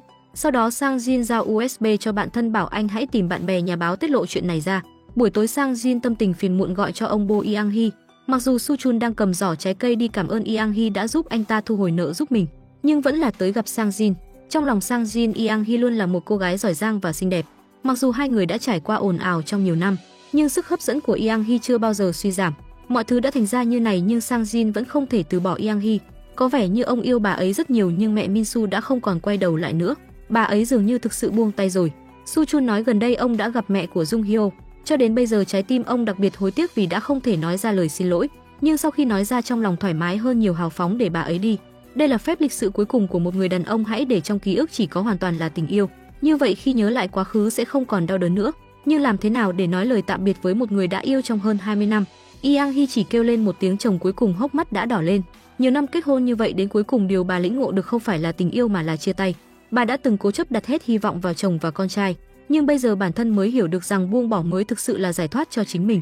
Bọn họ nên dừng lại ở đây để Yang Hee đi mới chính là yêu bà ấy. Sang Jin có ngàn lời muốn nói lúc trước ông buông xuống tự tôn quỳ xuống muốn giữ lại công việc, thật ra là vì muốn giữ lại vợ mình. Muốn nói tại sao ông lại không thay đổi tài khoản nhận lương mỗi tháng đều chuyển tiền lương cho vợ, ngay cả khi không có tiền phải đi mượn người khác thẻ lương cũng không được thay thế. Không phải ông sợ vợ đem những sai lầm của mình bêu diếu mà bởi vì đau lòng bà nhốt mình ở nhà. Sang Jin muốn nói rất nhiều như lời tạm biệt cuối cùng chỉ gói gọn trong hai từ bà xã. Ngày hôm sau Yang Hee và Min Soo nhìn thấy Sang Jin trên tin tức, phơi bày quản lý hãng hàng không sai khiến cấp dưới buôn lậu. Hy vọng Sang Jin sớm rửa được oan khuất, khôi phục danh dự. Mà quan hệ giữa Min Soo và mẫu thân cũng dần dần hòa hoãn, không chỉ thân mật chuẩn bị cà phê cho mẹ, còn chân thành chúc mừng bà ngày đầu tiên vào lớp thực tập. Yang Hee đến công ty, từ bây giờ cuộc sống của bà sẽ bắt đầu. Thời gian trôi qua, Jung Hyo đã mang thai được 6 tháng, còn Yang Hee từ người mới được thăng chức và tăng lương trở thành quản lý chính. Sống chung với Jung Hyo khiến Yang Hee cảm giác vui vẻ hạnh phúc. liền có linh cảm sáng tạo ra sản phẩm mới và giành được giải thưởng. Còn Min Soo cũng trở thành một người đàn ông tốt cố gắng kiếm tiền nuôi gia đình. Mỗi ngày trước khi đi làm đều cho Jung Hyo một nụ hôn. Hôm nay ông bố gọi điện hỏi thăm Jung Hyo. Ông cảm thấy con gái ở cùng tên tiểu tử Min Soo kia ở cùng chỗ thì quá tiện nghi cho hắn rồi. Mỗi lần con gái bênh vực Min Soo ông đều ghen tị điên cuồng, cảm thấy mình sẽ bị cho ra rìa. Đang nói chuyện Jung Hyo đột nhiên cảm thấy bụng có chút đau. Jung Hyo vội cúp điện thoại nghỉ ngơi một hồi vẫn chưa đỡ thì hít sâu vài cái. Cô chỉ cho rằng mình không vận động nhiều nên không để tâm. Đúng lúc này Ok Ra đưa kim chi đến Jung Hyo ăn no uống đủ gọi cho Ok Ra tỏ vẻ cảm ơn. Jung Hyo biết Ok Ra rất muốn gọi trực tiếp với Yang Hee, nhưng lại cảm thấy có lỗi vì Yang Hee ly hôn có liên quan đến con gái mình, cho nên vừa áy náy vừa không thoải mái. Lúc trước bà cũng từng tự mình mang theo món ăn nhỏ do mình làm mang tới gặp Yang Hee. Thấy Yang Hee tâm trạng không tốt liền nói chuyện ly hôn cũng không phải lỗi của Yang Hee, là tại bà có con gái không tốt, bà chuẩn bị đưa con gái và cháu gái về quê. Yang Hee đưa bà cốc nước nói bà đã thực sự thay đổi rồi. Ok Ra vì không biết làm thế nào để an ủi, thậm chí còn định đưa tiền cho Yang Hee, không nghĩ tới Yang Hee vẫn tốt bụng như trước, nói mình sẽ không dùng số tiền này, mọi tội lỗi của bà đã dùng số đồ ăn này để trả là được rồi. Bà Ok Ra hồi tưởng lại cảm thán Yang Hee đúng là một người phụ nữ chính trực, mà lúc đó Se Yang cũng không còn cầu nhàu làm loạn nữa. Cô muốn chịu đựng đến khi Yang Hee hoàn toàn thấy thoải mái, cô sẽ đáp ứng tất cả những yêu cầu của Yang Hee. Nhưng hiện tại Yang Hee vẫn chưa nói gì, bà ấy có thể yêu cầu bất cứ điều gì miễn là không đưa ra những tội ác mà cô không muốn thừa nhận thì mọi thứ đều ổn. Chiều nay Se Yang nhận được điện thoại của mẹ cô, vốn muốn tìm một công việc, nhưng mẹ cô lại bảo cô đừng làm gì cả. Bà biết trong lòng con gái vẫn còn oán hận, muốn cô tự mình suy nghĩ trong lòng. Bà biết con gái chỉ có thể làm công việc đào tạo tiếp viên hàng không và dạy tiếng Anh, làm những công việc giáo viên. Nhưng Se Yang đã phạm phải sai lầm, không có chồng mà có con, sẽ không ai muốn người như vậy dạy con của mình cả. Se Yang nghe vậy thì oán trách, ngay cả mẹ cô cũng chỉ trích mình như vậy thì cô phải làm như thế nào? Bà Ok Ra nói mình không buộc tội anh mà chỉ muốn anh thành thật. Cho đến khi mẹ Min Soo nói gì đó thì cô cứ ngoan ngoãn chờ đợi. Đến khi cúp máy rồi Se Yang mới thở dài. Ai cũng biết điều đó rồi nhưng điều đó không hề dễ dàng. Bà Ok Ra thầm cầu mong con gái đừng tự làm khổ mình nữa, con gái càng có ác ý thì trái tim của bà càng đau. Hai cô gái đi mua bữa sáng thấy anh chàng đẹp trai bán hàng đã phải lòng từ cái nhìn đầu tiên.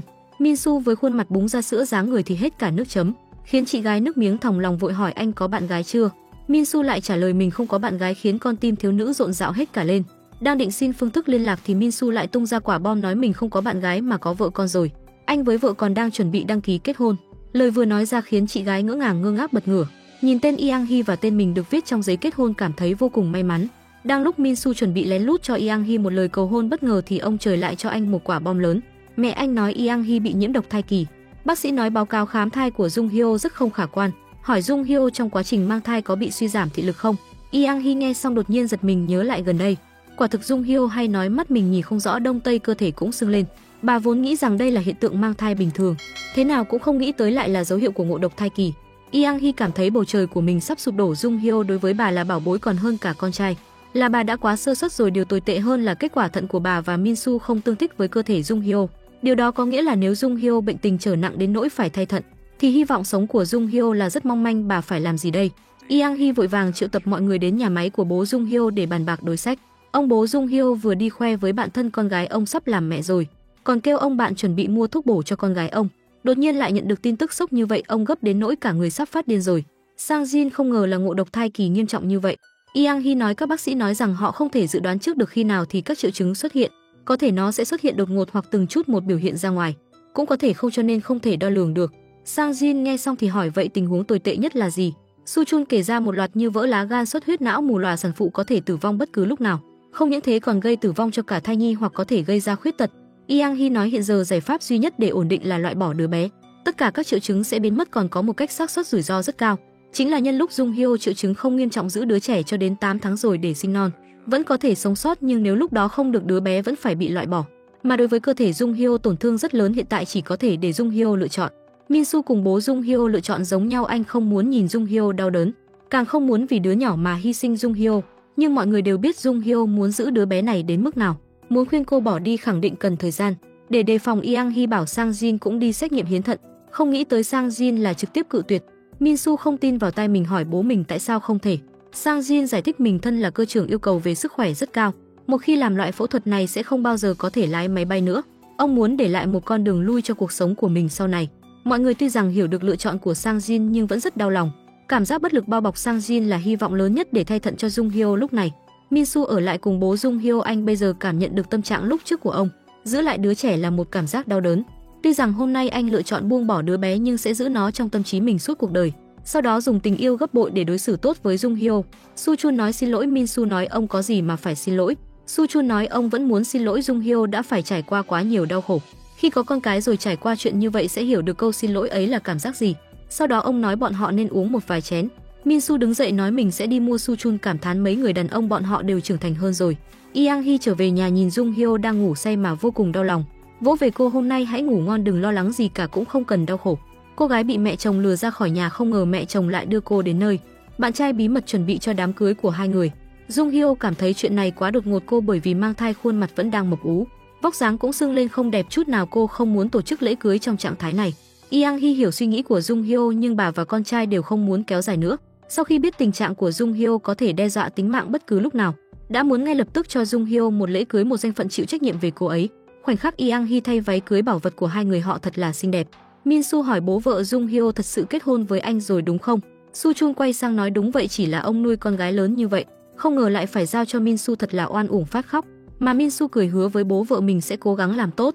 Min Su nhìn cô dâu xinh đẹp của mình cuối cùng cũng nói ra những lời ẩn giấu trong lòng đã lâu. Anh thật sự nghĩ Jung Hyo là người đẹp nhất trong số những người anh từng gặp. Yang Hee nhịn không được khen ngợi. Cả đời này bà chưa nhìn thấy một cô dâu xinh đẹp như vậy khiến Jung Hyo xấu hổ quá.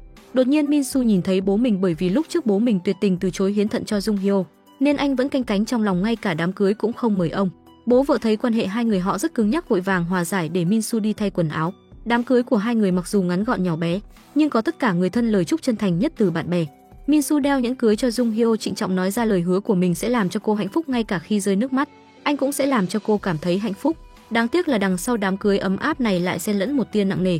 Bố mẹ mọi người nghĩ về chuyện Jung Hyo có thể ra đi vì ngộ độc thai kỳ thì lộ ra vẻ buồn rầu. Min Su vì để làm tan không khí liền đứng dậy đưa cho Jung Hyo một chiếc đồng hồ. Nếu chiếc nhẫn là minh chứng cho đám cưới của bọn họ, thì chiếc đồng hồ này mang ý nghĩa mỗi khoảnh khắc của bọn họ đều gắn kết cùng nhau, dù là ở trần gian hay là nơi vĩnh hằng. Sau đó Min Su lại hát một bài cho Jung Hyo, bài hát chỉ dành cho cô ấy. Hai người cùng nhau trải qua đắng cay ngọt bùi, kiên nhẫn cùng nhau bây giờ giống như một bộ phim xuất hiện trong tâm trí. Jung Hyo xúc động suýt thì rơi nước mắt. Jung Hyo trong lòng Min Su quan trọng hơn rất nhiều so với cô ấy nghĩ. Jung Hyo không phải là tình yêu của anh mà là tín ngưỡng, bởi vì tình yêu là hư vô có thể phai mờ, nhưng đức tin là vĩnh cửu có thể tiếp thêm cho mọi người can đảm và sức mạnh, có thể chiến thắng sự sống và cái chết, vượt ra ngoài sự sống và cái chết. Buổi tối Jung Hyo nhìn nhẫn cưới vui vẻ không ngủ được, nhưng trong lòng Yang Hee cảm thấy chiếc nhẫn đó quá mức đơn giản. Định để con trai chuẩn bị cho cô một chiếc nhẫn bản giới hạn chỉ có một đáng trân quý cả đời, không ngờ Jung Hyo lại nói nhẫn có đắt đến đâu cũng vô dụng, ly hôn vẫn sẽ mất ý nghĩa của nó. So với giá và hình dạng của chiếc nhẫn thì phần trên chiếc nhẫn sẽ ở bên nhau một đời, ước định sẽ không dễ dàng tháo nhẫn ra càng đáng quý hơn.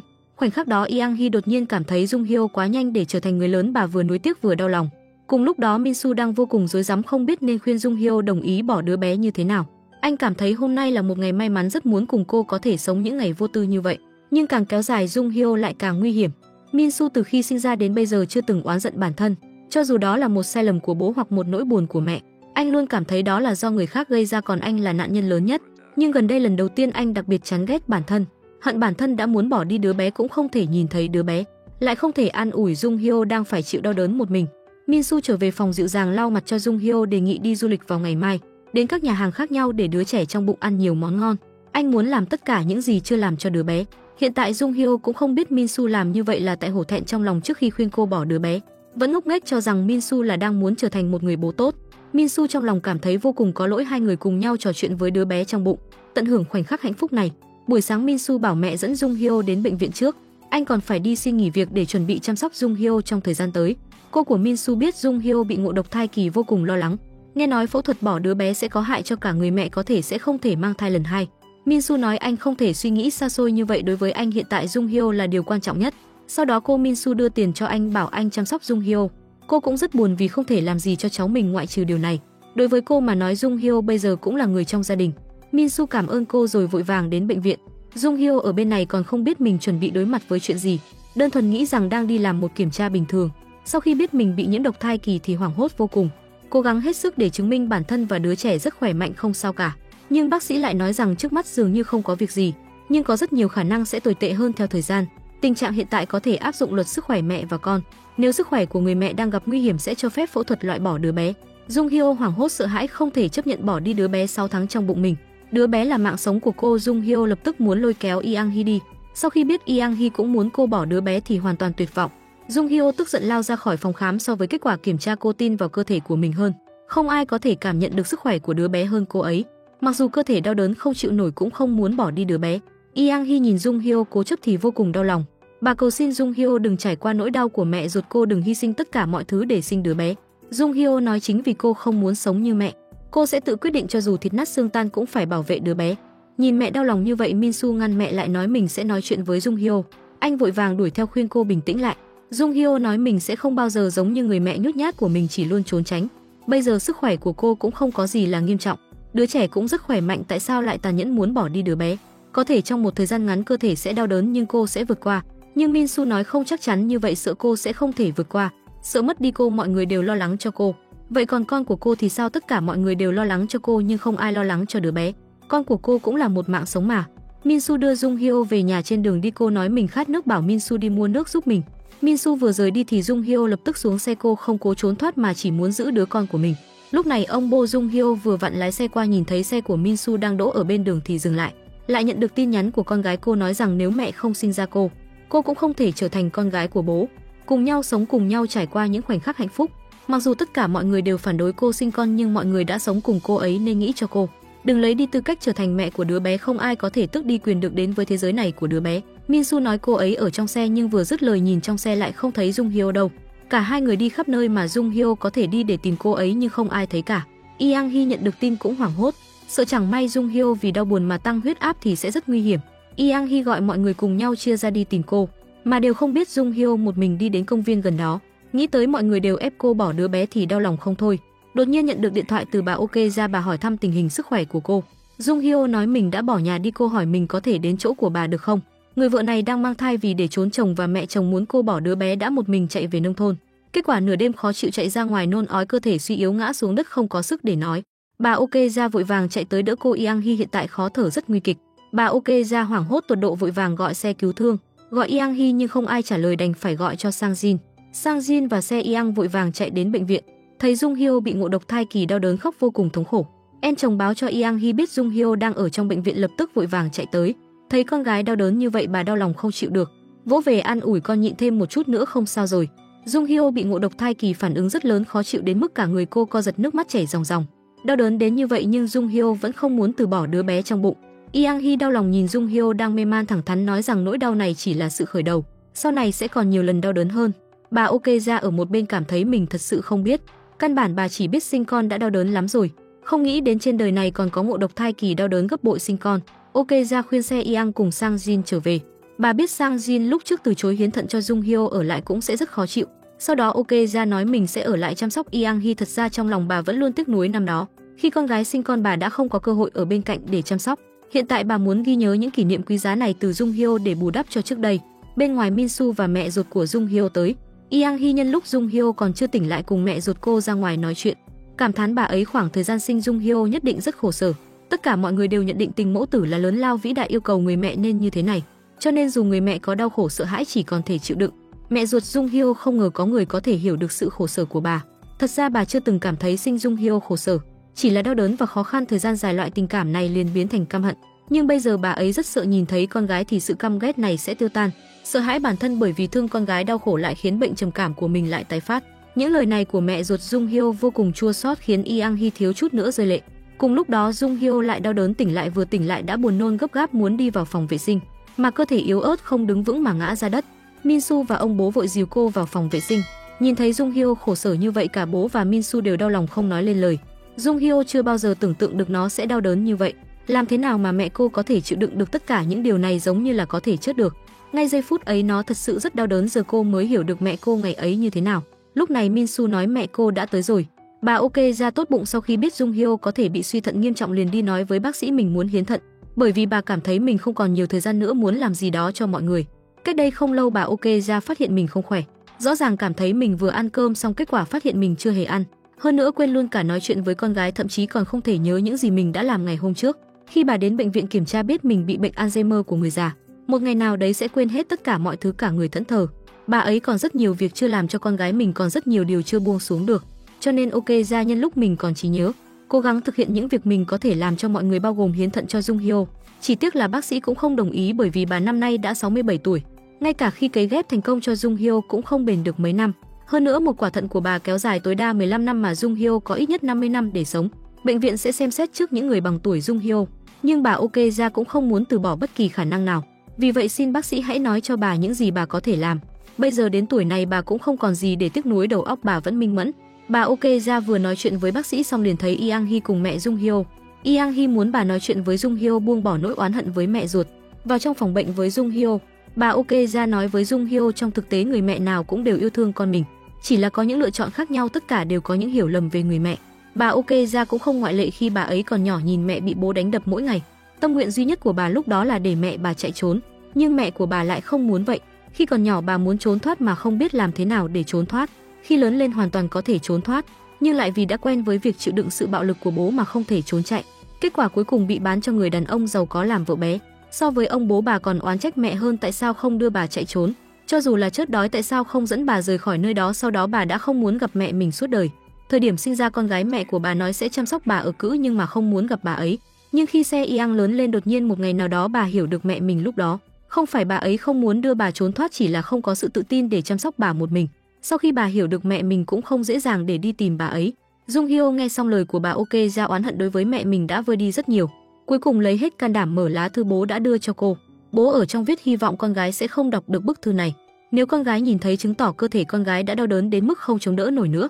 Lúc trước bà ngoại của Jung Hyo đã qua đời vì ngộ độc thai kỳ, dẫn đến chuyện mẹ Jung Hyo rất sợ hãi việc có con. Nhưng vào thời điểm đó ông đã buộc vợ mình phải có con. Có con là một chấp niệm của ông khiến vợ ông càng không thể mở lòng. Ông nghĩ đứa con sẽ trói buộc vợ ở lại bên cạnh mình, nhưng không ngờ vợ ông lại bởi vậy mà rời bỏ ông. Ông đã đối xử với Jung Hyo tốt gấp trăm ngàn lần với hy vọng vợ sẽ nhớ con. Cảm thấy ông nuôi dạy con gái tốt thì vợ ông sẽ trở lại. Nhưng đến khi con gái mang thai ông mới muộn màng nhận ra bản thân đã tồi tệ đến mức nào. Nghĩ lại những điều đã làm với vợ mình, ông cảm thấy vô cùng hối hận. Cũng thực sự nhận ra rằng con cái nên là kết tinh từ tình yêu thay vì chấp niệm và ép buộc. Sự ra đời của sinh mệnh đáng quý nên được lấp đầy với tình yêu, chứ không phải vì sự cố chấp đầy đau đớn như vậy. Ông hy vọng con gái sẽ không lựa chọn giống như mình. Đột nhiên biết được rằng con gái mình sẽ hiến thận cho người khác sẽ có cảm giác gì. Bà Okeza cảm thấy con gái thật sự điên rồi, tại sao bỗng nhiên lại muốn hiến thận cho Jung Hyo.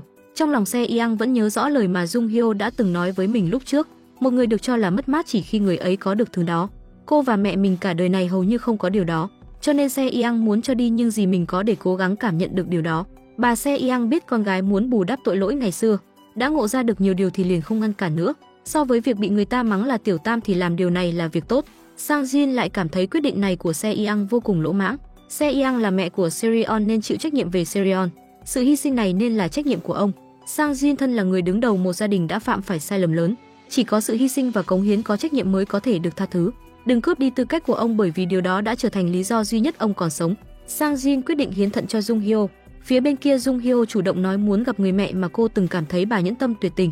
Hiện tại thấu hiểu được nỗi đau năm đó của mẹ có bao nhiêu thống khổ không thể dễ dàng chịu đựng. Người mẹ nhìn thấy đứa con gái yếu đuối trên giường bệnh, trong hốc mắt rưng rưng tự trách bản thân vì đã di truyền chất độc cho con gái mình trong khi mang thai, cảm thấy có tội vì đã hại con gái. Jung Hyo cuối cùng cũng hỏi ra điều mà cô luôn giấu ở trong lòng suốt bao năm tháng. Vì sao mẹ cô lúc trước khổ sở như vậy còn không chịu phá bỏ cô lúc ở trong bụng bà? Mẹ cô nói là bà sợ cô sẽ nghe thấy điều đó, không muốn cô nghe thấy bà nói sẽ phẫu thuật lấy đi sinh mạng của cô. Thật sự là không thể thốt ra khỏi miệng những lời đó. Đứa bé su mang này hẳn là cũng đang nghe những lời cô nói. Cô nói cảm ơn mẹ mình đã mạo hiểm cuộc sống của bà. Nỗi đau đớn muốn chớt đi này nhưng bà vẫn không từ bỏ cô. Trước đây mẹ Jung Hyo luôn muốn chờ Jung Hyo nói cảm ơn bà, bây giờ bà thực sự đã nghe thấy. Nhưng hiện tại bà thật sự không muốn con gái phải trải qua những đau đớn khổ sở sống không bằng chất ấy. Jung Hyo cảm ơn mẹ đã nói với cô những điều đó, dù có muộn màng cô vẫn quyết định sinh con. Muốn nghe đứa nhỏ sau này cũng tự nói lời cảm ơn với mình. Mặc dù mọi người vô cùng lo lắng cho Jung Hyo, nhưng nghe xong những lời của cô cũng không dám khuyên nữa. Thật ra Jung Hyo làm mẹ sợ nhất không phải là đau đớn khi ngộ độc thai kỳ, mà là bị mọi người ép buộc phải lựa chọn. Nhưng cho dù là sinh hay không đều là do cô tự quyết định. Đúng lúc này bà Okeza gọi Yang Hee ra ngoài nói Sang Jin và Se Yang có chuyện muốn nói. Minsu sợ mẹ buồn vì gặp hai người kia muốn thay mẹ đi, nhưng Se Yang ngăn lại nói bà không có gì đâu buồn cả. Minsu biết mẹ mình rõ ràng rất buồn. Dù sao mẹ cũng đã yêu bố sinh ra anh và bảo vệ ngôi nhà này. Vì chờ anh về mà đã tự mình nhốt bản thân trong ngôi nhà tăm tối ấy, ôm hy vọng một người nào đó tới đưa mình đi. Sau khi trở thành một người bố, anh đã trưởng thành hơn rất nhiều. Minsu cảm ơn mẹ vì đã sinh ra mình và nuôi nấng mình, chờ đợi anh để anh được cảm ơn bà. Tất cả các bà mẹ dường như là như vậy trước khi nghe đứa trẻ nói lời cảm ơn. Không thể buông bỏ trách nhiệm của cha mẹ chỉ chờ một câu nói như vậy mà sống như thế đến bây giờ. Sau khi biết Se Yang tự nguyện hiến thận, Yang Hee lại quay sang hỏi Sang Jin. Nhưng Sang Jin sau khi biết Yang Hee quyết định sinh con thì đột nhiên đổi ý không hiến thận nữa. Minsu không nghĩ tới bố mình đến bây giờ còn ích kỷ như vậy. Sang Jin không nói gì liền rời đi. Minsu tức giận đuổi theo trách ông không phải là thiếu một quả thận thì sẽ chết. Anh nói rằng mình cũng không cần tiền của ông. Sang Jin quay đầu lại nói con trai mình hãy thực tế lên. Hãy nghĩ đến lúc anh đi nghĩa vụ làm thế nào để nuôi một đứa trẻ. Chỉ với mỗi công việc của Yang Hee có thể vừa lo trả nợ thế chấp vừa nuôi Jung Hyo và đứa bé sao? Sang Jin thẳng thắn nói nếu bọn họ không có ý định sinh con ông đã vốn định hiến thận cho Jung Hyo rồi. Nhưng Jung Hyo sinh con bọn họ sẽ có một đứa bé. Ông là người đứng đầu gia đình bọn họ phải gánh vác trách nhiệm nuôi đứa bé. Là một người cha của một gia đình lớn ông phải chịu trách nhiệm. Ông phải làm tròn bổn phận và nghĩa vụ của mình ngay cả khi con trai mắng ông. Không coi ông như một người cha thì ông cũng không quan tâm. Dù sao ông cũng sẽ chịu trách nhiệm ông đã luôn luôn sống như thế này. Sẽ sống như thế này cho đến khi ông chết dù bất cứ ai nói gì ông sẽ chịu mọi trách nhiệm đây là số phận của ông. Bệnh Alzheimer đáng sợ như thế nào? Ok ra uống liên tiếp 5-6 cốc cà phê mà bà nhớ mình chỉ uống có 1 ly. Thậm chí điện thoại di động rõ ràng nằm trong tay lại tìm kiếm ở khắp mọi nơi. Jung Hyo hỏi bà có chuyện gì nhưng bà vội phủ nhận mình không sao cả. Jung Hyo cảm thấy bà có vẻ nghiêm trọng, bởi vì Ok ra thậm chí còn quên đi tên của mình. Jung Hyo hỏi tên của bà là gì bà Ok ra lúng túng trả lời lảng tránh, còn liên tục phủ nhận làm sao bà có thể không nhớ được. Jung Hyo lại nhớ tới lúc ở quê Ok ra từng nói ước mơ của bà là giữ lại ký ức, thì liền xác định bà Ok ra thật sự bị bệnh Alzheimer. Ok ra biết không giấu được nữa đành phải bảo Jung Hyo tạm thời đừng nói cho người khác biết, nói cô hiện giờ đừng lo lắng cho bà phải lo cho bản thân trước. Nhưng Jung Hyo vẫn không nhịn được mà lo lắng. Bỗng nhiên cơ thể Jung Hyo lại bắt đầu đau đớn khó chịu. Minsu nhìn vợ mình thống khổ chịu đựng thì đau lòng ôm lấy cô, cầu xin đứa bé đừng tra tấn Jung Hyo nữa. Chờ Jung Hyo đau đến ngất đi tỉnh lại đã là nửa đêm. Jung Hyo cảm nhận rõ ràng cơ thể mình yếu ớt đến mức nào.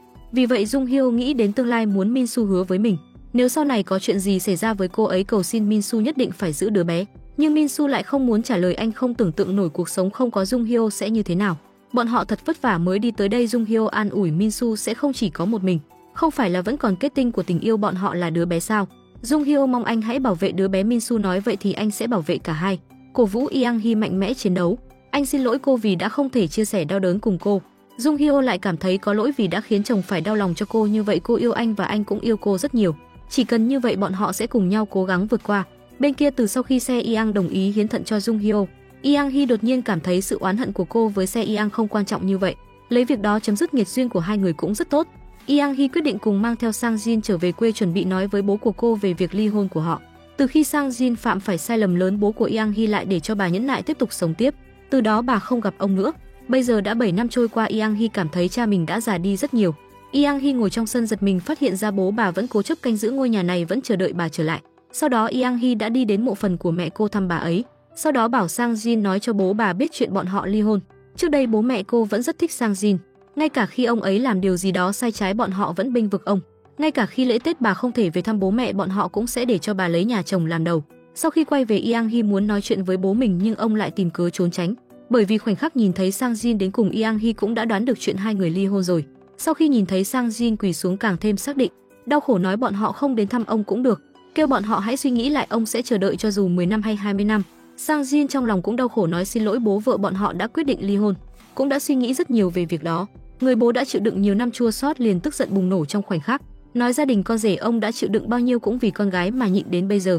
Ngay cả khi con rể phạm sai lầm lớn, thậm chí là có một đứa con gái ngoài giá thú, ông vẫn chịu đựng, tức giận đến hộc máu cũng nhịn đến bây giờ, làm thế nào có thể lại như vậy.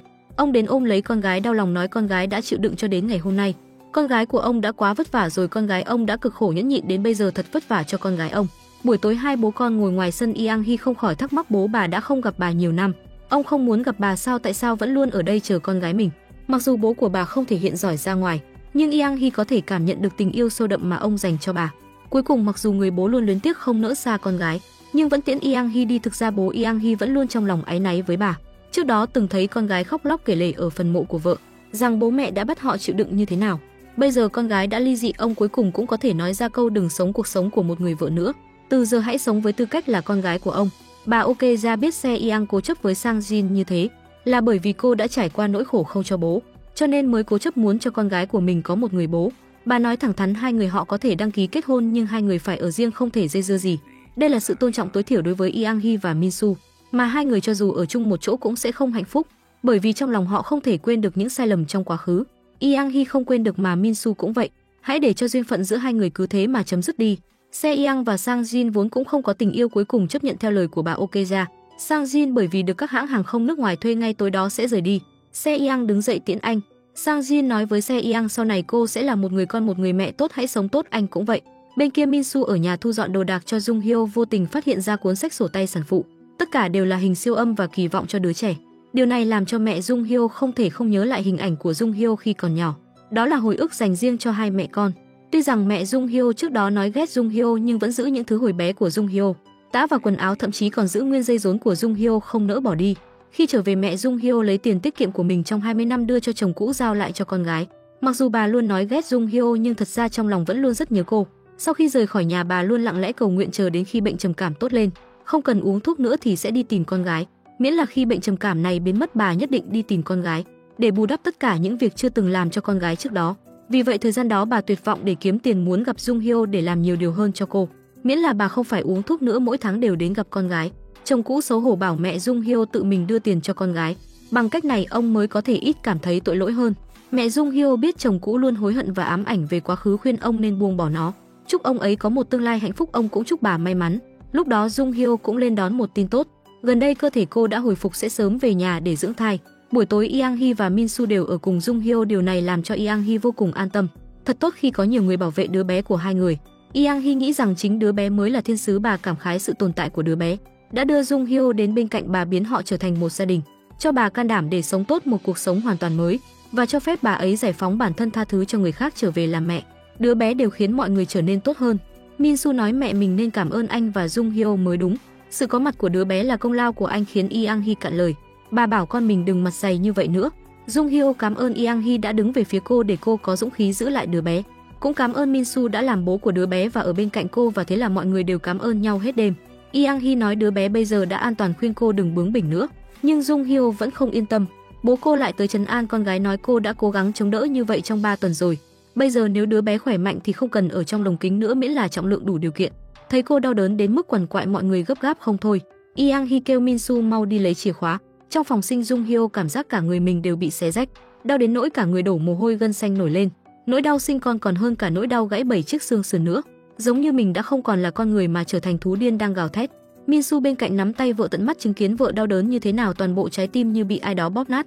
Lúc này Se Yang nhận được tin nhắn của Yang Hee, kêu cô ấy hãy chuẩn bị tốt, đợi sau khi Jung Hyo sinh xong để hiến thận. Trước đó Se Yang và Yang Hee đã kiểm tra thận của Se Yang, may mắn rất thích hợp với Jung Hyo. Sau khi nhận được tin, Se Yang vội vàng gọi điện thoại cho bà Okeja. Cùng lúc này người thân bạn bè cũng lo lắng cho Jung Hyo đều chạy đến chờ ở cửa phòng sinh. Tất cả đều cầu nguyện cho Jung Hyo và đứa bé bình an. Trong phòng sinh, Jung Hyo cố gắng chịu đau đớn, dốc hết sức kiên trì để đứa bé ra đời. May mắn thay, Jung Hyo đã vượt qua thuận lợi, sinh ra một đứa con trai. Hiện tại mấu chốt duy nhất chính là cơ thể, nếu huyết áp của cô ấy có thể giảm và vẫn ổn định thì không cần phải hiến thận. Se Yang nói mình đã sẵn sàng, lúc nào cũng có thể làm phẫu thuật. Yang Hee cảm ơn cô vì điều đó. Jung Hyo tỉnh lại phát hiện nửa người dưới đau quá, ngay cả ngồi cũng rất đau. Yang Hee ngay lập tức hiểu, vội vàng đuổi những người đàn ông ra khỏi phòng. Min Su không biết nguyên nhân, cố chấp quay lại quan tâm Jung Hyo thì bị mắng tái tát, đuổi ra ngoài. Ở phía bên kia mọi người đều vây quanh đứa trẻ, mà Jung Hyo cũng bởi vì huyết áp không tăng nên không cần phải thay thận, khiến Se Yang cũng không biết bản thân phải làm gì. Yang Hee bảo cô tiếp tục sống bình thường, làm mẹ của Serion và cố gắng sống tốt. Lúc này bà Okeja gọi điện nói mình đã đến Yang Hee từ Se Yang biết được bà bị bệnh Alzheimer. Thực sự hy vọng Se Yang và mẹ có thêm nhiều kỷ niệm đẹp. Nói mình sẽ tiếp tục đến nhà bà để lấy đồ ăn nhẹ. Điều đó cũng tốt cho việc phòng ngừa mất trí của bà Okeja. Một tuần sau, Jung Hyo vẫn thường xuyên nhận được điện thoại có người đến thăm cô. Min Su bất lực, không phải vừa có người đi rồi sao, có lẽ tất cả mọi người đều muốn gặp đứa bé. Min Su và Jung Hyo đến phòng trẻ sơ sinh lại, trùng hợp nhìn thấy ông Bo Min Su vừa bay từ nước ngoài về. Ông đã không gặp bọn họ suốt 2 tháng, bây giờ giống như một gia đình có thể bình tĩnh gặp nhau. Ông nội đi tới để ngắm nhìn cháu trai của mình, cháu đích tôn của ông đây sao. 5 tháng sau, Yang Hee đã trở lại cuộc sống bình thường. Chỉ có Yang Hee và Min Su tối ngày đi làm muộn vì thay phiên nhau thức khuya trông đứa bé. Min Su ấm ức là anh cả đêm trông đứa bé mà. Nhìn hai người cãi nhau, Jung Hyo phải lên tiếng giục hai người đi làm nhanh kẻo muộn. Cùng một lúc với điều này, bà Okeja mắc bệnh Alzheimer cũng chuyển đến thành phố sống với Se Yang, dự định dành nhiều thời gian hơn cho con gái để có hồi ức đẹp đẽ. Trong cuộc sống đôi khi buông bỏ mới là hạnh phúc. Có một số chuyện chỉ khi buông xuống rồi chúng ta mới có thể nhận ra những điều tốt đẹp hơn đang ở xung quanh. Sống một cuộc sống cho bản thân mình. Đừng vì những định kiến cố chấp khiến bản thân bị nhấn chìm. Những điều khiến bản thân không hạnh phúc thì học cách buông tay nhé các bạn. Được rồi, bộ phim đến đây là kết thúc. Các bạn bỏ ra 3 giây đăng ký kênh để ủng hộ chúng mình nha. Cảm ơn các bạn đã đón xem kênh của chúng mình. Hẹn gặp lại mọi người trong bộ phim tiếp theo. Tập hôm nay đến đây là hết mất rồi. Cảm ơn các bạn đã theo dõi. Còn giờ thì xin chào và hẹn gặp lại.